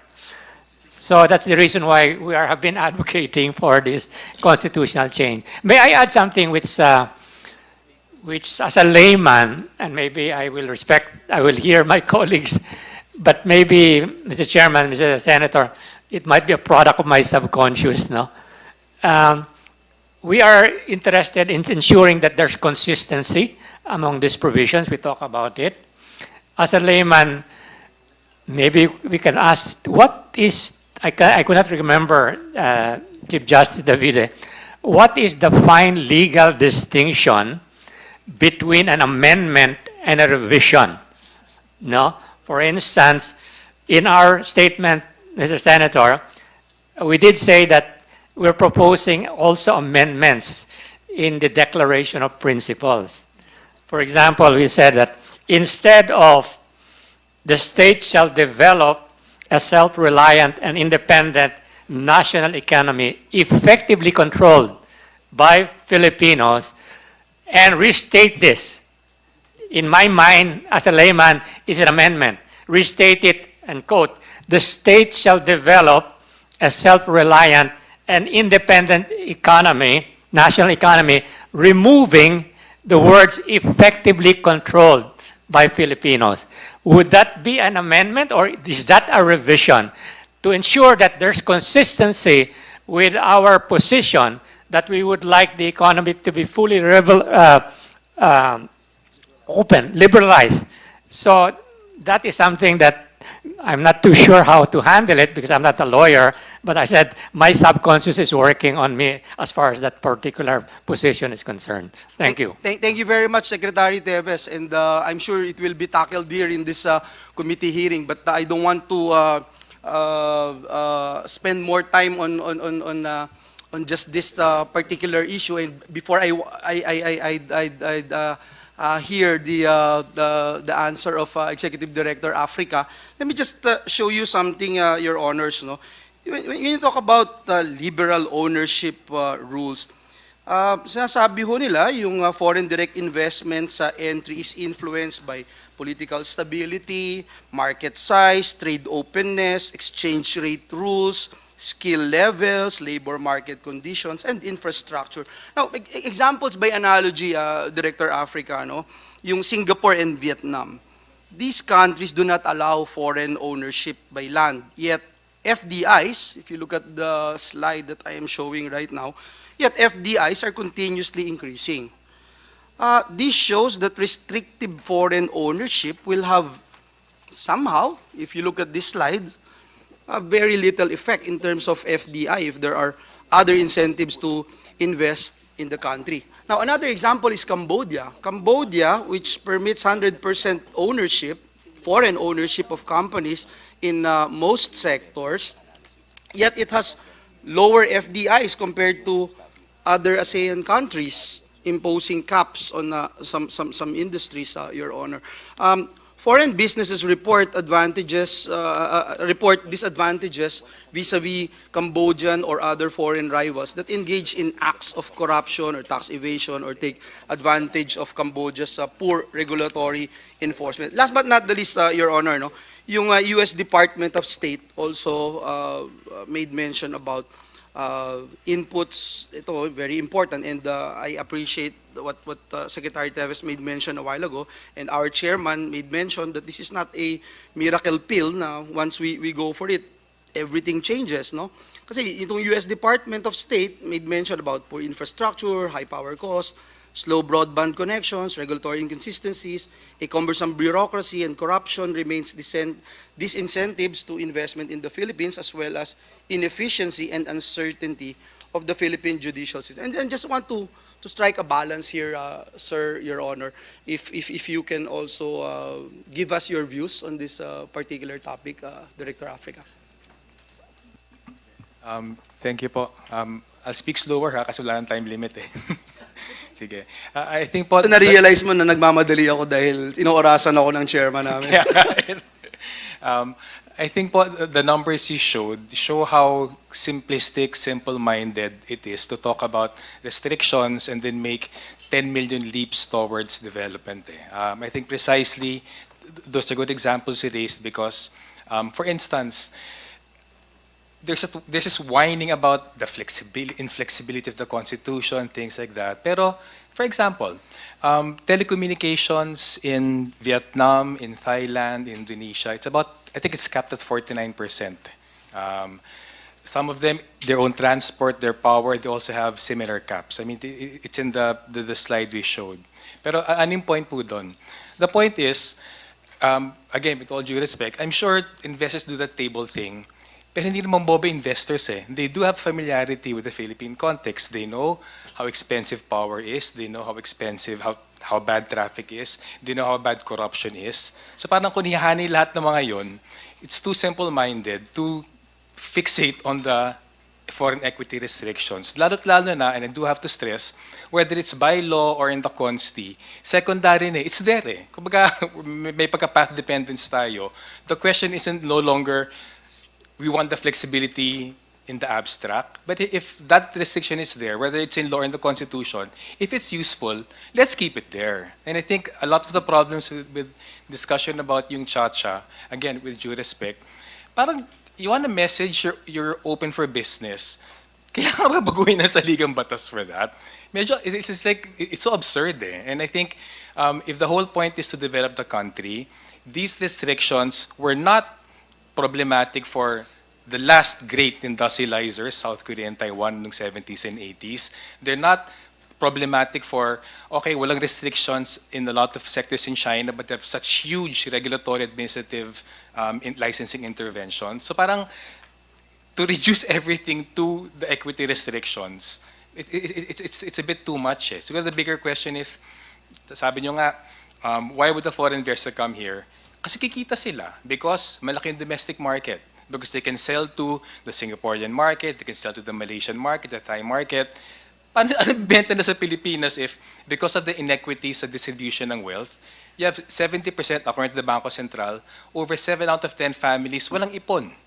Diba? According to SWS, over 8 out of 10 families either poor or nasa borderline sila. So parang, anong pagkakitaan ng negosyante selling to the Philippines? In the same way, productivity. How can you be productive kung ang baba ng educational system mo, ang baba ng standards ng quote-unquote human capital, ang baba ng productivity nila, ang mahal ng kuryente, grabe yung corruption. May nakusap ako quite recently, natawa nga ako eh. It was a Korean lamenting about yung problem ng corruption in Korea. At he picked this up from, I forgot some textbook I read before. Sabi, it holds today. The problem with Korean corruption, with Philippine corruption compared to Korean corruption, sa Philippine corruption, yung mga corrupt na officials, pataasan ng bayad. So yung investor, hahanapin yung pinakasigurado na makukuha nila. Sa Korea daw, standardized yung bayad. So kumbaga for them, yung predictability ng corruption, that's actually what they needed. Ayaw nila ipapasok sila, magbabayad, tapos 6 months later, oh my God, ang daming sisingilin. So again, ang daming permutations. You know, Director Africa, can I just stop you there, no? And I get what you're pointing out, what you're emphasizing, and it is good that we can listen to all parties involved and stakeholders, most especially the rationale of what we wanted to look into right now is also what we're getting from Director Sikat a while ago, that if there's something wrong, and I think wala naman hong perpekto na konstitusyon, wala rin perpektong batas, at kung merong kailangan baguhin, ano ba talaga yung paraan, at meron ba talagang kapangyarihan ang Kongreso na baguhin ito, no? And another thing that crosses my mind while you were talking, Director Africa, is the idea na binuksan natin pero hindi natin mapalipad ng husto yung ibon. Parang nilagay natin sa hawla at hindi makalipad ng mas mataas kung kaya niyang lumipad ng mas mataas. But let me give you another example. No? When we passed the Public Services Act in 2022, we also passed Foreign Investments Act at saka yung Retail Trade Liberalization Act. No? And by joining RCEP in 2023, kayo kanina, ang dami kong nakikitang mga numbers, figures, and graphs. Mahilig tayo sa ganyan, you know.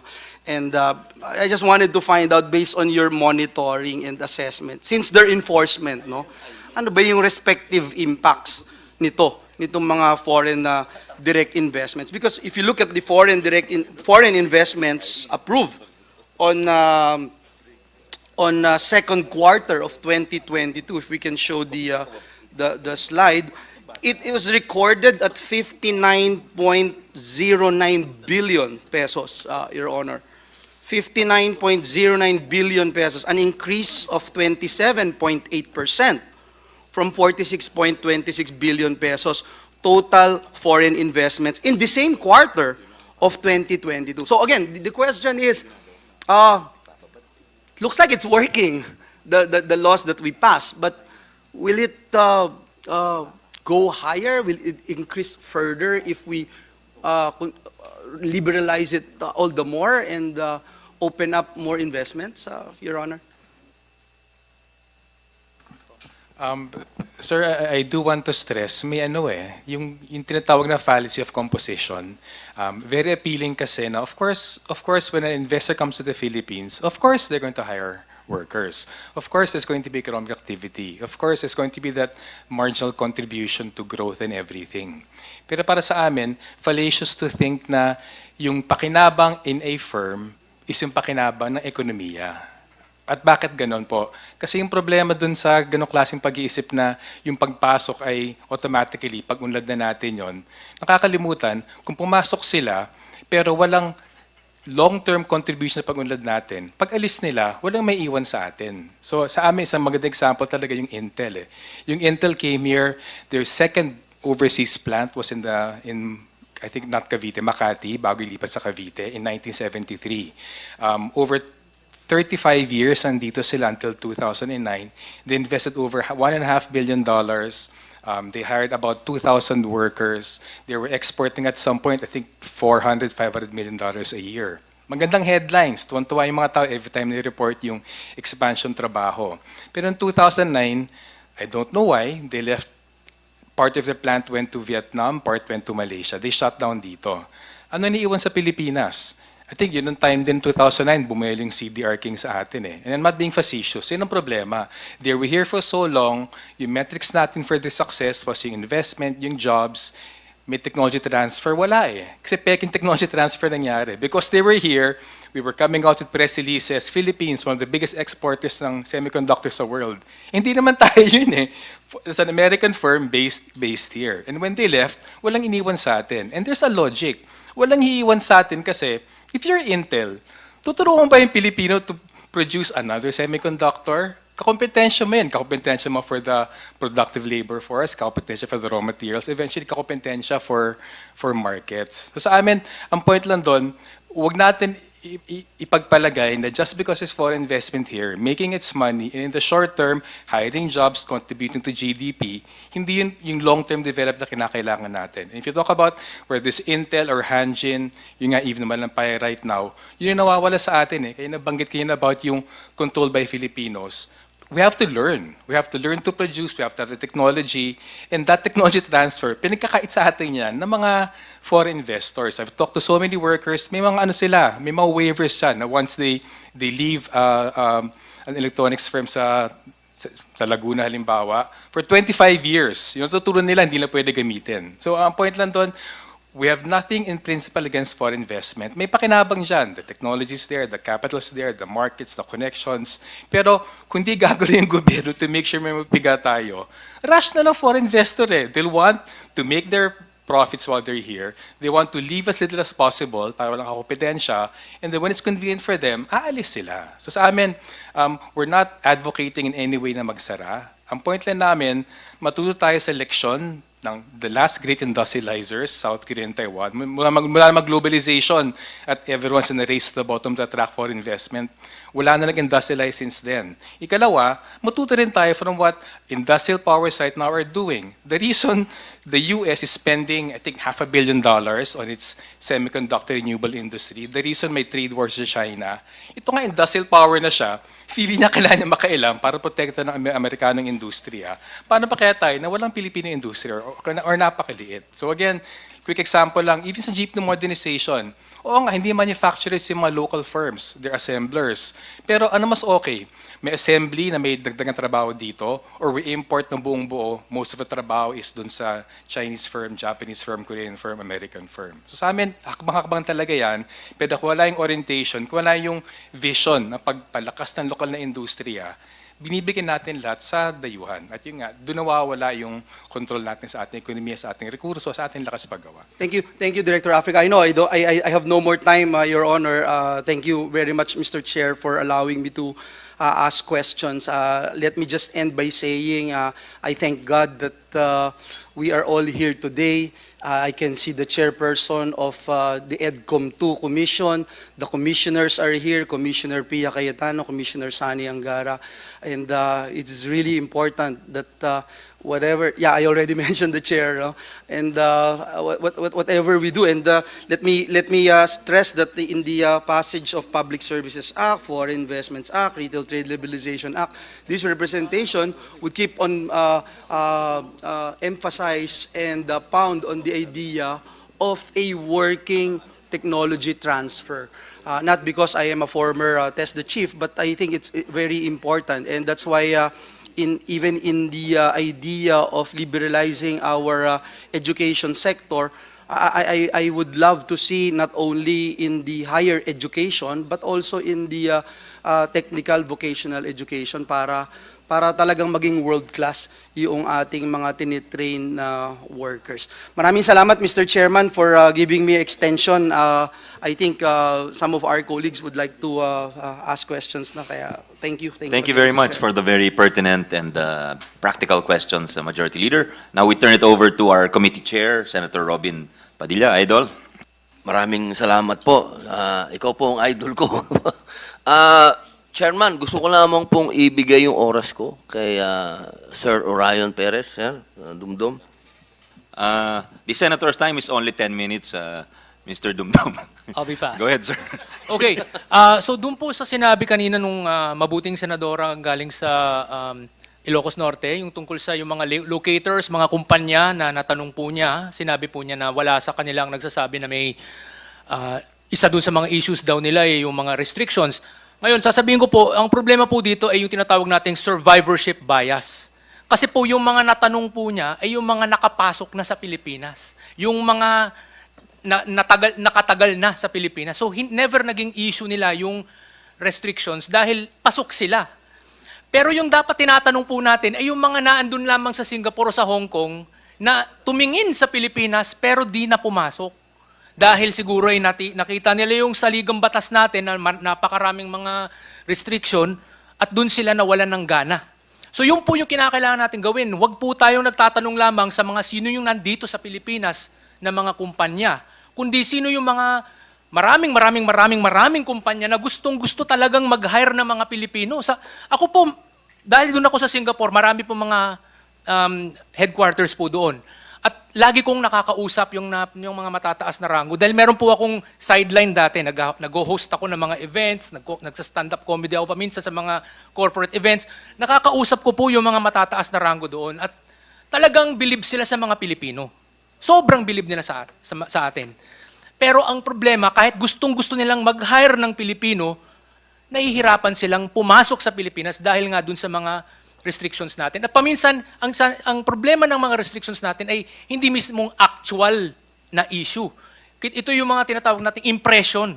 Parang natatakot sila na dahil dun sa Article 12, Section 10, parang natatakot sila na, okay, pasok kami ngayon, yung industriya, yung sektor namin, pasok ngayon, baka next year magkaroon ng bagong amendment sa foreign investment restricted list at biglang mapasok yung kumpanya namin dun sa listahan yan. At paano na kami? Parang ganun yung Kung pangangamba. issue ng policy stability is what Yun. you're adverting. Yun po, yun po. Your Takot sila Honor, Mr. doon. Chairman, if I may just very quickly, Yes, of course, Majority no, Leader. I'm very interested on what Mr. Dumdum is talking about. What do you have any like ballpark figure or something? Kasi tama ho ito magandang mapag-usapan natin yung hindi pa nakakapasok dito, no? Kasi mahirap talagang i-anticipate yan, and I'm sure in your field nakikita nyo po yan, ilan yung mga ganyan yung situation, looking at our country as a country of where they can put in a lot of money and invest and hire and create more jobs in the country. No, meron ba tayong mga pag-aaral po dyan, just to give us? Well, ako mismo wala akong pag-aaral dun. I would say Dr. Sikat might probably have those. But ang masasabi ko, ito ang masasabi ko, no? Magtanong po kayo doon sa mga kumpanya, mga galing sa Western countries, no? So mga European, Australian, British, Canadian, American companies na pumasok sa Malaysia, Thailand, Indonesia, Vietnam. Halos lahat ng mga yan, unang tiningnan ang Pilipinas bilang opsyon. Una nilang nakita ang Pilipinas dahil magagaling po tayo mag-Ingles eh. Magagaling po ang maraming mga inhinyero natin eh. Pero doon po sila natatamaan nung mga restrictions natin. At paminsan hindi po actual, as I said, ito yung tinatawag nating nanangangamba sila na baka naman next year masama na yung particular na sector namin, no? So yun yung parang thread, ano tawag diyan, sword of Damocles hanging over companies na pumasok sa Pilipinas pag nakikita nila yung section 10 ng Article 12. Yun po yung isang problema. Isa pa, sasabihin ko lang din, yung lagi natin siyempre paulit-ulit pinag-uusapan yung high cost of electricity and power sa Pilipinas. Pero meron po akong naging talakayan kasama na isang kaibigan, kaibigan po rin namin ni Senator Robin Padilla, si Dr. Emmanuel Noli, ay sorry, hindi si Noli, yun yung tatay. Si Doy Santos, no, yung kaibigan po namin, na isang ekonomista, at pinag-usapan niya na yung, kasi nandun po siya sa Australia nakatira. At sabi niya, ang problema po dun sa yung power distribution problems ng Pilipinas ay ang kanyang pinakaugat na issue ay yung 60-40 din ng ating saligang batas, no? Natatakot pumasok ang mga power distribution companies doon sa lugar na yan. So, yun po, kumbaga lagi natin sinasabi, electricity daw, pero saan po yung talagang ugat noon? Bakit hindi ganun kaganda yung ating power generation industry? Ano to? Ito yung tinatawag nating high capitalization requirements po meron dyan eh. Usually, high technology requirements. Maraming mga foreign companies po ang may kaalaman dyan, pero hindi sila makakapasok dahil takot sila sa ating mga restrictions na ganyan. I also wanted to mention, ito pong yung mga constitutional restrictions paminsan po ay nawe-weaponize. Nawe-weaponize laban sa ilang mga kumpanya. I will give the example of FedEx. Yung FedEx po ay isang courier company, nagpapadala ng mga sulat, ng mga packages, di ba? Pakete, ganyan.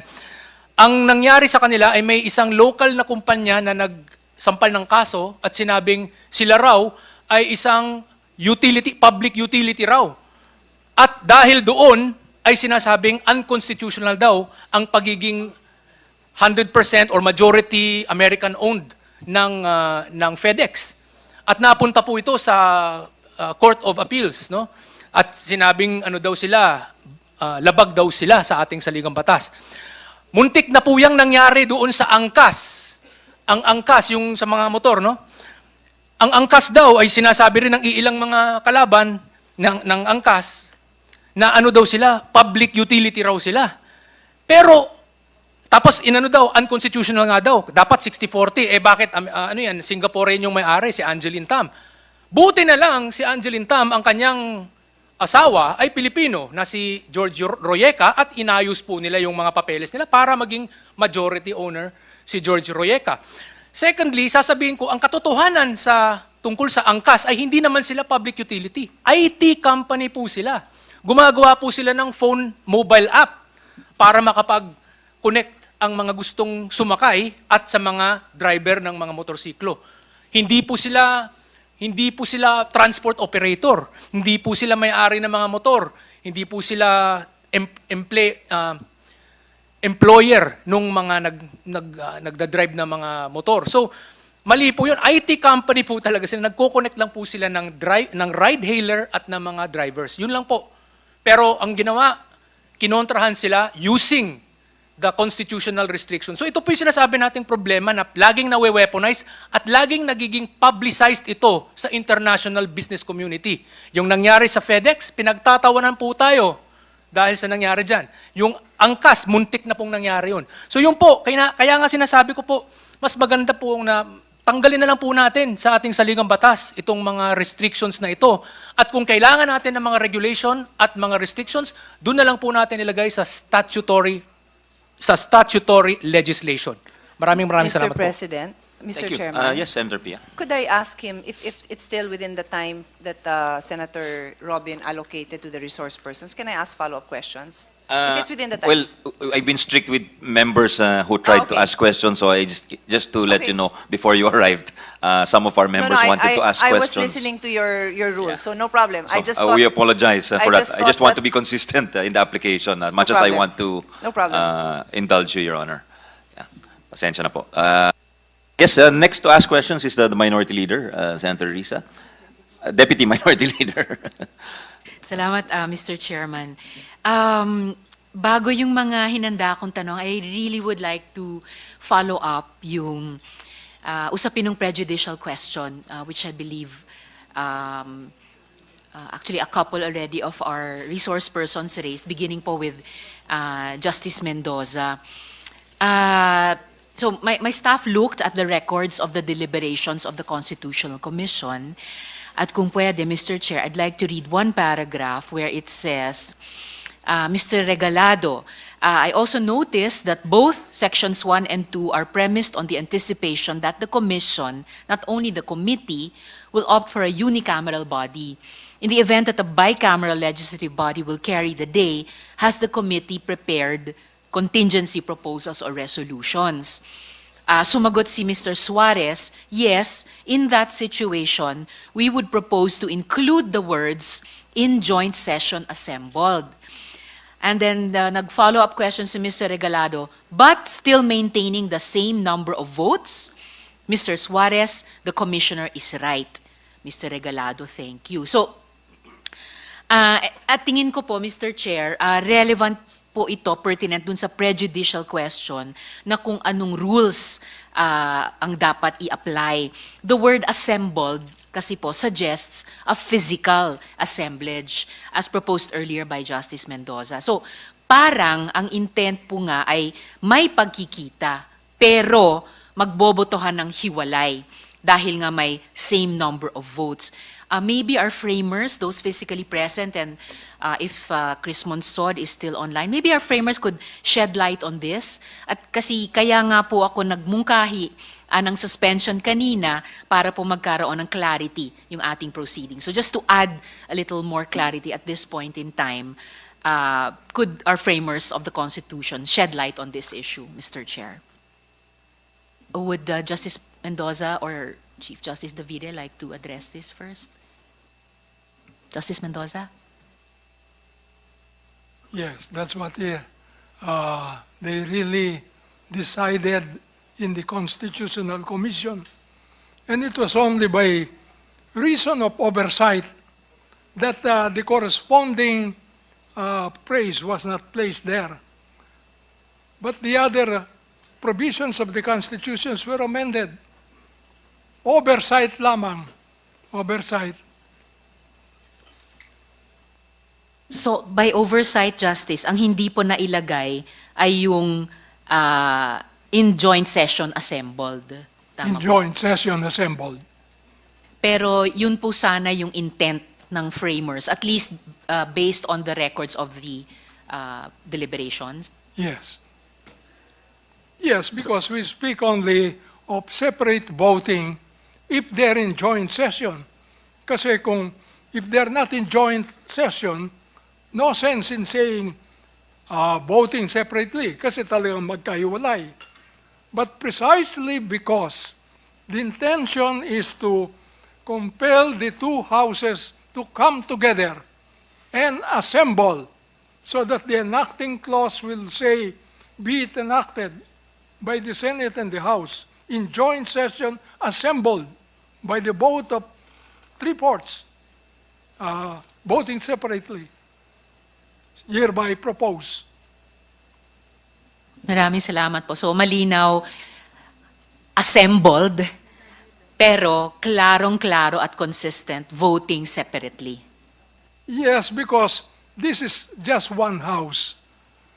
What is required is for the two houses. Sabi ko nga, I don't believe you were here, Senator, when I said it. Kung gusto ninyo makita kung anong ginawa, when after the war, right after the war, we had a Congress with two houses.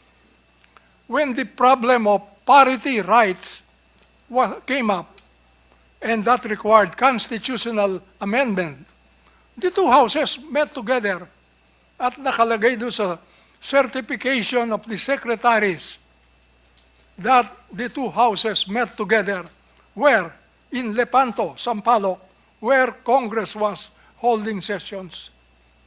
So that illustrates the application of that provision. Thank you. Salamat po. Opo, wala pa po ako doon. Pero yung mga magulang ko, buhay na po noon. Would either CJ Davide or Justice Azcuna like to add to this? Or Chris Monsod? I stick to my original position also, that there are two ways for Congress to propose amendments. One, in joint session, voting separately, or in ordinary legislation with one body proposing a proposal for amendment to a constitution and approving the same by 3/4 votes. And then that should be submitted to the lower house or to the upper house, as the case may be, voting also by 3/4 vote. And then plebiscite already. Permission, Senator Risa, I Yes, just of want to course, Chair. acknowledge Senator just, Villar's presence. Mr. Chairman. Go ahead, ma'am. Thank you, Mr. Chair. Chairman, if I can just say a few more words Yes, Mr. to Chair. amplify what I said. Okay, go ahead, sir. Beyond this debate about construing the silence of the Constitution, there is some benefit if the two houses come together. They can exchange views regardless of their status as senators or congressmen. The Constitution contemplates they are not senators or congressmen. They are members of a constituent assembly. Isang body lamang. So, the benefit of exchange is there, which you cannot have if you leave this policy making to Congress by law. Because one house will be acting here, the other house will be acting over in Quezon City. You will not have the benefit of exchange of views. Salamat po, Justice. And CJ, dun sa second instance na sinabi nyo, the second way that Congress could amend the Constitution, as if through ordinary legislation, and even if as you propose by 3/4 vote, still consistently voting separately, obviously, sa second way na yon. I agree, Senator, because you represent two different interests.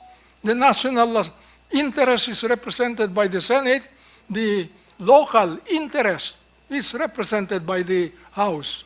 That's the essence of bicameralism. Salamat po, With your Justice. permission, Yes, Mr. Senator Chair. Risa, it's on this point, very specific. Justice Mendoza, what if the House and the Senate had a Zoom meeting? Would that fall within the contemplation of the Constitution? Because we had Zoom meetings and Zoom bicameral meetings during the pandemic. So that's not provided in the Constitution, but neither is it prohibited. So I'm wondering, would that fall within your contemplation of a joint session, or you need to be physically present in the same room? Yes, well, probably you can find some reason for not meeting together. But as long as you do not discriminate between Senate and House of Representatives. But if you meet in one place, senators and congressmen, and then in another place, senators and congressmen, I think you can see there that there is an effort at bicameralism, excused only by pandemic. Okay, thank you, Justice. Thank you, Senator Risa, for the interjection. Thank you, Mr. Chair. You're very kind po, Justice, yung that we'll find some reason not to meet together. Hindi na po ako magko-comment doon. Justice Azcuna, would you like to add anything to this question before I ask Chris Monsod? Madam Chair, Mr. Chair, and Madam Senator, I believe that although the records would show that Sensing Suarez said they would, in the event bicameralism was adopted, they would accordingly change what is now Article 14 to reflect voting together but voting separately. The fact is he did not. He did not change it there. It's leaving an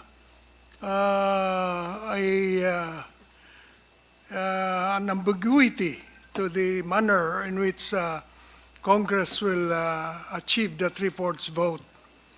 So ultimately, it will have to be the Supreme Court that will decide what is the manner in which this 3/4 vote by Congress will be achieved.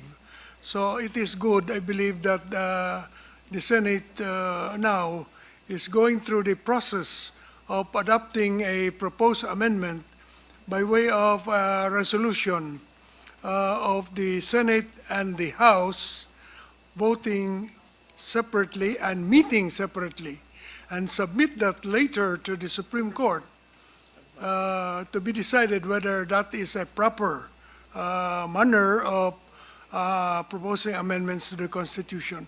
Ultimately, we have to have this resolved by the Supreme Court. I think Justice Suarez, in leaving the ambiguity without changing the wording, wanted it to be determined by the Supreme Court, Madam Chair, Mr. Chair, Madam Senator. Salamat po, Justice Azcuna, which is precisely why, Mr. Chair, I hope that we can clarify this one way or another. Hopefully the simpler and the shorter time duration way. In any case po, to my first question, may mga assurances po that these discussions only concern the economic provisions specified in RBH 6. At nagbanggit din po sina CJ Davide at Justice Mendoza tungkol dito. But a Constituent Assembly throws the whole 1987 Constitution wide open for review or amend and possible distortion even, and no provision is actually safe. Tama po ba yun?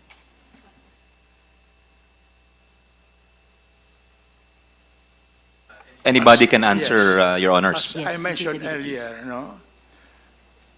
touching on the economic provisions would in effect also affect the declaration of policies and state principles and policies. The moment that it will change any particular principle or policy, it would be a revision.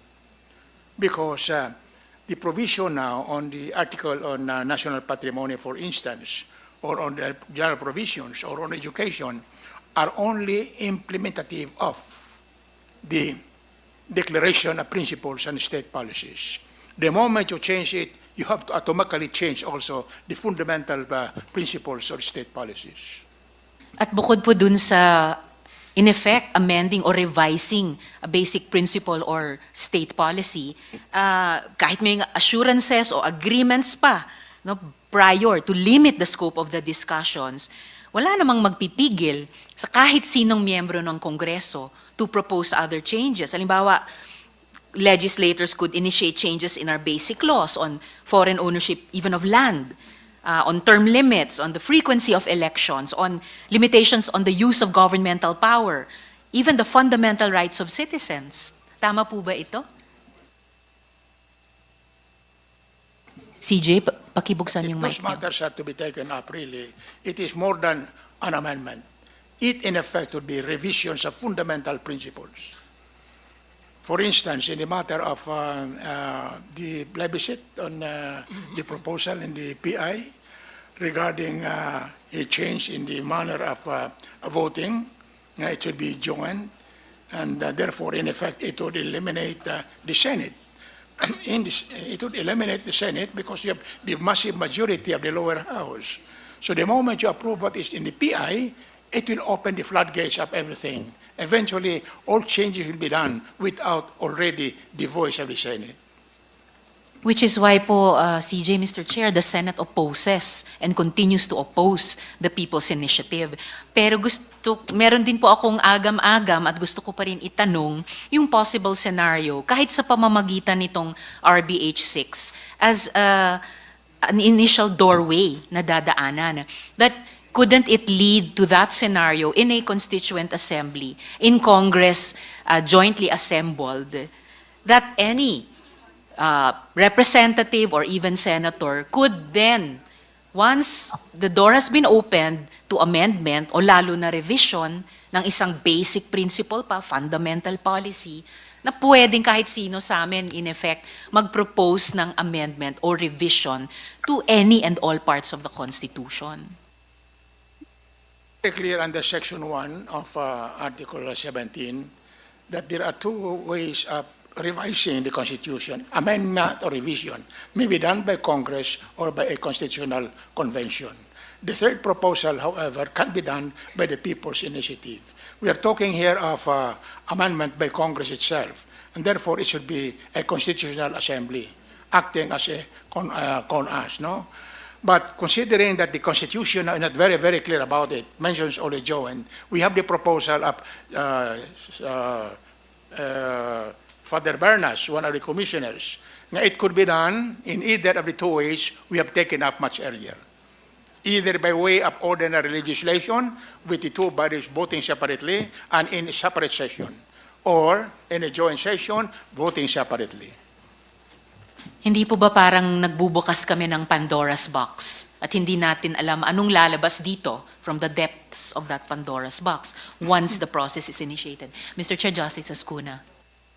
Mr. Chair, it cannot go outside of the resolution because of the requirement that a proposed bill or resolution shall have only one subject. If they will add to the resolution of both houses, number 6, for instance, they will amend it to include a political subject.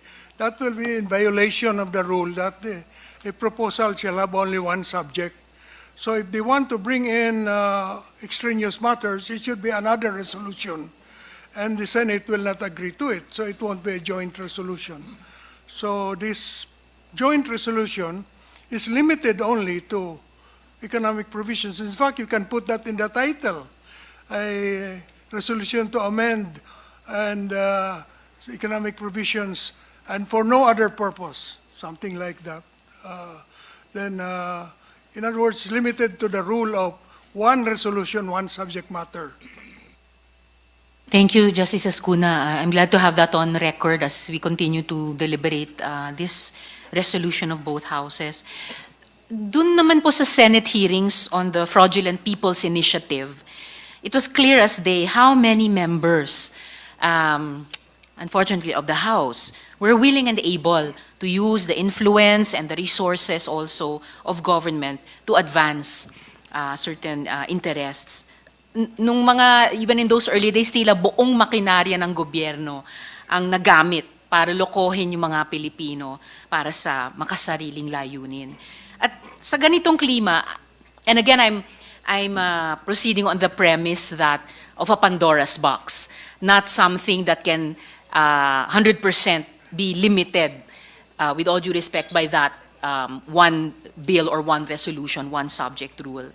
So ano po yung assurance natin na hindi lang ililipat yung ganyang klaseng makinarya para isulong whatever comes out of RBH 6?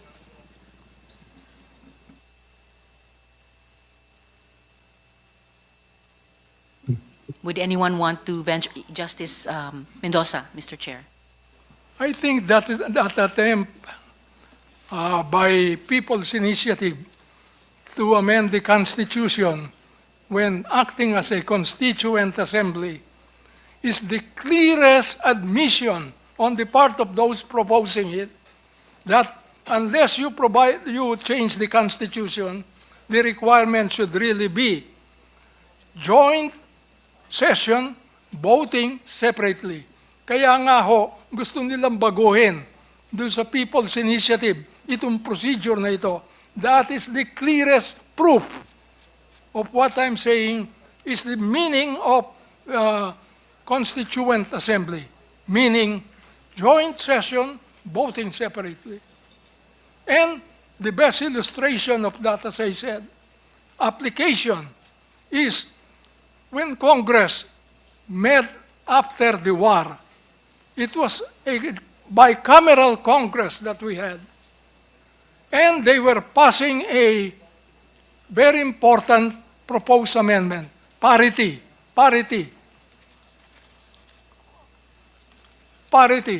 economic provisions. And what they did, they met together according to this certification of the secretaries. They met together in the session hall of the House of Representatives. And where is that? In Sampaloc, Lepanto, Sampaloc. That's where Congress was meeting at that time. That to me is the clearest example. And that is to be found in the opinion of Justice Briones in the case of Mabanag versus Lopez Bito. 78 Philippines, page 1, page 77 in particular. Salamat po, Justice Mendoza. I'd just like to go into at least my first question, Mr. Chair, on the legitimacy of the need to amend the economic provisions, na yun yung heart and soul nitong RBH number 6. Nung Disyembre, nung nakaraang taon lamang, so just 2 months ago, binibida ni Presidente yung mga nakalap niyang investment pledges sa napakarami niyang biyaheng international sa China, sa Switzerland, Japan, Estados Unidos, UK, Indonesia, Malaysia, Singapore, at Saudi Arabia. Ayon sa kanila, nasa 2.484 trillion pesos ang nakalap na pangakong foreign investments. At sa lahat nito, as in sa bawat isa nito, wala namang kondisyon na kailangang baguhin natin ang kaluluwa ng bayan, ang saligang batas. So on the heels of that success, di umano, bakit bigla ngayon ay sasabihin kailangan natin yung charter change? Maybe, Mr. Chair, if I could ask Mr. Africa, Yes. if he could comment on this. Sani, go ahead, please. Mr. President, I was talking to the resource person because he's my neighbor. Did not hear the question. I Maybe will apologize for It's all him right, Madam because I was Chair. taking his time and he may not have Senator heard Risa. the question. Yes. Hold your horses, Mr. Dumdum. You'll have your chance. No? Yes. Thank you, Mr. Chair. So, Mr. Africa, tinatanong, it's all right, good gentlewoman. Yung tanong ko lamang po, bakit biglang ngayon sasabihin kailangan yung charter change in relation to FDI? Binibida ni Presidente pagkatapos ng maraming state visits nila last year, first 1.5 years, just last December, sinasabi nila more than 2 trillion pesos ang pledges na FDI without the shadow of kailangan may charter change dyan sa bawat isang iyon, Mr. Chair.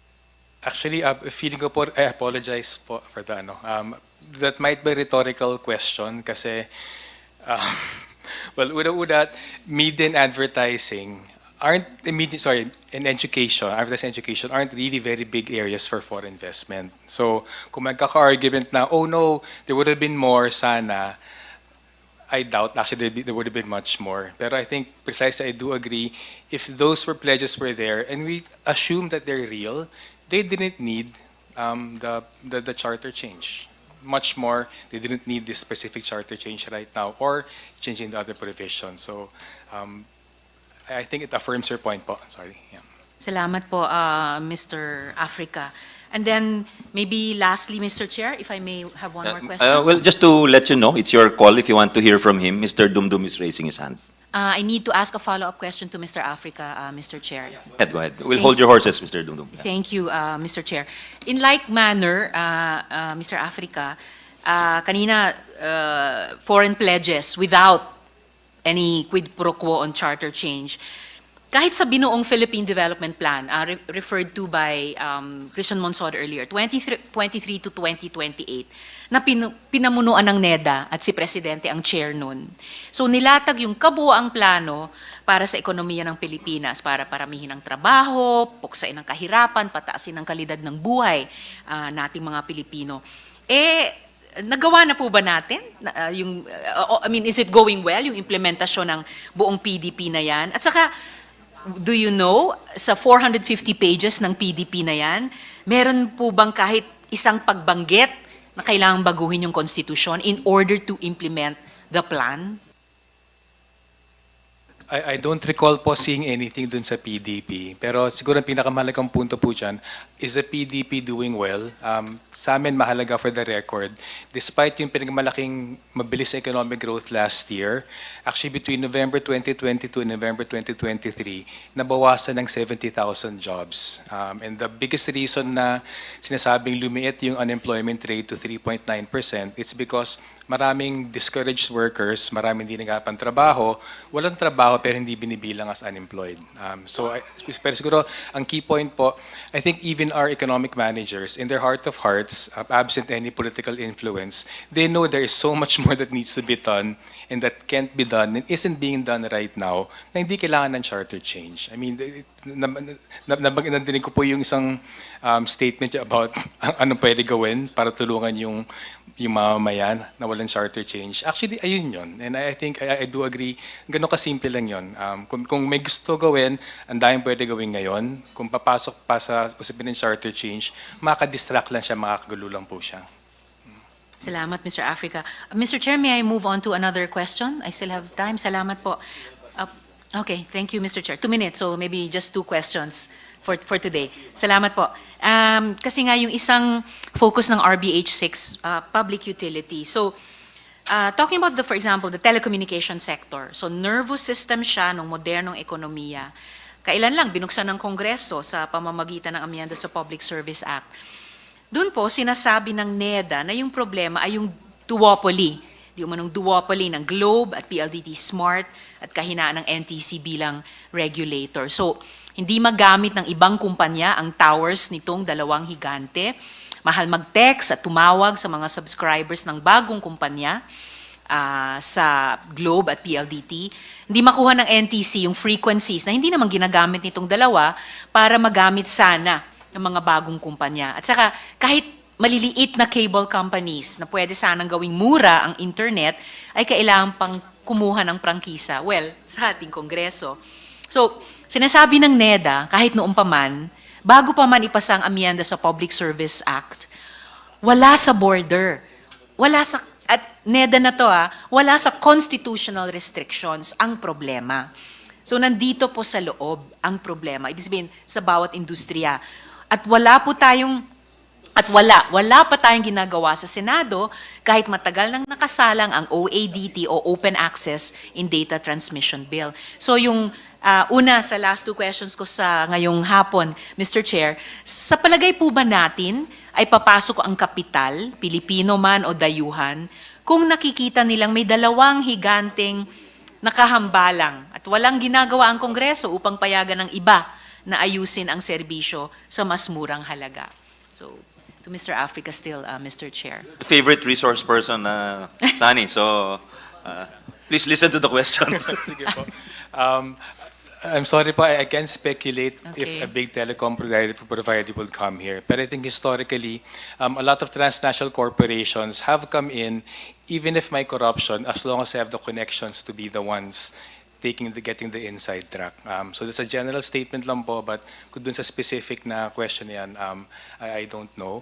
But also to be clear, even the big telecommunication firms, they do have substantial foreign capital already. So they know how the business operates. So it's not like, again, it's not like bulag sila na mag-table read pa sila kung kumusta yung mga bagay-bagay. They know how things operate, and I think if that is going to be an advantage for them, they will use that. And last point po, in a lot of ways, a lot of the anti-corruption campaigning the last years has been led by foreign transnational corporations sa mga jurisdictions na wala silang kilala. Sa mga jurisdiction na may kilala sila, gagamitin nila yung same connections nila, just the same as any domestic provider.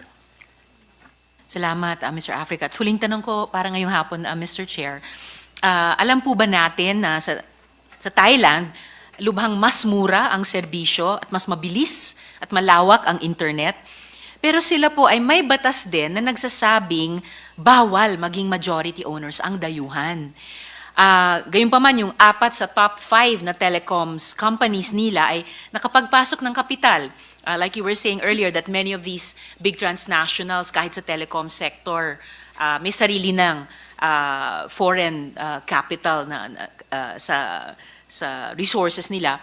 Nakapagpasok ng kapital mula sa mga kumpanya sa Singapore, China at saka Norway. So alam po ba natin ito, and could you please enlighten us further about this? I think po that's a very good point kasi sa aming pagkwenta, Thailand has a 49% cap on foreign ownership, Malaysia has 30%, 49% for certain services, Vietnam is capped at 49%, Indonesia is also capped at 49% for the infrastructure, for the facilities. So I think that is a good case in point. Yung demonization ng publicly owned corporations and also demonization of local corporations, pinakita na maraming mga kumpanya dito sa ating rehiyon, hindi actually balakid doon. As long as pinapatakbo ng tama. At para sa amin, kung bubuksan lamang yan, yung ilang beses na nabanggit na lack of control over a strategic industry, actually mas delikado yun. Kung di natin alam ang ginagawa natin, mas mahirap actually ibigay sa dayuhan yon. Kasi kung di na nga natin na monitor yung lokal, what more, wala tayong kakayahan to monitor yung di hamak, mas makapangyarihan, mas malakas, mas nakakalamad dayuhan. So delikado po yun in terms of yung national security interest natin. Salamat, Mr. Chair. And when I come back in the second round, I'll take off from that point, precisely yung reaction ko sa ideya ni Presidente ngayon magpasok ng third party, posibleng foreign.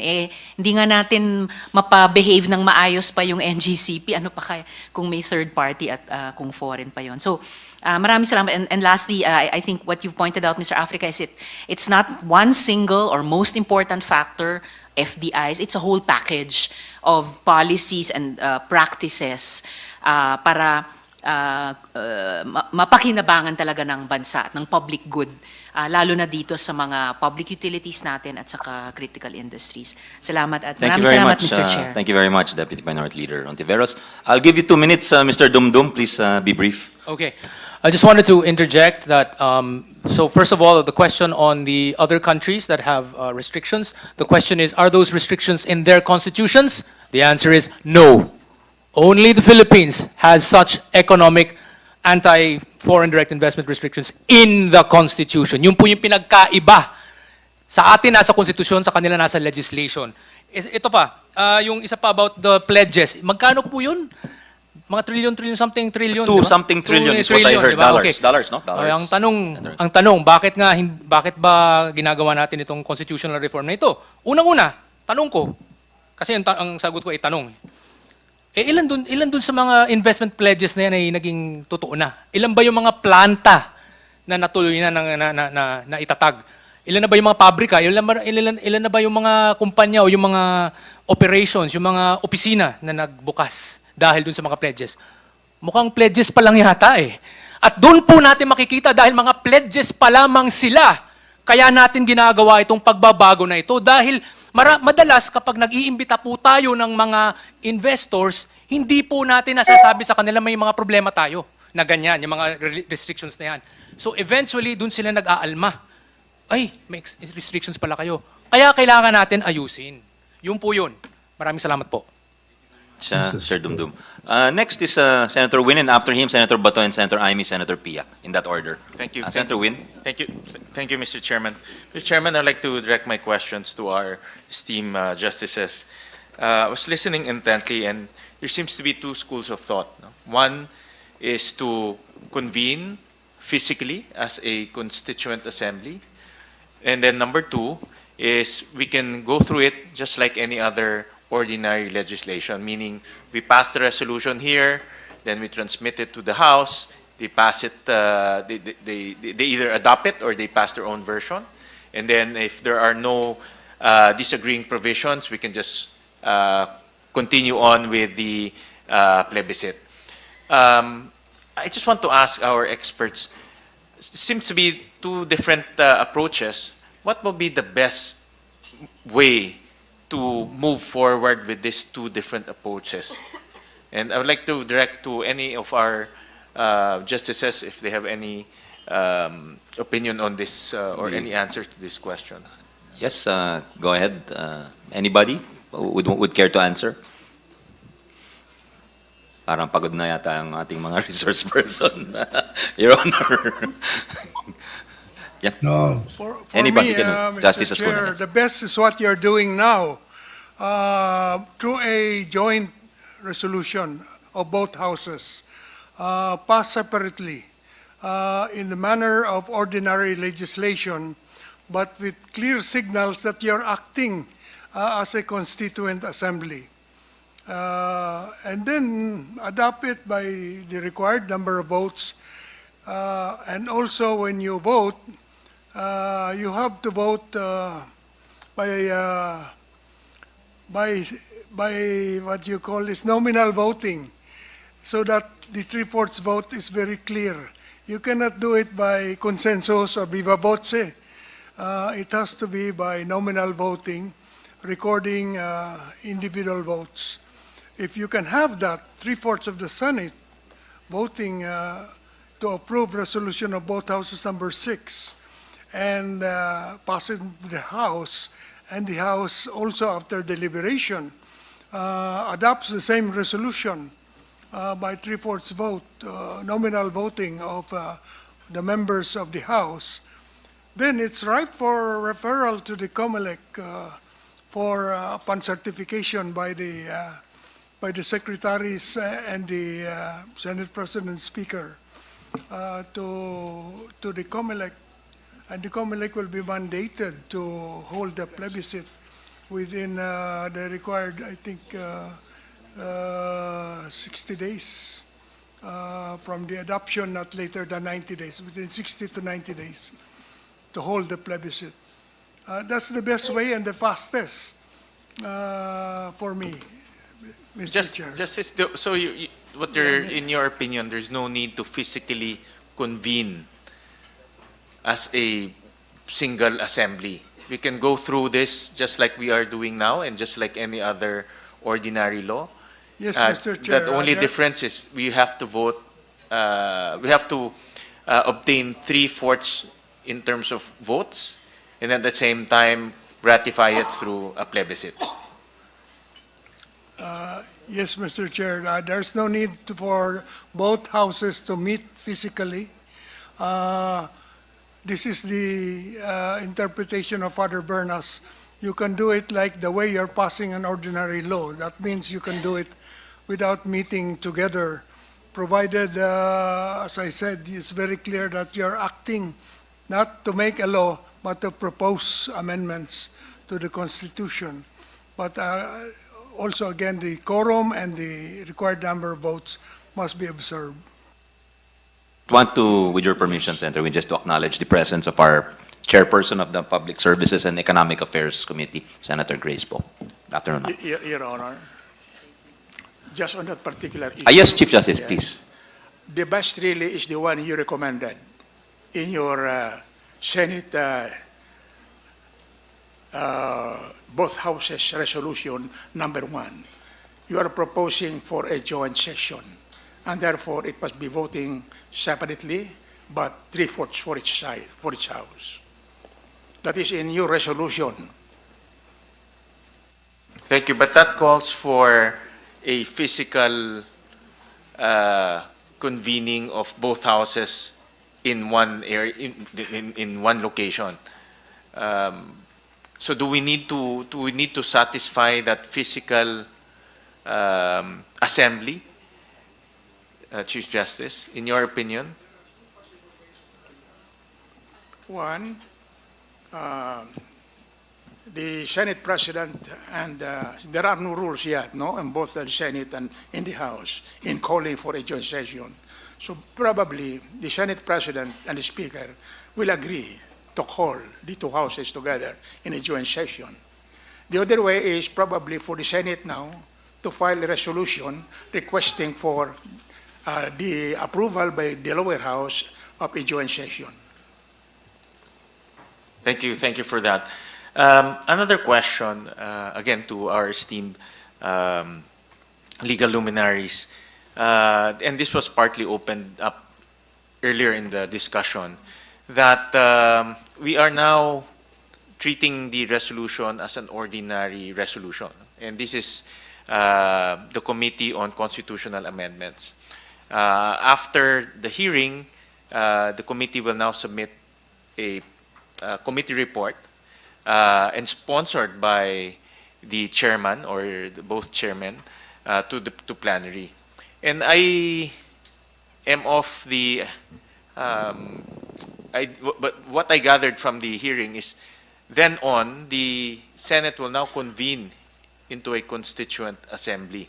Therefore, earlier our Senate President mentioned that there will be a separate time for that constituent assembly. My question is, can the constituent assembly be limited by the committee report submitted to plenary?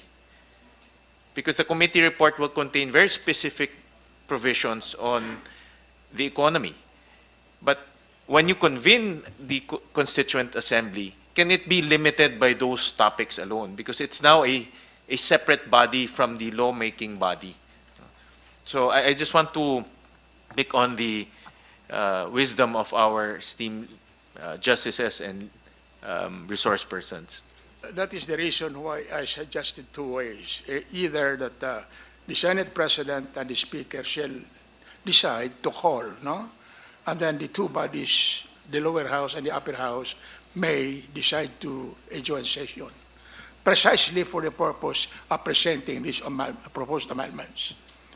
So the other way is, right now, for instance, you can either proceed to continue, and then at the end of the day, when the matter is submitted to the Mother Committee may recommend to call for a joint session precisely to consider this. And that is exactly the reason in my preliminary statement, I asked the question whether whatever is the recommendation of the subcommittee should still be submitted to the Mother Committee, which is the Committee on Constitutional Amendments and Revisions of Codes. That is exactly the proposal you made in Senate, both houses, resolution number 1. And in the organization of the Constituent Assembly, just here in the Senate, it can be limited by that committee report because it will consider that particular committee report, meaning it will not consider the other political proposals or other proposals other than that committee report. Yes, it would be limited exactly to what is being proposed. But yet, the whole trouble is, during the hearing thereon, somebody may move to amend, to add. There has to be discipline among the For members. instance, the best example is, in your proposal, you included media. In the discussion of resolution number Senate joint, or rather the Number both 6. houses resolution number 6, number 1 may be taken into account, and therefore the 4 may be taken into consideration by the Mother Committee. And I understand also in the previous Congress, I think 18th Congress, the House also submitted, although this is in the previous Congress, 3 additional amendments to its economic provisions, which is land ownership, natural resources, and I think it's the ownership of economic enterprises. Can that be included once they also convene into a constituent assembly? My point of the matter, Chief Justice, how do we limit the constituent assembly to only certain provisions that we want to amend so that it will not be unwieldy when it convenes? Let's consider when you are doing this as a regular legislation. What you approve here would be an ordinary law. Going down to the lower house, I rather disagree with Justice Mendoza on this regard, that it is already a constituent body. It is an ordinary legislation going to the lower house. The lower house, acting on their own, will consider possible amendments. It could add. other areas of amendments. Like, for instance, as I mentioned earlier, the proposal in the lower house, both houses resolution number 2 of Congressman Salceda. We'd just like to, with your permission, Senator Win, just to acknowledge the presence of Senator Alan Peter Cayetano, the former Speaker of the House and our former Majority Leader. Good afternoon, sir. Go ahead. Thank you, Mr. Chairman. And Mr. Chairman, thank you for that, Chief Justice Davide. Thank you for the answers. And my last question revolves around the specific industries or sectors that we're trying to liberalize. No? In the proposal here in the Senate, there are 2 resolutions. One is to liberalize the education sector, advertising, mass media, and then public utilities. May I ask our esteemed legal luminaries, what was the reason in the past? What was the discussion and the reason in the past to limit these 4 sectors? I might have my own idea on why, but during those times, in 1986 and even earlier, what was this discussion to limit those so that we can enrich the records? And also, I want to appreciate the discussions earlier that might lead to unintended consequences also when we do this at this present day. So any of our esteemed resource persons can respond to that question. We have to consider the spirit behind all the proposals here in the Constitution. It's the spirit of nationalism and patriotism, or the Filipino first policy. We thought all along that we could manage to improve our economy, our social conditions, through these provisions on the fundamental principles and policies and the implementing articles in the Constitution. You have provided, for instance, the article on social justice, so broad enough, on labor, on many things. If only these are fully implemented, you could see how progressive the Philippines would be. For instance, on foreign investments, our dear Senator Ontiveros had already mentioned of what had come in, even just through the visit of the President abroad. So foreign investors are coming in, not because of any provision in the Constitution which would be an obstacle, but because we have become attractive.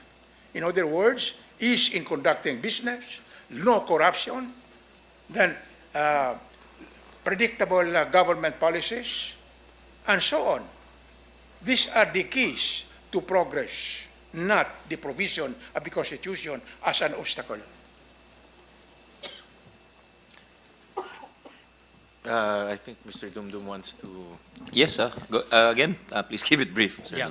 So, so back then, during the drafting of the 1987 Constitution back in 1986, I think the prevailing ideology at the time among many Filipinos was that being protectionist was the way to go. But unfortunately, I think that's where we kind of went wrong, because at that point in time, that was when Vietnam had decided that their way of doing things, the communist, Marxist-Leninist way, was not working, and they realized that, oops, I think we need to open up to foreign direct investors, hence their adoption of the Doi Moi reforms. And everyone else was also doing the same. Singapore had already become very liberalized, and everyone else in the region was doing so.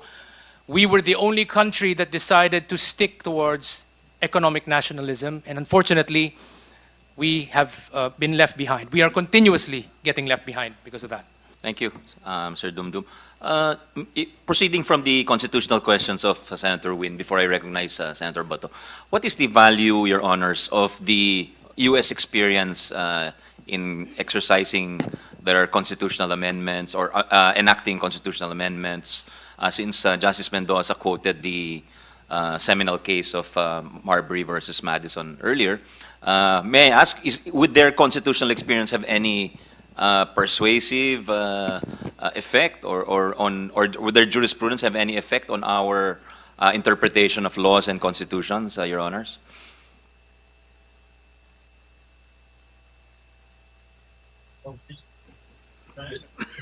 Mr. Chair, the U.S. Constitution has been amended several times I think more than 20 times. In fact, the Bill of 27, Rights... I believe, Your Honor. 27. Yes. Yeah. The Bill of Rights was not in the original Constitution. There are amendments. That's why they're called First Amendment, Second Amendment. What I want to point out is that their process of amending their Constitution is through adoption by separate states. And the legislature of separate states passes a resolution adopting the proposed amendment according to the requirement of the respective constitution. So there is no meeting together of all the more than 50 states legislature so that they can hear each other. They meet separately. So there's nothing wrong with the Senate and the House meeting separately. In the U.S., the individual states don't meet with each other. They adopt the amendment by themselves. And after a certain number of states have acceded to the amendment, it is effective. So that's what I know of their procedure. And if, correct me if I'm wrong, Your Honor, but I think the Senate and the House do not also sit together in a joint assembly. Tama ho ba? Meaning the Senate passes the amendment separately, the House passes the amendment separately, and then it goes to the state legislatures, as you mentioned. Tama ho ba, Your Honor? I'm not sure on the federal level, Mr. Chair. I think they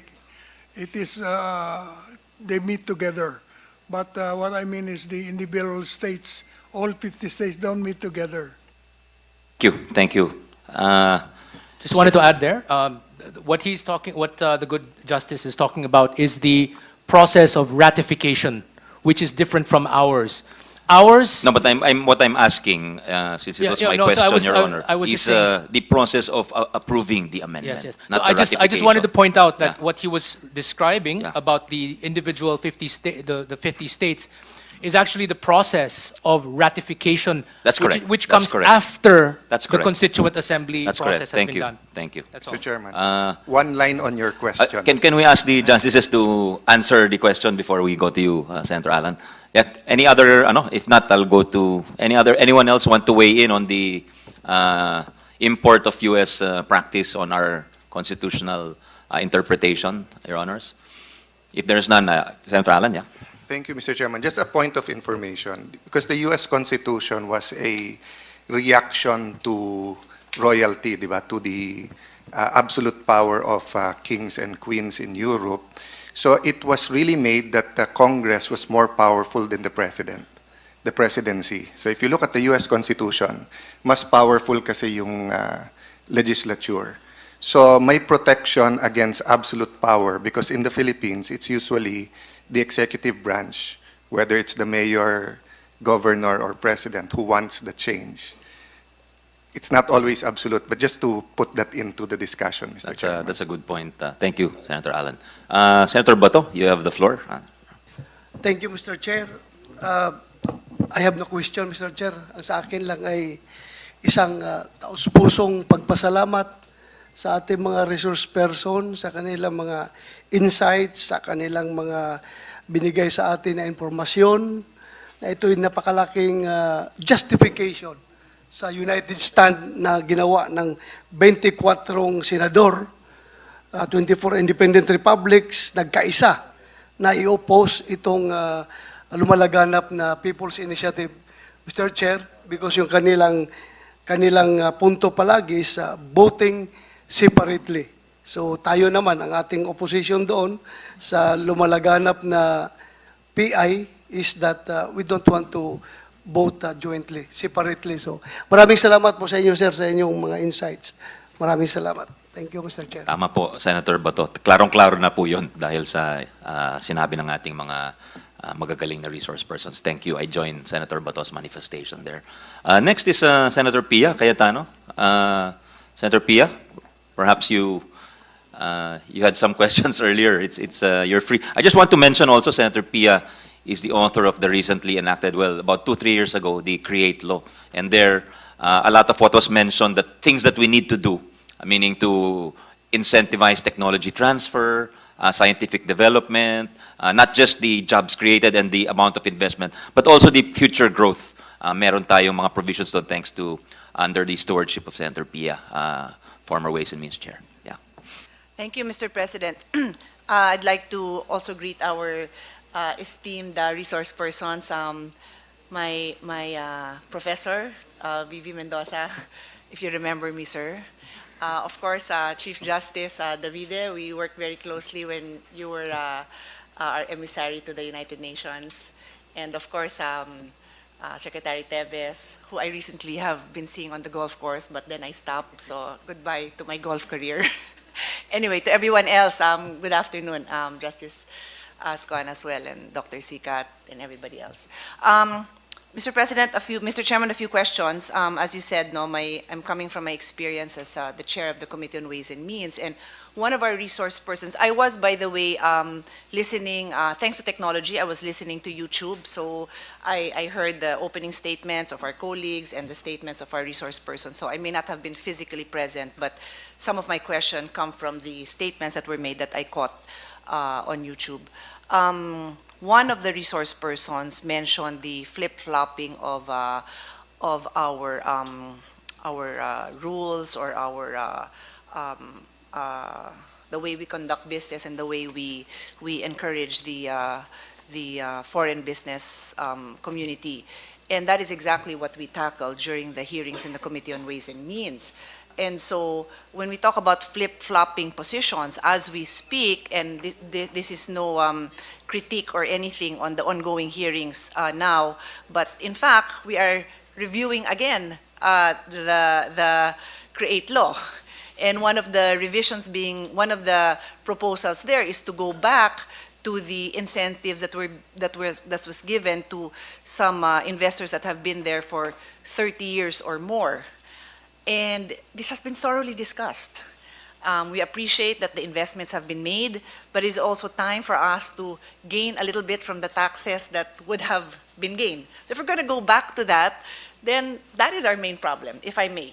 As I'm not the resource person, but I'm sharing my experience having chaired this committee and going back and forth, and many of our colleagues here were also present during that Congress. So that to me is the flip-flopping of business policies that the foreigners have to deal with.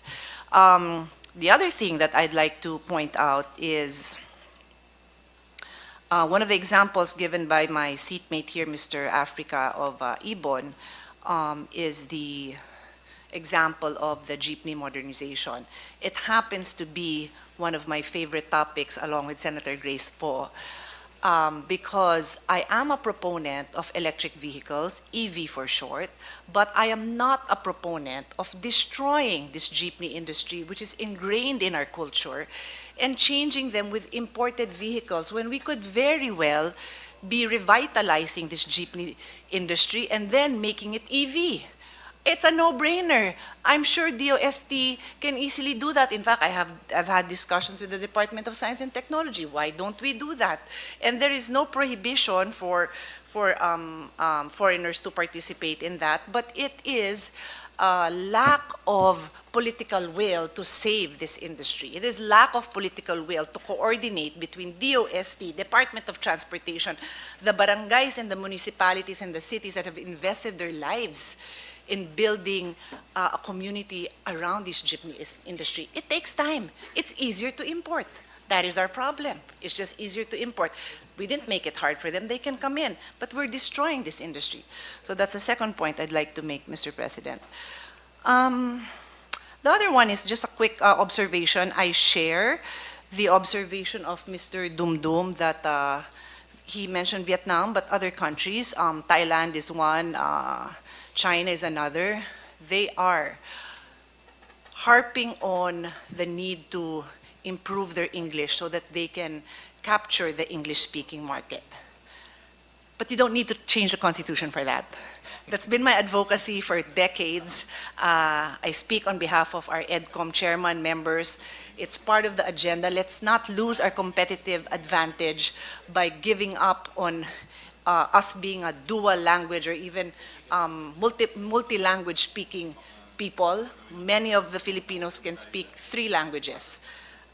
English, Filipino, and whatever province they come from. And we're giving that up because of various reasons. Don't have enough time to discuss that. But you don't need to change the Constitution to focus on our primary, one of our primary assets being multilingual and English being one of them.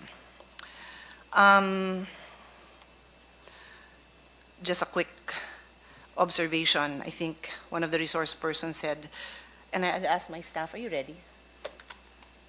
Yeah, I just want to put on record. Okay. So according to the World Economic Forum, and this is already in the Senate,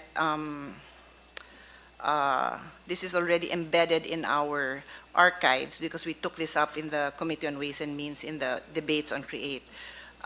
Most problematic factors in doing business. Number one, inefficient government bureaucracy. You don't have to change the Constitution for that. Inadequate supply of infrastructure. Don't have to change the Constitution for that. 3, corruption. Don't have to change the Constitution for that. Tax regulations, we can handle that here. Tax rates, we can handle that. When I say here, Congress can handle that. Policy instability, I'll point to the administration. Not this administration, any administration.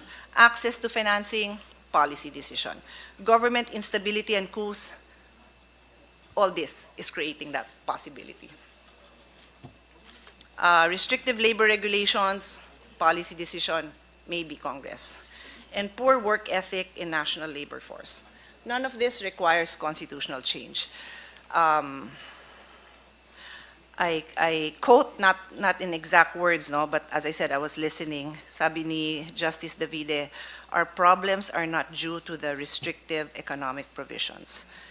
I humbly concur, and in my second round, would like to get into more details, but I think it would be nice if our justices can bear with us and join us when we have other resource persons from the business side, no? Because we'd really like to get a nice exchange, Mr. Chairman, if you will allow. No, what I'd like is to hear the not now, but like I said, in a succeeding hearing, an exchange of ideas, or where our justices who know what the constitutions allow and do not allow can hear and exchange ideas with the business community on what they feel they need, so that either it comes from the constitutional experts themselves telling them, but you don't need to change the Constitution to do that, or you do need to change the Constitution to do that. This is just my opinion. It's not my intention to put words in the mouth of our esteemed resource person.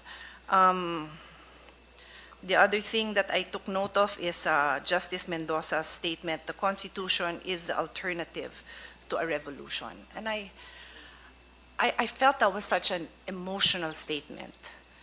We're sitting here today. We are already late for our Senate session. On the floor is... That might be my cue to tell us that... for me to end no. The SP extended us to 4 o'clock, Your Honor. Yeah, I know. Yeah, but he's extending us to 4 o'clock. Yeah. Exactly, So- but I mean, we are eating into our time Yes. to work on bills. Yes. But no? it just shows that the Senate is really prioritizing this issue. Go ahead, ma'am. Exactly. Sorry for interruption. No.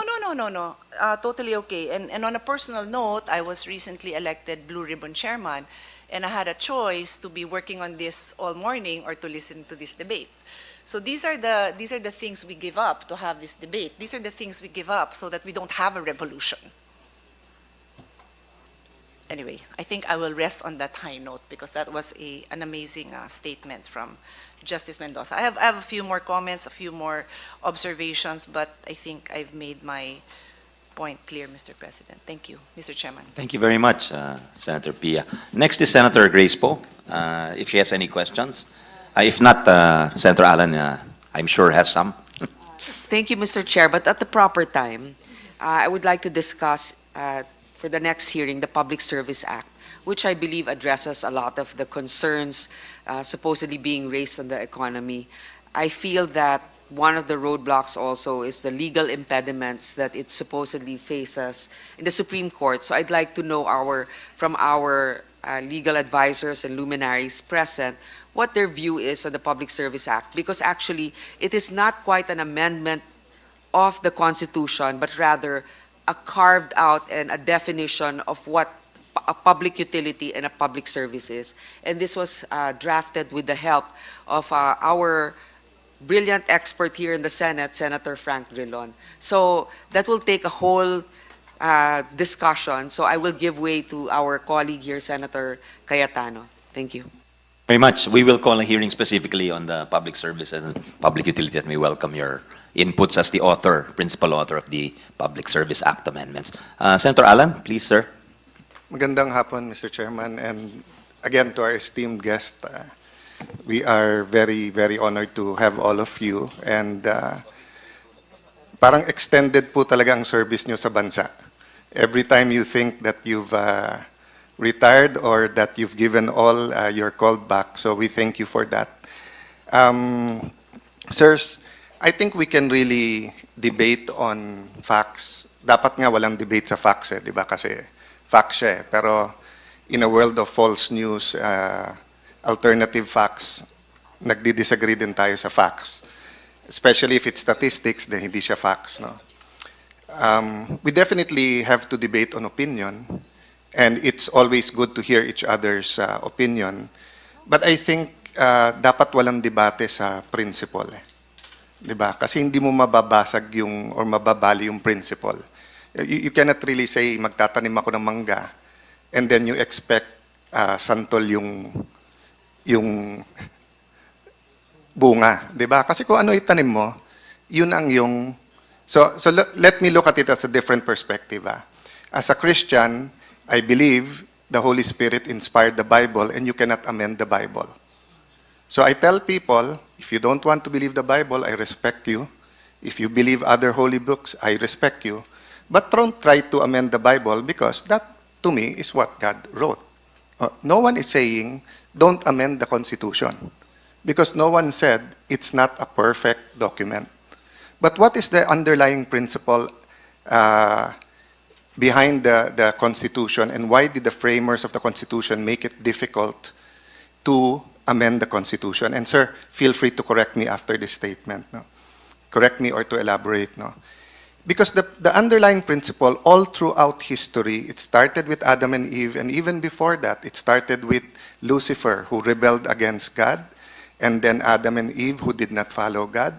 Nimrod was a brilliant leader, and he wanted to erect the Tower of Babel and to reach heaven. No? And the principle was simple. Power corrupts, and absolute power corrupts absolutely. So if you're going to ask me my personal stand, meron pong kapareho nung ating ma-distinguished guest tonight. Meron din pong iba. For example po, one thing we're not talking about, the elephant in the room, is actually political reforms. I know we're limited here to economic, but the reality is people are concerned regarding political reforms. Ako, being married to a mayor, I see the problem with a 3-year term. You get into office June, ubus na pondo mo, you just finish out the year, the next year is your year to plan. The year after, everyone's saying it's the election year na. The year after, ano na, di ba? So I would rather have a 4-year term or a 5-year term, 3-year term limit, or a 4-year term na walang term limit. I don't know the former mayors here, like Senator Win, kung anong tingin nila.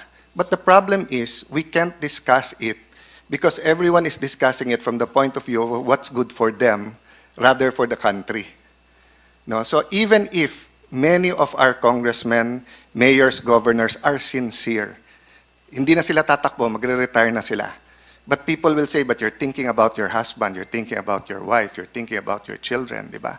So, Mr. Chairman, the only way I think that we can actually amend the Constitution in a way that the preamble describes us as binding together, wanting. Maybe I can end with that. No, I just want to read the preamble, just to honor not only Chief Justice Davide, but everyone who worked on the Constitution. But my point is this po, no? If we can find a way to amend the Constitution, but it is effective 10 years from now, I don't think anyone will accuse any one of us na we're doing this because of power, etc. Pero pagka next month na yung plebiscite, 2 2025 na yung plebiscite. I mean, oh, come on. Everyone's looking kung sinong malakas na next presidential, and if hindi ka presidential pero cabinet ka or speaker or SP, and you can be prime minister but you cannot be president.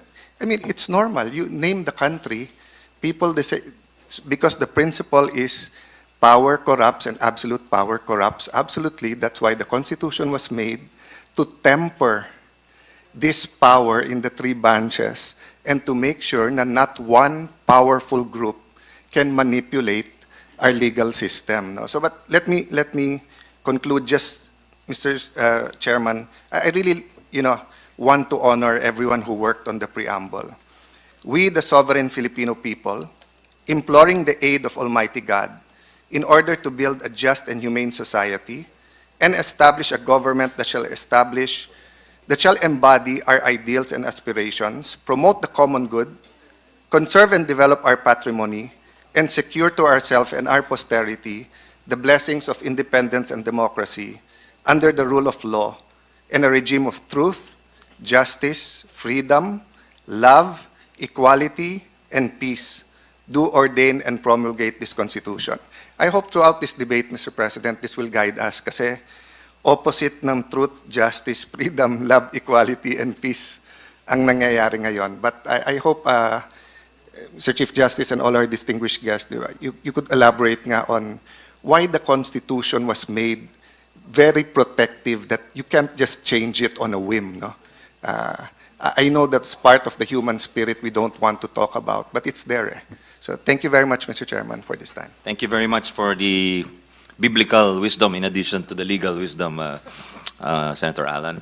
Yeah, any other, maybe Senator Risa wants to ask a few questions. I may have 2 to 3 minutes maybe for a second round. And then I think, if it's all right with our distinguished resource persons, we thank you profusely for sharing with us your time, Your Honors.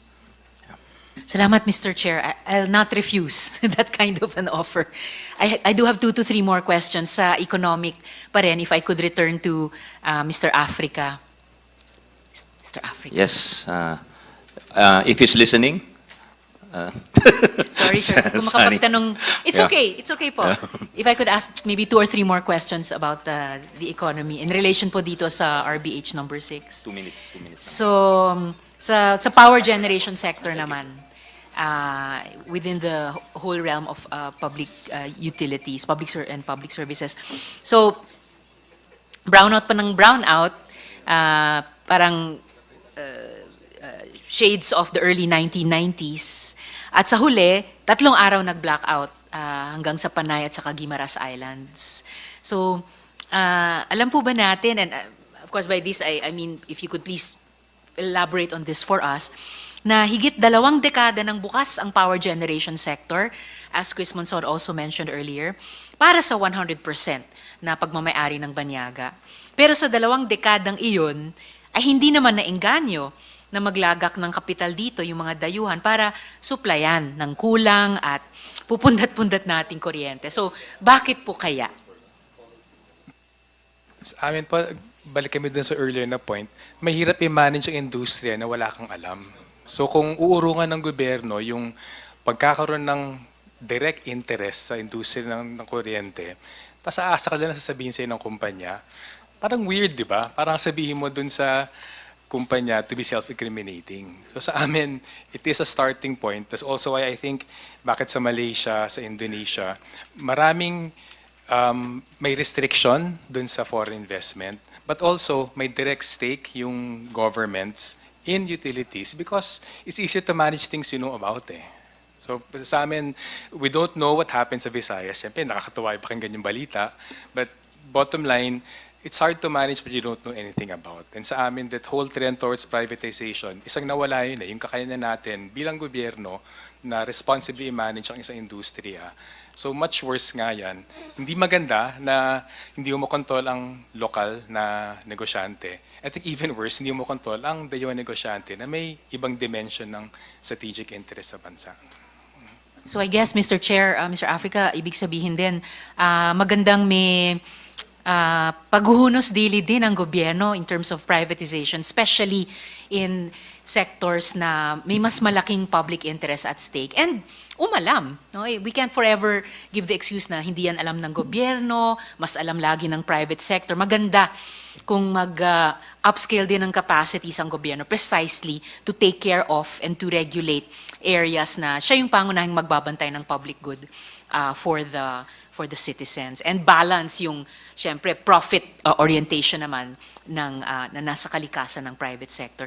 Mr. Chair, yung next question ko, kung pwedeng matanong si Christian Monsod if he's still online, since ay, salamat, He's Mr. still Chair. online, Yes. Senator Risa. So, Sir Chris, to continue and to ask you to, I'm circling back to the point you first made about the power generation sector in your opening statement. Sorry, Oh, yes, I received Mr. Chair. just the information now, Senator Risa. He's logged out already. Yeah.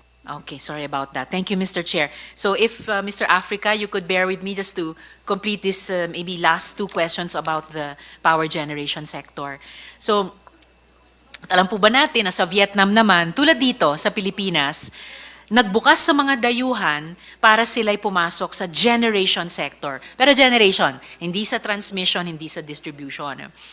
Pero bakit po kaya, kahit halos sinlaki lang tayo ng Vietnam, population-wise, bakit ka yung installed capacity nila ngayon ay lumaki ng halos 3 beses, 2.86 times, halos triple, na ang laki kumpara sa installed power generation capacity ng Pilipinas. So what was the decisive factor there, or factors? Yung infrastructure, magastos talaga siya eh. So napakataas ng startup doon. Kaya nga natural monopolies sila. I think Vietnam is a good case in point kasi much as maraming naiinis doon sa pakikialam ng Vietnamese government kasi socialista, komunista, whatever. Hindi pa masasabing terorista. Ang bottom line, there were and are state-owned enterprises.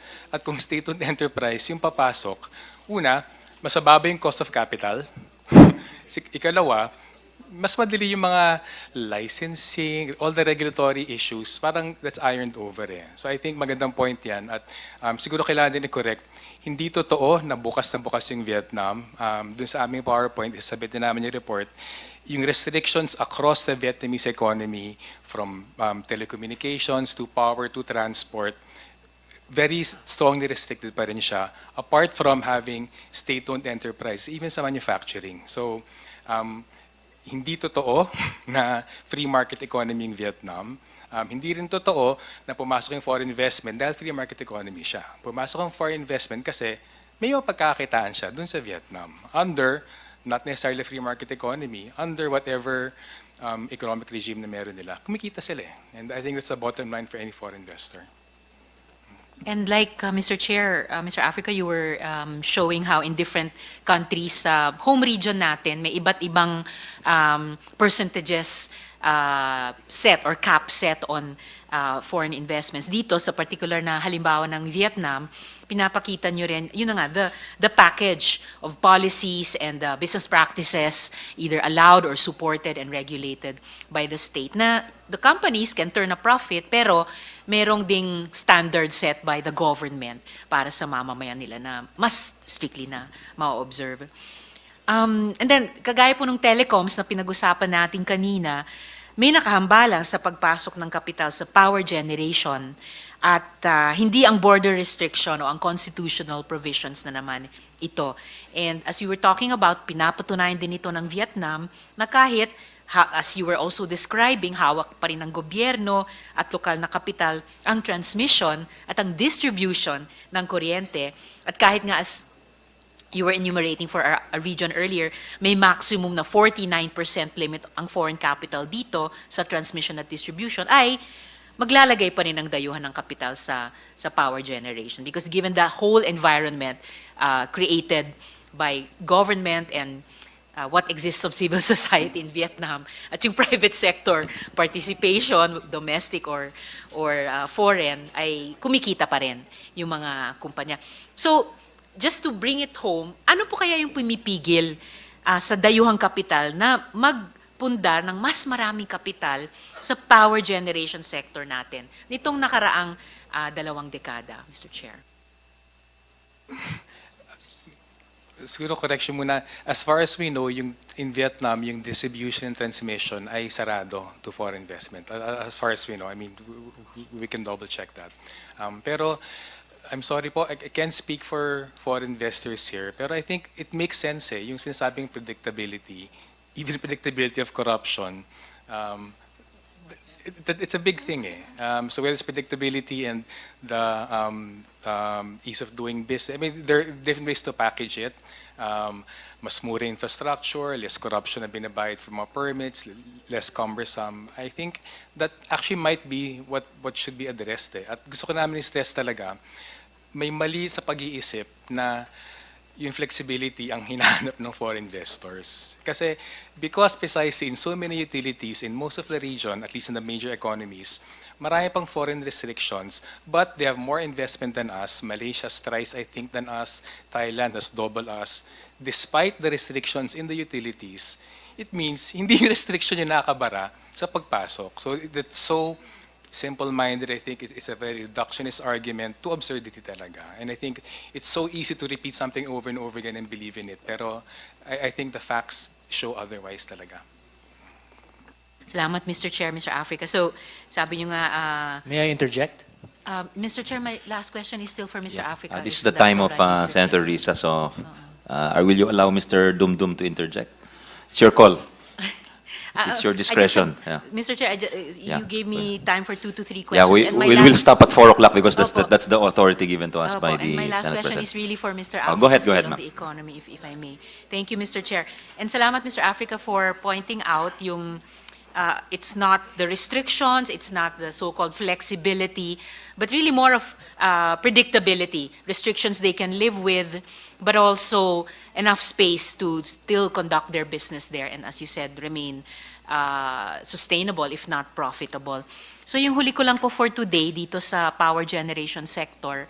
So ngayon naman po sa pamamagitan ng legal opinion ng DOJ, ay madaming dayuhang kapital na ang nagplano at pumila para punan ang power supply gap na matagal nang sanhi ng napakamahal na kuryente dito sa atin. So yung huling tanong ko for today, Mr. Chair, Mr. Africa, pero nababalitaan po ba ninyo na maaari daw madiskaril ito? Ayon sa BDO, halimbawa, at ayon din sa mga bagong renewable energy players dito sa atin, baka pala dobleng laking kapital ang kailangang ilaga kada megawatt ng renewable energy kaysa sa inaasahan nila. Alam po ba natin ang dahilan nito? RE was supposed to be the game changer in the energy sector. So bakit ngayon there's a sudden unpredictability about that positive next step that we'll be able to take? Heard about that po, but I'll reserve comment na lang po muna. Pwede naman may habol, but we want to study it further. Pero nabalitaan na nga po namin yan. So, not now sana po. Salamat, Mr. Africa. Salamat, Mr. Chair. Abangan ko na lang or konsultahin ko diretso si Mr. Africa once they've completed their study on that issue. All right. Salamat On that po, note, Mr. Chair. I think the SecGen has already come up to me, the Sergeant at Arms rather, reminding me of the Senate President's reminder. So you can submit whatever you wish. We'll take cognizance of it, Mr. It'll be Dumdum. very fast. Yeah. No, it's okay. We're suspending the hearing already. Please submit na lang. Thank you to our justices, Chief Justice Davide, Justice Mendoza, Justice Azcuna, Dr. Sikat, Sunny Africa, Mr. Dumdum, Secretary Teves, Attorney Desturas. Thank you very much for your patience and for sharing your wisdom. So we'll suspend this with the permission of our members. Salamat po. Thank you, Chairman Robin, Idol. Galing, boss. Galing.